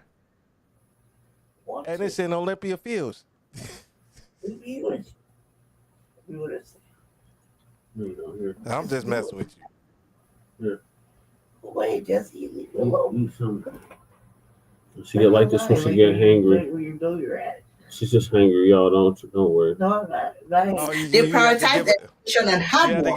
They don't live life Robert De Niro. blaming the white man for all their failures, challenges, or the choices that they make. Many Africans strive to give their children better opportunities and instill values like hard work and responsibilities. They don't raise their kids to hate the white man and blame them for all of their problems. That's why they can't grow. Africans are hard workers and they work on self-improvement. They hold themselves accountable for their actions instead of making everything about race and blaming the system. True Africans do not celebrate when a white kid loses his life to a black kid. The decent black Americans out there, we claim you. We see you. Who are you to claim and us? we We love don't you. claim you. Thank you for being a decent human being. We at war. We at war. You said Who are they to claim us? We don't claim them. Exactly. Lady Chase said she didn't know we were up for adoption. Oh, jackasses. They want to enslave us and then claim us. Yeah. Well, shit, we got Kukisi in the building. Oh man, I spoke him up then. Yeah. Where he at? What channel they on? He's on his YouTube channel. Oh no, I see him now. No, I'm like, what channel you streaming on? No, I didn't see him pop up in the chat. Man, hey, go back to that other video where they was playing that bogus ass beat. That's when I spoke him up. I said, man, why are these Africans talking over this old bogus ass beat? He's talking the one with the shoes in the background. Yeah, I think it was like 2 videos ago. It was a bunch of Africans and there was some hi-hats playing and shit. And they sounded like they was a little off beat. I'm like, even if me and Keezy got that and sampled that, I don't know what we could do with that. Like we can get in there and call Oh, the one that Ye said in we it. not brothers. You talking about the one Yeah. where he was like, "We not brothers"? Yeah, it We're not was a our dude in brothers. like a white T-shirt or whatever, and they had some hi-hats playing. Oh It yeah, was like so we are kind of not crazy brothers. ass beat. Yeah. Or is I it was like, this show one? that to Keezy. I'm like, man, God damn it, where's Keezy at? Because these beats they be playing like they're like fake trap beats, African trap beats. Video, no. You know what I'm saying? It's Yeah. like how you got an African trap beat and it's off beat. No, I don't like their culture because Okay. they're shit. When you say this shit, what do you mean by that? Black American, they're Yeah, I they're was a little into that. I'm trying to they're find it. Trying to scroll back a little bit. It was after her. Right, because I saw that when I was still in the house. Like I remember I said I'm finna go out for a second. Yeah, it was after her. Yeah, and it wasn't much farther, like a minute or two. But I heard some. Yeah, there we go. This one? Yeah, I think it was about right there. No, this is a FBA brother. No, I'm talking about it was dude that. I'm watching the damn screen. All right, dude that was sitting in the basement. Oh. It was two Nigerians talking, and it was you know it was the hi hats going over it, like this one. I think it's this one. We don't need them. We don't need They them were to develop. taken away, it was- unfortunately, but they are Americans. We will develop by ourselves. Yeah, we have the capacity, we have the will, we have the resolve. We don't need them. No. I totally agree with you. Thank you so much, sir. Let's talk about why it feels like Black America has no diasporic This one that allies. put me White to sleep. This bitch was putting me to sleep. Let's see. Man, I wish I could find this. I'm trying to catch it because you know I got your live stream up too. You give me Yeah. so I can go back through the live stream if I could catch it. There we go. I think I got it. Hold on. Okay. Let me stop sharing so you can share it. This shit. You hear this? Play it. I can't hear it. Oh man, hold on. I know what I'm doing. Oh. Huh. Oh, I'm not sending the desktop audio out. Oh man. Put it back. You can't hear this? Uh-uh. Oh. Jeez. Let me route the audio someplace else. Okay. Is it the one where they're talking about selling the people? No, he's like, y'all know they got the. Okay, you see the girls with the. To all African that disrespect FBA Black Americans, look at this African who sold one of his own people. He sold a yellow Nigerian girl. Yeah, that one. Yeah, that's the one. Yeah. Okay, let me see if I that's the video I was talking about. Okay, While I go reroute my computers again. What's It's not playing it out to you because your audio is coming in on this damn channel. So, otherwise, if it was playing back the desktop audio on the stream, then it'll get a whatchamacallit. It'll get feedback, a lot of feedback. Does it say what the timestamp was? No, because it's in your stream. Oh, okay. Right, so it's like 23 minutes ago. You'll see a big head girl with some glasses on and like a brownish red shirt right before, but it's like 20 minutes ago in this stream. 22 minutes ago. You'll see a girl in her glasses look like a spider or something. Like I thought you had your video separated. You This know what I'm one? saying? No, it's all one stream. Oh, okay. It's all one video. This yeah, one? It's a little after that. It's after that. After that. It was after the British chick. Right. A little after that, you gonna see the girl with her glasses on in the kitchen. Oh, the one with this one. No. Yeah, a little after that. God damn, all these girls dressed the same. Right. No, but it was a different girl in the kitchen. Remember, I told you it was the nigga in the basement. Yeah, that's her. That's her. Oh, this That's one. her. So it's right after that. It's directly after that. Okay. Like directly after her clip. Then that's This yeah. one. Yes, yeah. There we go. I ain't said both of them. Hey, Keezy. I don't know this. I don't know this. How come? Keezy, what How we come gonna do you say with they this give beat? 3,000 for the two? Keys like nothing. Okay, I didn't hear you. I didn't hear you. This stuff, you don't get what you want. Now from my hand. The best way to carry that, that's not this stuff. Yes, it stinks all in there. Even the girl with the thick legs, her house stinks. Beyond all the investigation, we don't These they be nuts. Don't everything. Africans making trap music. Come on, Keezy. What we gonna do with this? We can't even sample this. Yeah, I know in and out of that area. They ask them. Pour Sprite on his fucking. You said one person on his 2,000, right? NPC. Where the second one? Pour Sprite on his NPC. Those Nigga, pour syrup in his Hey man, enough keyboard is keys. enough. A lot of you Africans, Like, Nigerians, and other black folks. But that's all I wanted Yeah, to that was play, that key. Jesse. Oh. Pour syrup Okay, in let their me try it. keyboard Yeah. keys. You know what I'm saying? Right. Like make Yeah. it hard for them to make a beat again. Like don't even try. Stop it. Stop what you're Right. doing. Now Tariq about to cook these tellers. Want to talk about what's going on right now in Nigeria? No, I'm just saying. I'm just Blaming the system. I'm just I'm saying. serious. Life to a black kid. The decent black Americans out there, we claim you. We see you. And we love you.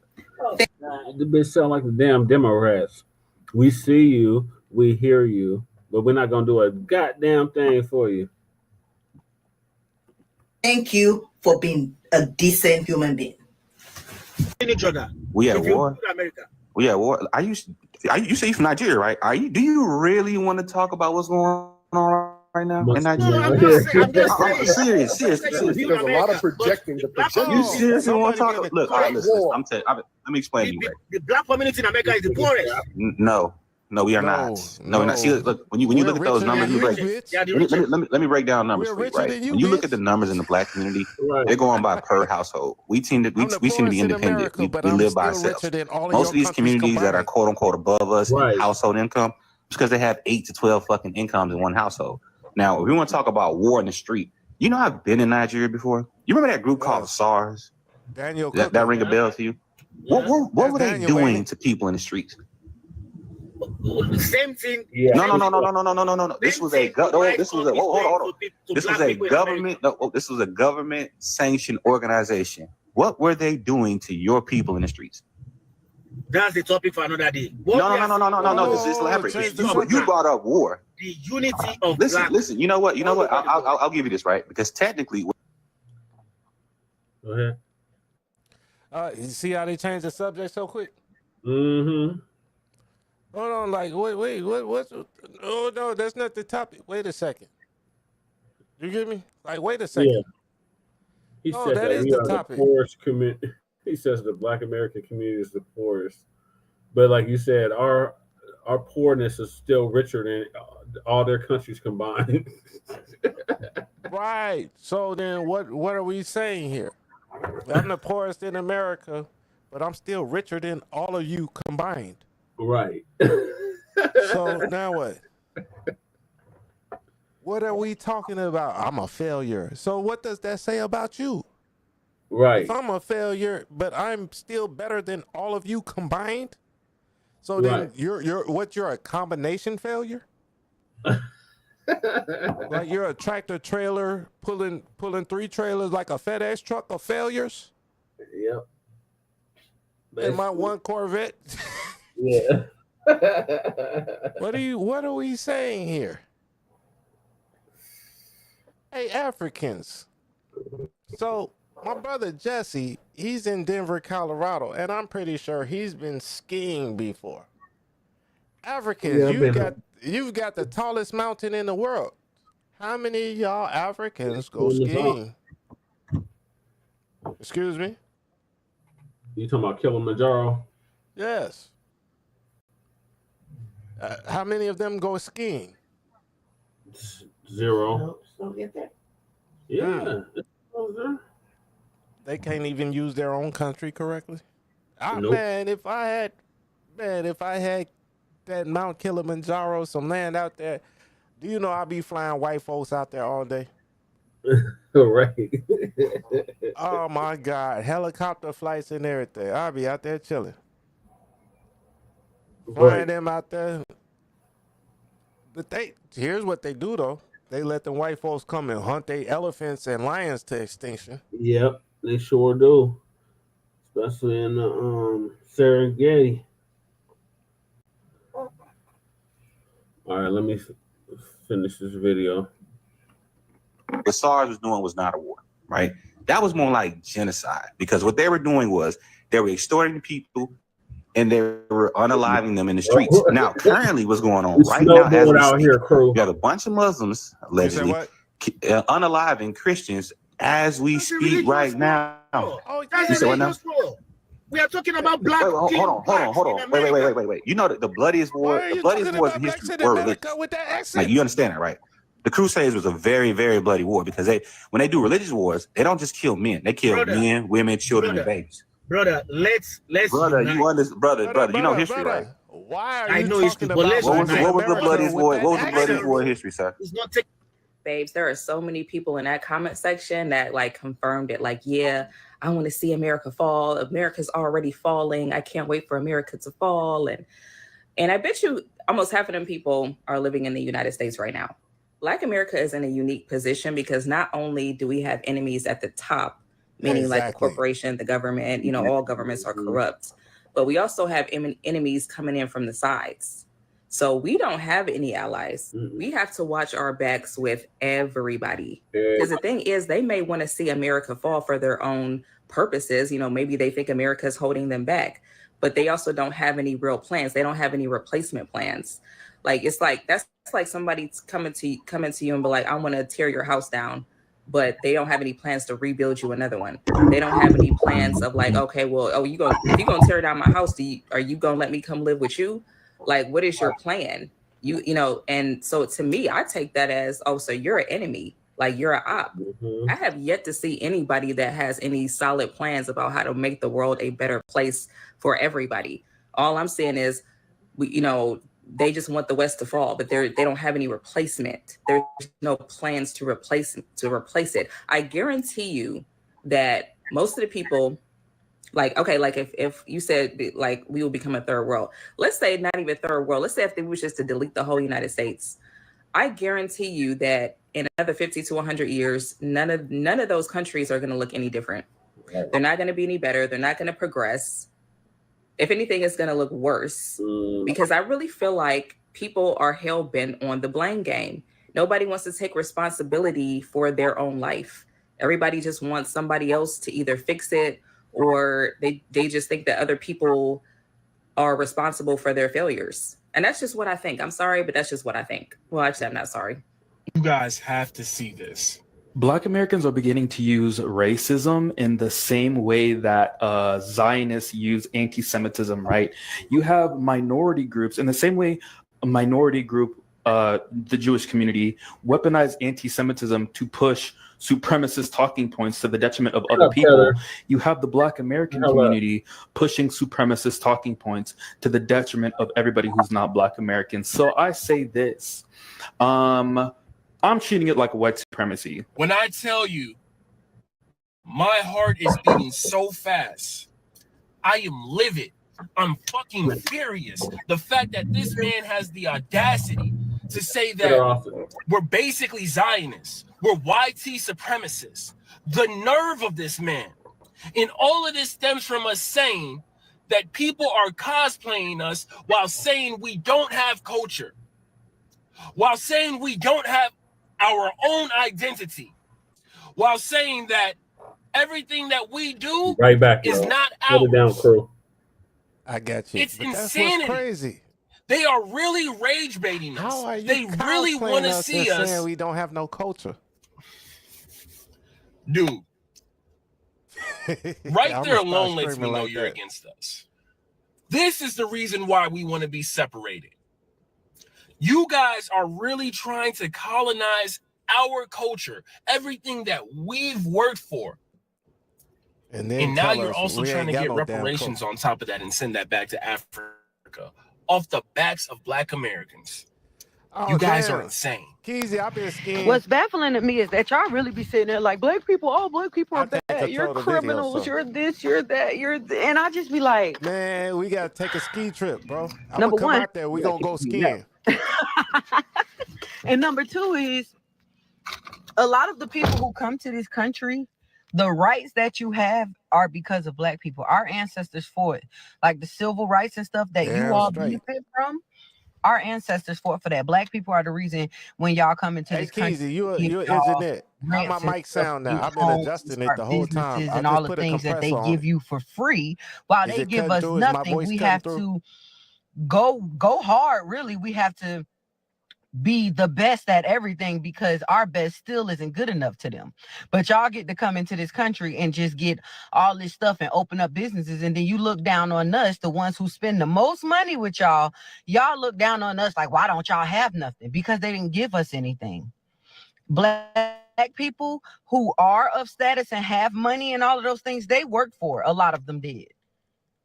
A lot of us have to work for everything that we have, while other people come in this country and still turn their nose up at us. When we are really the reason you rich. Our ancestors fought for your rights, and we are the people shopping at y'all establishments, but y'all still treat us like trash. Like, really think about that. And then it really be hearsay, because a lot of y'all don't like Black people, and you don't even know Black people. You live in a town where there's not one Black person. You just go off of what you see on the news and in the media. But if we go off of what we see on the news and the media, you think we want to be friends with y'all? No. And the sad part is, a lot of Black people don't even dislike Caucasian people.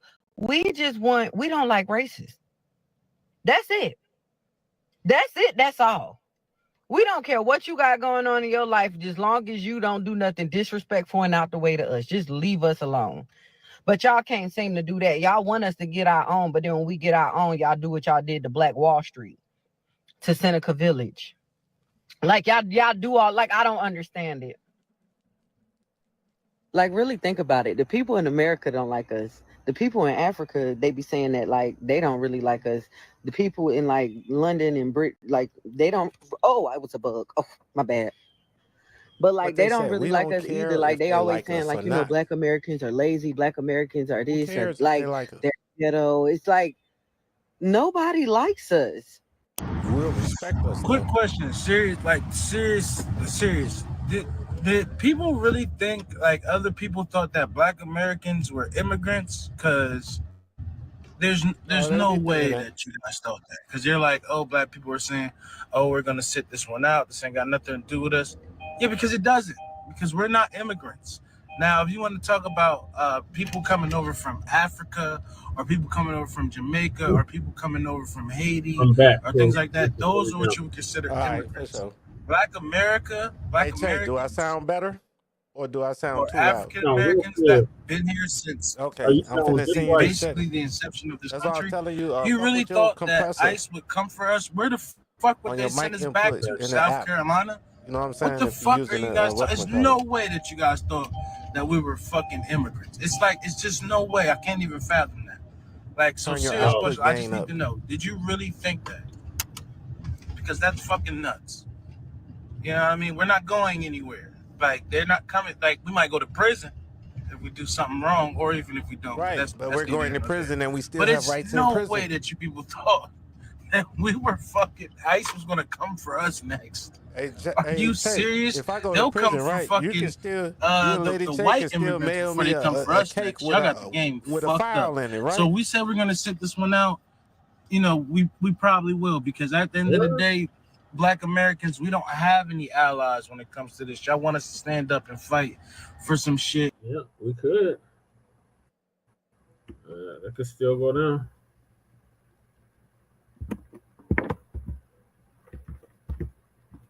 Yeah, I'm using Lady Chase equipment. I'm not using the equipment you sent me. Okay. I'm at her house. You still probably have one on there though. Okay, let me see. Depending on what it is. I'll holler at y'all later about it. You get me? Okay. I ain't really, but yeah, it's the compressor. Like in your mic setting, you can put an effect. Even like in OBS, if you use OBS or something, you can put a compressor on your mic, and that's why the radio be sounding loud and crispy like that. Oh, okay. Yeah, I got it on echo cancellation.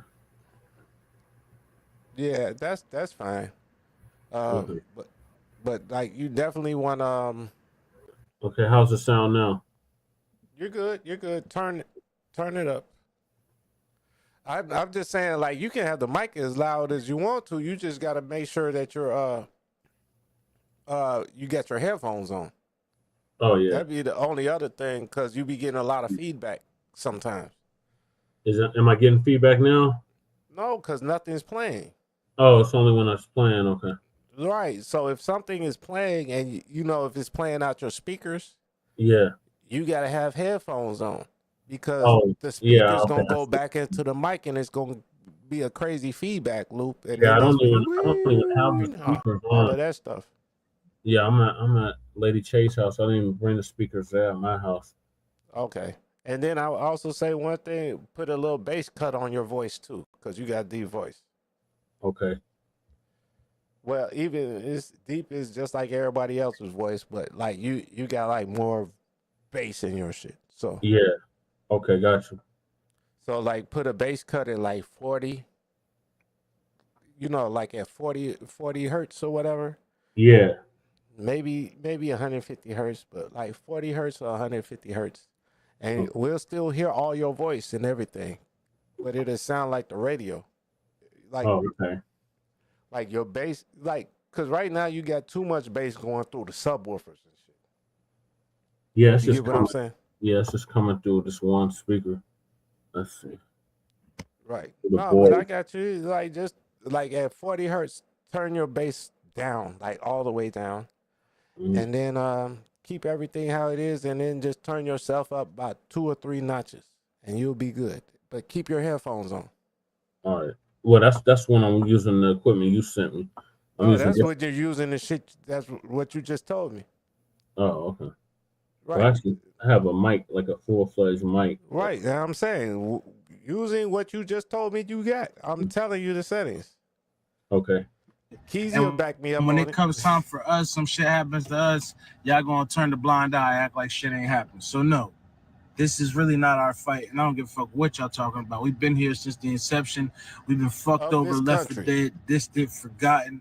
Y'all just shit on us, spit on us, piss on our grave, and after that, laugh behind our back, talk in our face. Like, come on, man, y'all know better than that. You know what I'm saying? It's just the way I feel about it. If you got a problem, argue in the comments. I don't give. What's that? Because he said they left for dead. You get me? Yeah. So if me and you walking from your crib to my crib, right?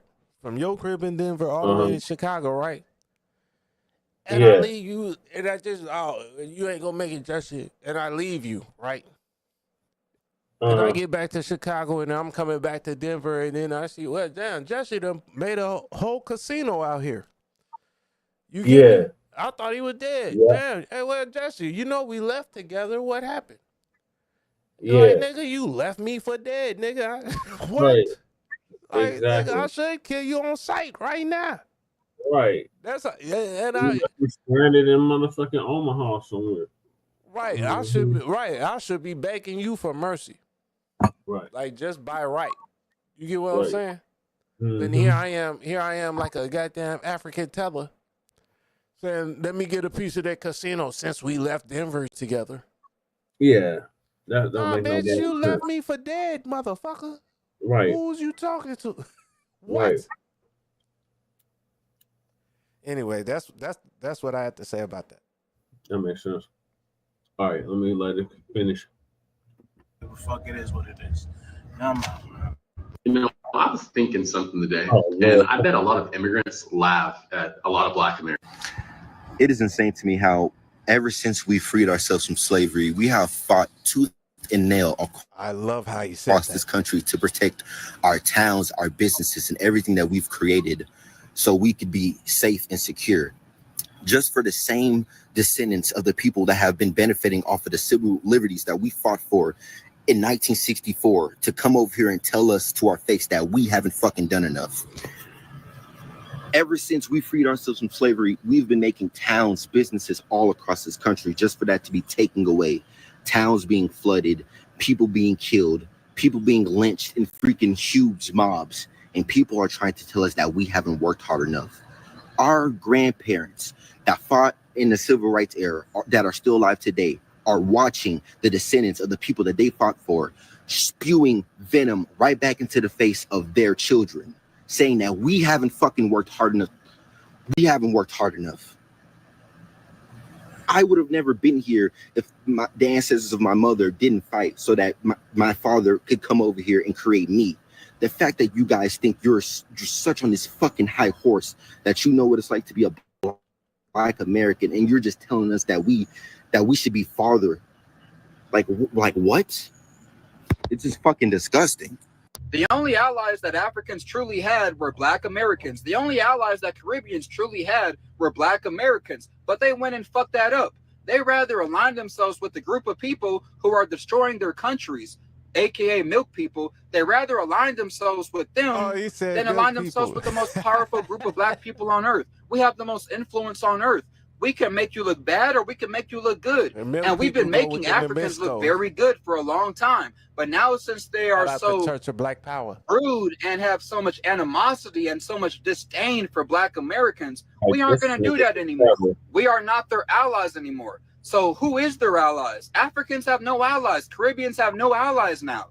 They come over here to America and they take part in our culture. They emulate us. But when we cut that axe off, who are they going to emulate? Who's going to represent them on the world stage? They have no allies now. Who's going to speak up for them? Not us. We are not our ancestors. I used to hate that saying because it's disrespectful, but now I get it because our ancestors were brave. They were built different. And some of y'all are built like your ancestors because a lot of y'all had cowards for ancestors. And it shows. My ancestors were not cowards. Who is this? Exactly. Like, this what the fuck are you talking about? Black people. My ancestors were definitely not cowards. Some of y'all hear me when I say this, but who is you talking to? We don't have any allies. There's no such fucking thing. The mask slips off too easily and they keep showing us who the fuck they are. She mad at us for saying that we're resting. We're not doing the protests and all that other shit. Y'all got it. Y'all handle it. Y'all got yourself in this situation. Get yourselves out of it since y'all so fucking miserable. Hey, y'all better be doing something. And who the fuck are you talking to? Right. There we go. Who are you? What? Black people, let me tell you. I'm Right. tell you what they're hoping for. Call my They granddaddy want a us coward to be one on the more front time. lines I'm gonna go dig his for ass these up. marches and these protests while What you this mean? motherfucker is deploying the I'm gonna go National dig his Guard ass and the up. Army Both of into their certain ass. cities and shit. Right. They want us to be on the front line. Yep. Getting beat, maced, tased, thrown in jail, even killed. So when it reaches that point, they can use Black Death as a symbol that things need to change. And hopefully that will start things shifting in the right direction for them. Watch this. They want to continue to capitalize off of our pain and our death. They don't give a fuck about what happens to us. It's so evident. Yeah. So fuck her and everything she talking about and anybody who talks like her. We not defending shit. Right. Stay the fuck out of our face. Our men and women came out in large numbers trying to protect everybody from this shit. This is what y'all signed yourselves up for. This is what y'all signed everybody up for. We ain't got no culture. You see what I'm playing, Fix right? home first. That's Don't worry the new about Black your mind, what we got That's the going new on. Fix dance, home. and watch everybody be doing that. That's Soldier Boy. Black Americans, listen. Please stop referring to yourself as African American. He just came out with that dance Pan-Africanism, that whole movement to unify Black Americans with Africans. Listen, that's a hoax. Okay. They want a destiny swap with us. They want to take our culture and our dollars and take it back to Africa. You see what they did with the Essence Festival. If y'all keep feeding into this narrative that we are all the same, they are brothers and sisters, what's going to end up happening is when it comes time for reparation for what our ancestors went through, not theirs, the ones that they sold, not theirs, what's going to happen is they're going to send Black Americans reparations over to Africa. And they are not our friends. They are not our allies. And I hope y'all can realize this and wake up. So it's FBAs, Sulans, Black Americans, whatever moniker you want to call yourself, and however you want to identify. I identify as a foundational Black American because that's what I like. It feels All right, of the and above. it's actually to me, it's a proper I'm term all of the above. that we actually came together and said we rather be called. You know, even when I walk around the street and I tell people, "Hey, I'm an FBA," and I tell them where my family is, from. And they be like, "Oh yeah, my family is also from the South." Nobody But, some walks of us around the went street back, talking about I'm an and FBA. some of us stayed here. So I know the situation. I was like, "Well, we probably come from the same lineage, so you will be an FBA too." And I always double check. I'm like, "Yo, all right, so it's your great grandmother, great grandfather, and such," and they'll be like, "Yeah." Simple thing. Any immigrants in your family? They come from slavery, XYZ. I'm like, okay, well, That's the simple way to ask them. you You got any immigrant? You'd be like, yo, that sounds so dope. That sounds so cool. If But not, the point then of this you're video, FBA. Simple, right ain't it? here, is to show that those who don't know, who are new to this, for my that age, right? you I have got you no by like allies 5-10 years when or it something. comes to Yeah. Africans, They got me my like age, Caribbean, all definitely. that Like, is your diaspora nonsense. grandparents Throw that out the immigrant? window. These people All do right, not then. like you. They use you and damn abuse you. FBA. You get me? You They have Zohran. they use YT terms on you. If you You're younger than if Lady you K. get them out of their body, they will call you the hard ER. Not like NIGGA, because they don't even say that over Sure that there work. I know unless that's they're not like true. trying to like cosplay us and act like a buffoon. You know, but like, oh, We know what's up, Lady my Che got that yeah, white like grandma. that, right? So Like that's they say when they do that Tyreek. nonsense. No, her grandma. I even noticed that some people come over here over time, you know, I'm trying and I to see meet if them she and, gonna and wake they up. just I'm start just gonna saying say that. some hot shit for she to Literally, wake up. just start saying it. Like I've never heard them say it at all. But I guess like the people that are I'm just around, it's talking like, shit, oh, Jesse. or maybe they hear it so I'm much they just think it's talking shit, okay to Jesse. say. And I gotta tell them, like, Yeah, I know. tell them like, yo, you can't say that word. It's not your word. And tell everybody this. It's not your word. Stop saying it. Because if all my Black Americans got wind of all the crazy stuff that y'all say and do, Right. it's gonna be up in its stuff. Hey, They're gonna if you'll mess pause you it for a up in the second, Trey. streets. And there's nothing you can do about it. I'm not promoting violence, but I'm letting. Yeah, go ahead. I'm about to end the stream after this is over with. Okay, no, so like I'm agreeing with him, and I'm bringing it to the point like how I was just joking with Lady Che, right? Yeah. And how he's saying about the N-word, right? Mm-hmm. Man, we got a relationship. We've known each other for years and years and years. We got each other's phone numbers. You call me, she called me, I call you, I call her. Yeah. You get me? So when we tell jokes, that's one thing. But if a nigga just got in the chat, start talking, you know what I'm saying? Telling jokes. Who are you? Exactly. You're Like, gonna be you can't- regulating. Right. You can't. Who are you? You can't tell no jokes. Right. Like, you just got here. Exactly. Matter of fact, you still standing outside the fence. Right. You're not even in the backyard. You're not even in the barbecue yet. Right. If you're gonna get in. If you get in at all, right. So, but yeah, that's like what he was talking about, the N-word, right? Mm-hmm. But just because you can dance or because you can do this little soldier boy dance, which I can't even do, but I'm FBA and I'm still getting in. And I'm gonna push this little nigga out the way. You get me? Yeah. You know what I'm saying? But damn, if you think the dance gonna get you in, or if you no. Just because you look like us, no. Nah. Just because you dress like us and can dance like us. Mm-hmm. Because Soldier could bring his friends that's all dressed like him. It could be a white boy and an Arab boy. It could be another African. Mm-hmm. I mean, not another African, but it could be an African. Yeah. And a Jamaican. Mm-hmm. Wearing the same jewels, the same gold, the same Jordans, the same shit. Yeah. Trying to dance like him. Guess what? Only Soldier Boy getting in. Only Soldier Boy, right. Only Soldier Boy getting in. Everybody can be in the same costume. Everything. Soldier Boy. That's what I'm saying. Like, look at Soldier Boy, right? Yeah. That's why I'm using it as my avatar right now. Right. This is Black American culture. Yeah, it is. Even though I don't agree with everything he do, that nigga get That nigga Star Styles. Yeah, he does. Ooh, man, that ooh. Right. Yeah. Look, he's still sagging. He still got his Jordans on. And he ain't even from Chicago. Got his Jordans on. Yeah. You get me? I thought he was from the Shy. He's not from the Shy? Hell no. That nigga from the South. I think he's from the A. Oh, yeah, he's from Atlanta. That's right. Yeah. So he was born in Atlanta and he moved to the Shy? Man, do I got to look him up? I can't do it on my screen because that's what I'm using as the avatar.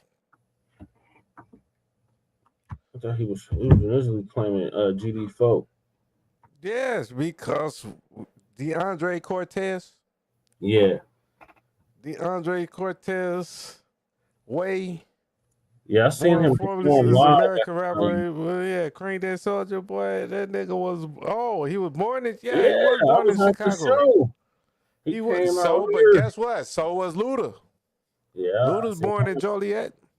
Yeah, he was. Where the hospital, state hospital is. But just because that's where you was born, where his parents from though? You Right. get me? Yeah. So let me see.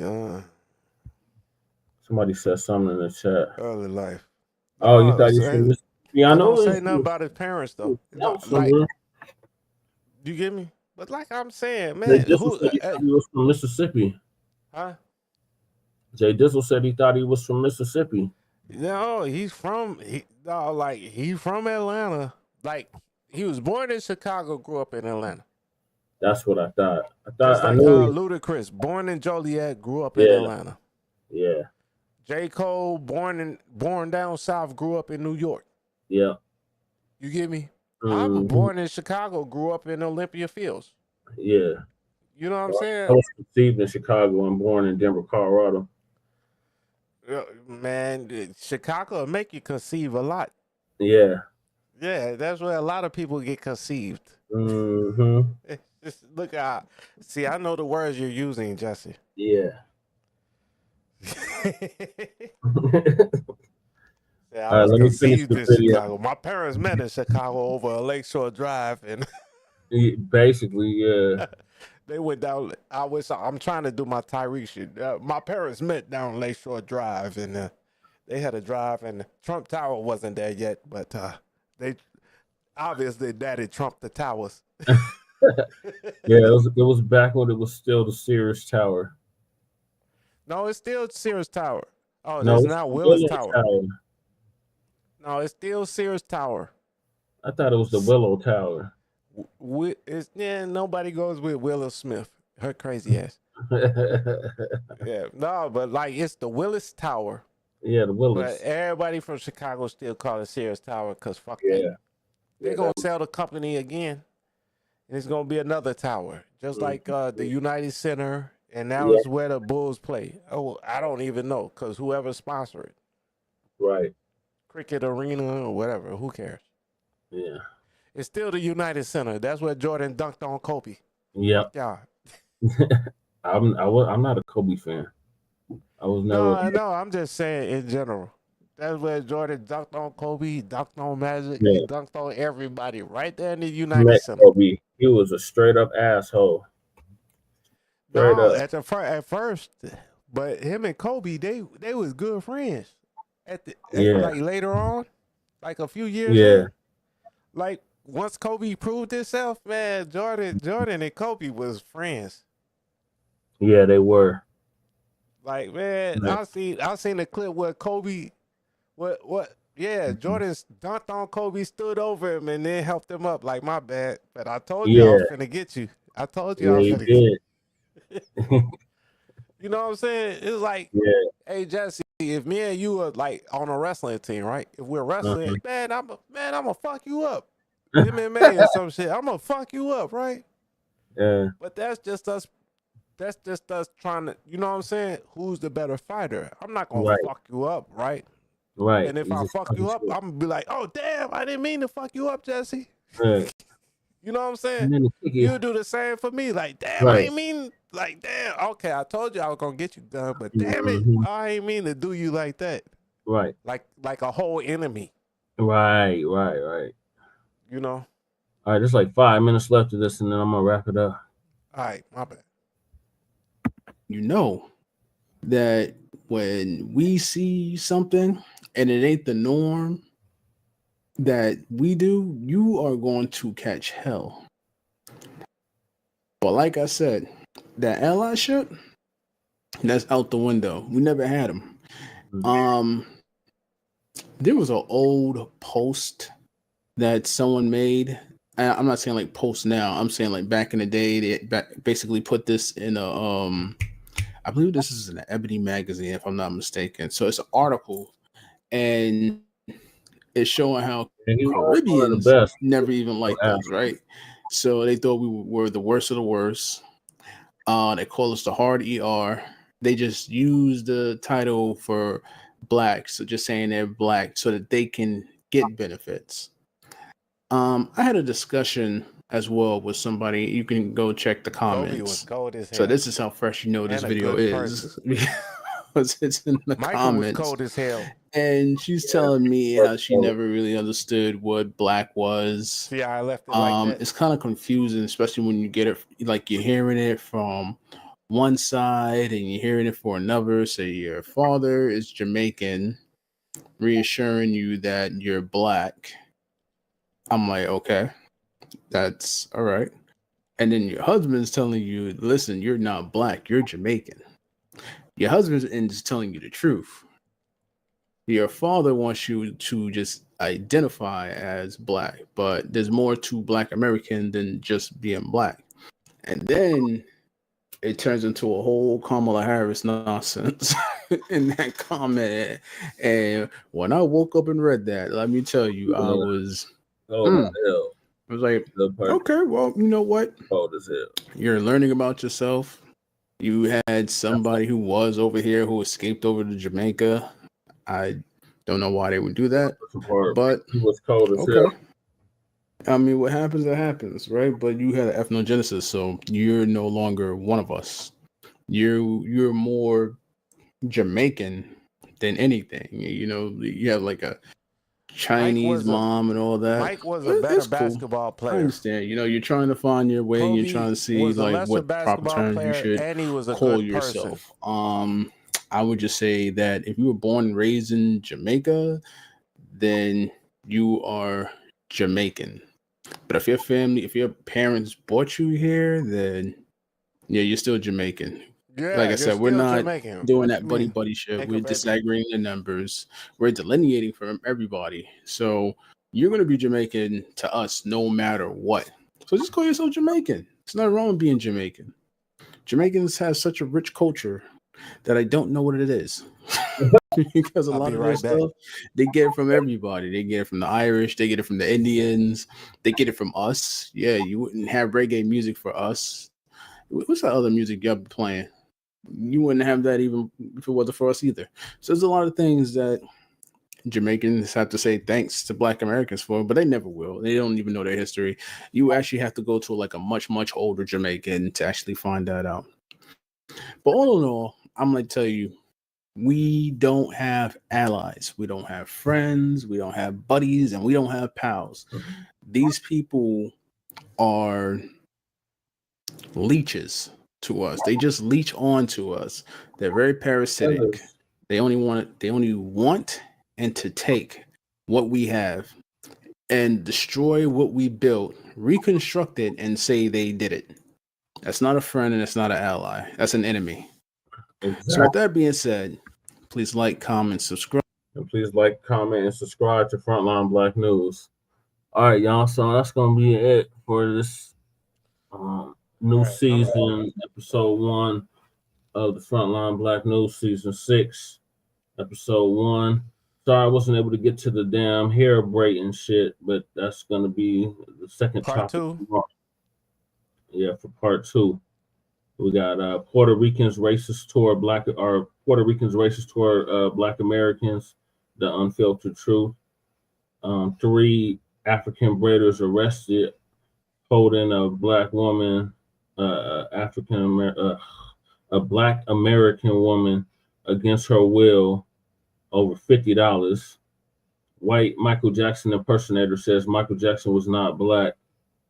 And the dump as in human shit. And we'll make it perfectly clear. President Trump meets with Zohran, the communist Mamdani, mayor-elect of New York, or socialist. So yeah, those would be the topics. When are you going live with this, Che? Tomorrow, or excuse me, today at 10 p.m. Mountain Standard, so 11 p.m. Central. And that would be 10 p.m. Eastern Standard Time? No, that would be 12 a.m. Eastern Standard Time. Yeah. I'm going backwards. Man, hey, Che, I appreciate you having me on here. Yes, sir, Cruz. On episode 1 of season 6. Yep, we're in 6th season. All right, and then the new Soulja Boy dance just popped off on the same day too. Perfect timing. Hey, look, God doesn't make things. There's no such thing as coincidence. Right. If you get what I'm saying. So yeah, I'm gonna have to check that video out. You said the video's out now too? For what? Soulja Boy's new dance. No, I'm just showing you like just what you see right here. This gonna be the new TikTok thing. Oh, okay, gotcha. Like you better learn that dance. Tell Lady Che get up too and learn that damn dance. Okay.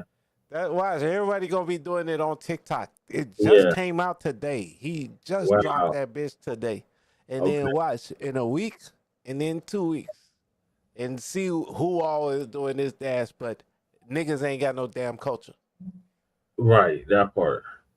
You get me, Che? Niggas ain't got no culture.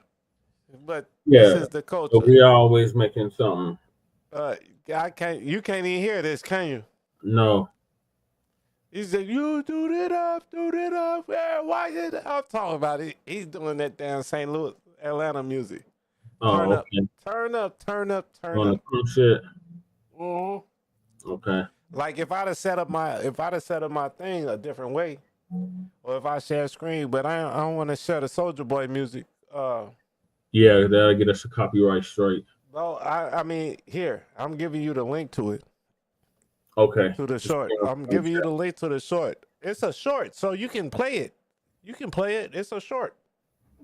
YouTube ain't gonna give you no shit about no short. I don't want to risk shorts, it. you don't get no copyright strikes. No, we're only on 2 strikes, but I'll definitely play it after. Oh, and I'll get you out them strikes because you shouldn't be on those strikes at all. Yeah, we're on 2 strikes for another 2 months. So I gotta be real careful about what I share. But I appreciate you. I appreciate everybody that tapped in. Shout out to Kukizi. Thank you for coming through. Shout out to Jay Dizzle. Thank you for coming through. Jay Militant Cuzzo. Thank you for coming through. Leonard De Judah. Always a pleasure to have you coming through. Who else tapped in with us? Michael Pan, appreciate you coming through. Kahari, appreciate you coming through. I'm forgetting one person. Jay Militant, then he stopped through? Yeah, he came through. Oh, Donna C, appreciate you coming through, sister. Yeah, and who was that? MW? Oh, that was Michael. Okay. That was Michael Pan. Twin, always holding it down, always hyping up the room. Appreciate you coming through. What was Matt? Did Matt? That Netter. Oh no crack Netter tonight. But he usually be coming through. Yeah, you had a good stream, Chase.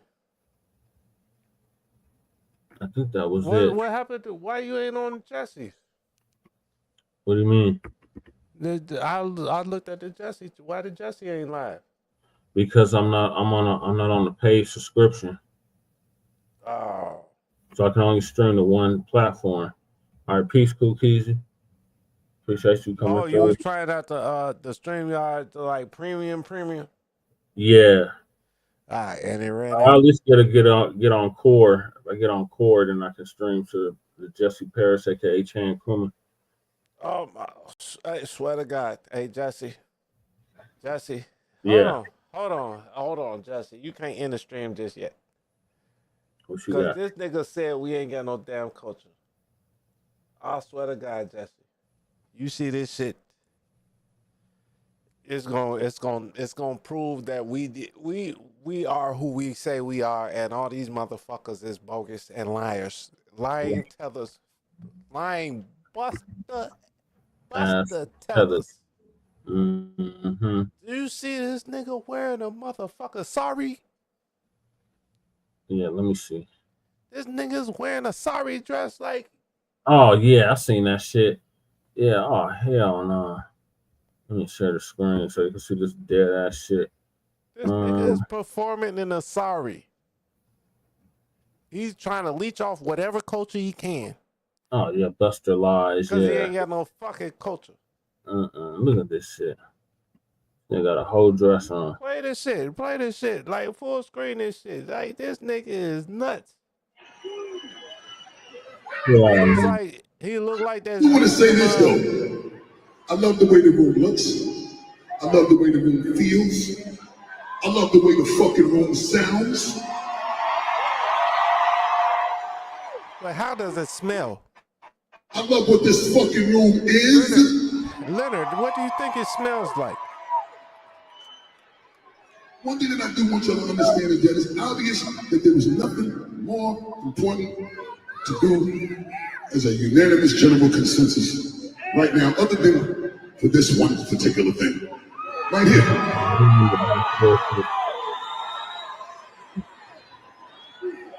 For me to just, show the motherfuckers how to kick it down when you're doing that thing over there, homie. Let's go. Alright, I gotta stop it because I am not trying to get a copyright straight. Like, what the hell is that, Jesse? Oh god. That's the Zest Monster. That's like Kanye, you like, and his face always look like somebody stinks. Yeah. His face always look like somebody stinks. Is that your feet? Appreciate everybody that tapped in with us. There go Lady Che. Lady Che, what's your closing statement? I'm about to wrap the show up. What you want? Everything. Did you say this because we're delineating? Nothing new. This is just it's just more shocking, I guess, lately. So I'm not shocked at all, really, by any of it. I think we're doing stay to the course. Yeah. Stay the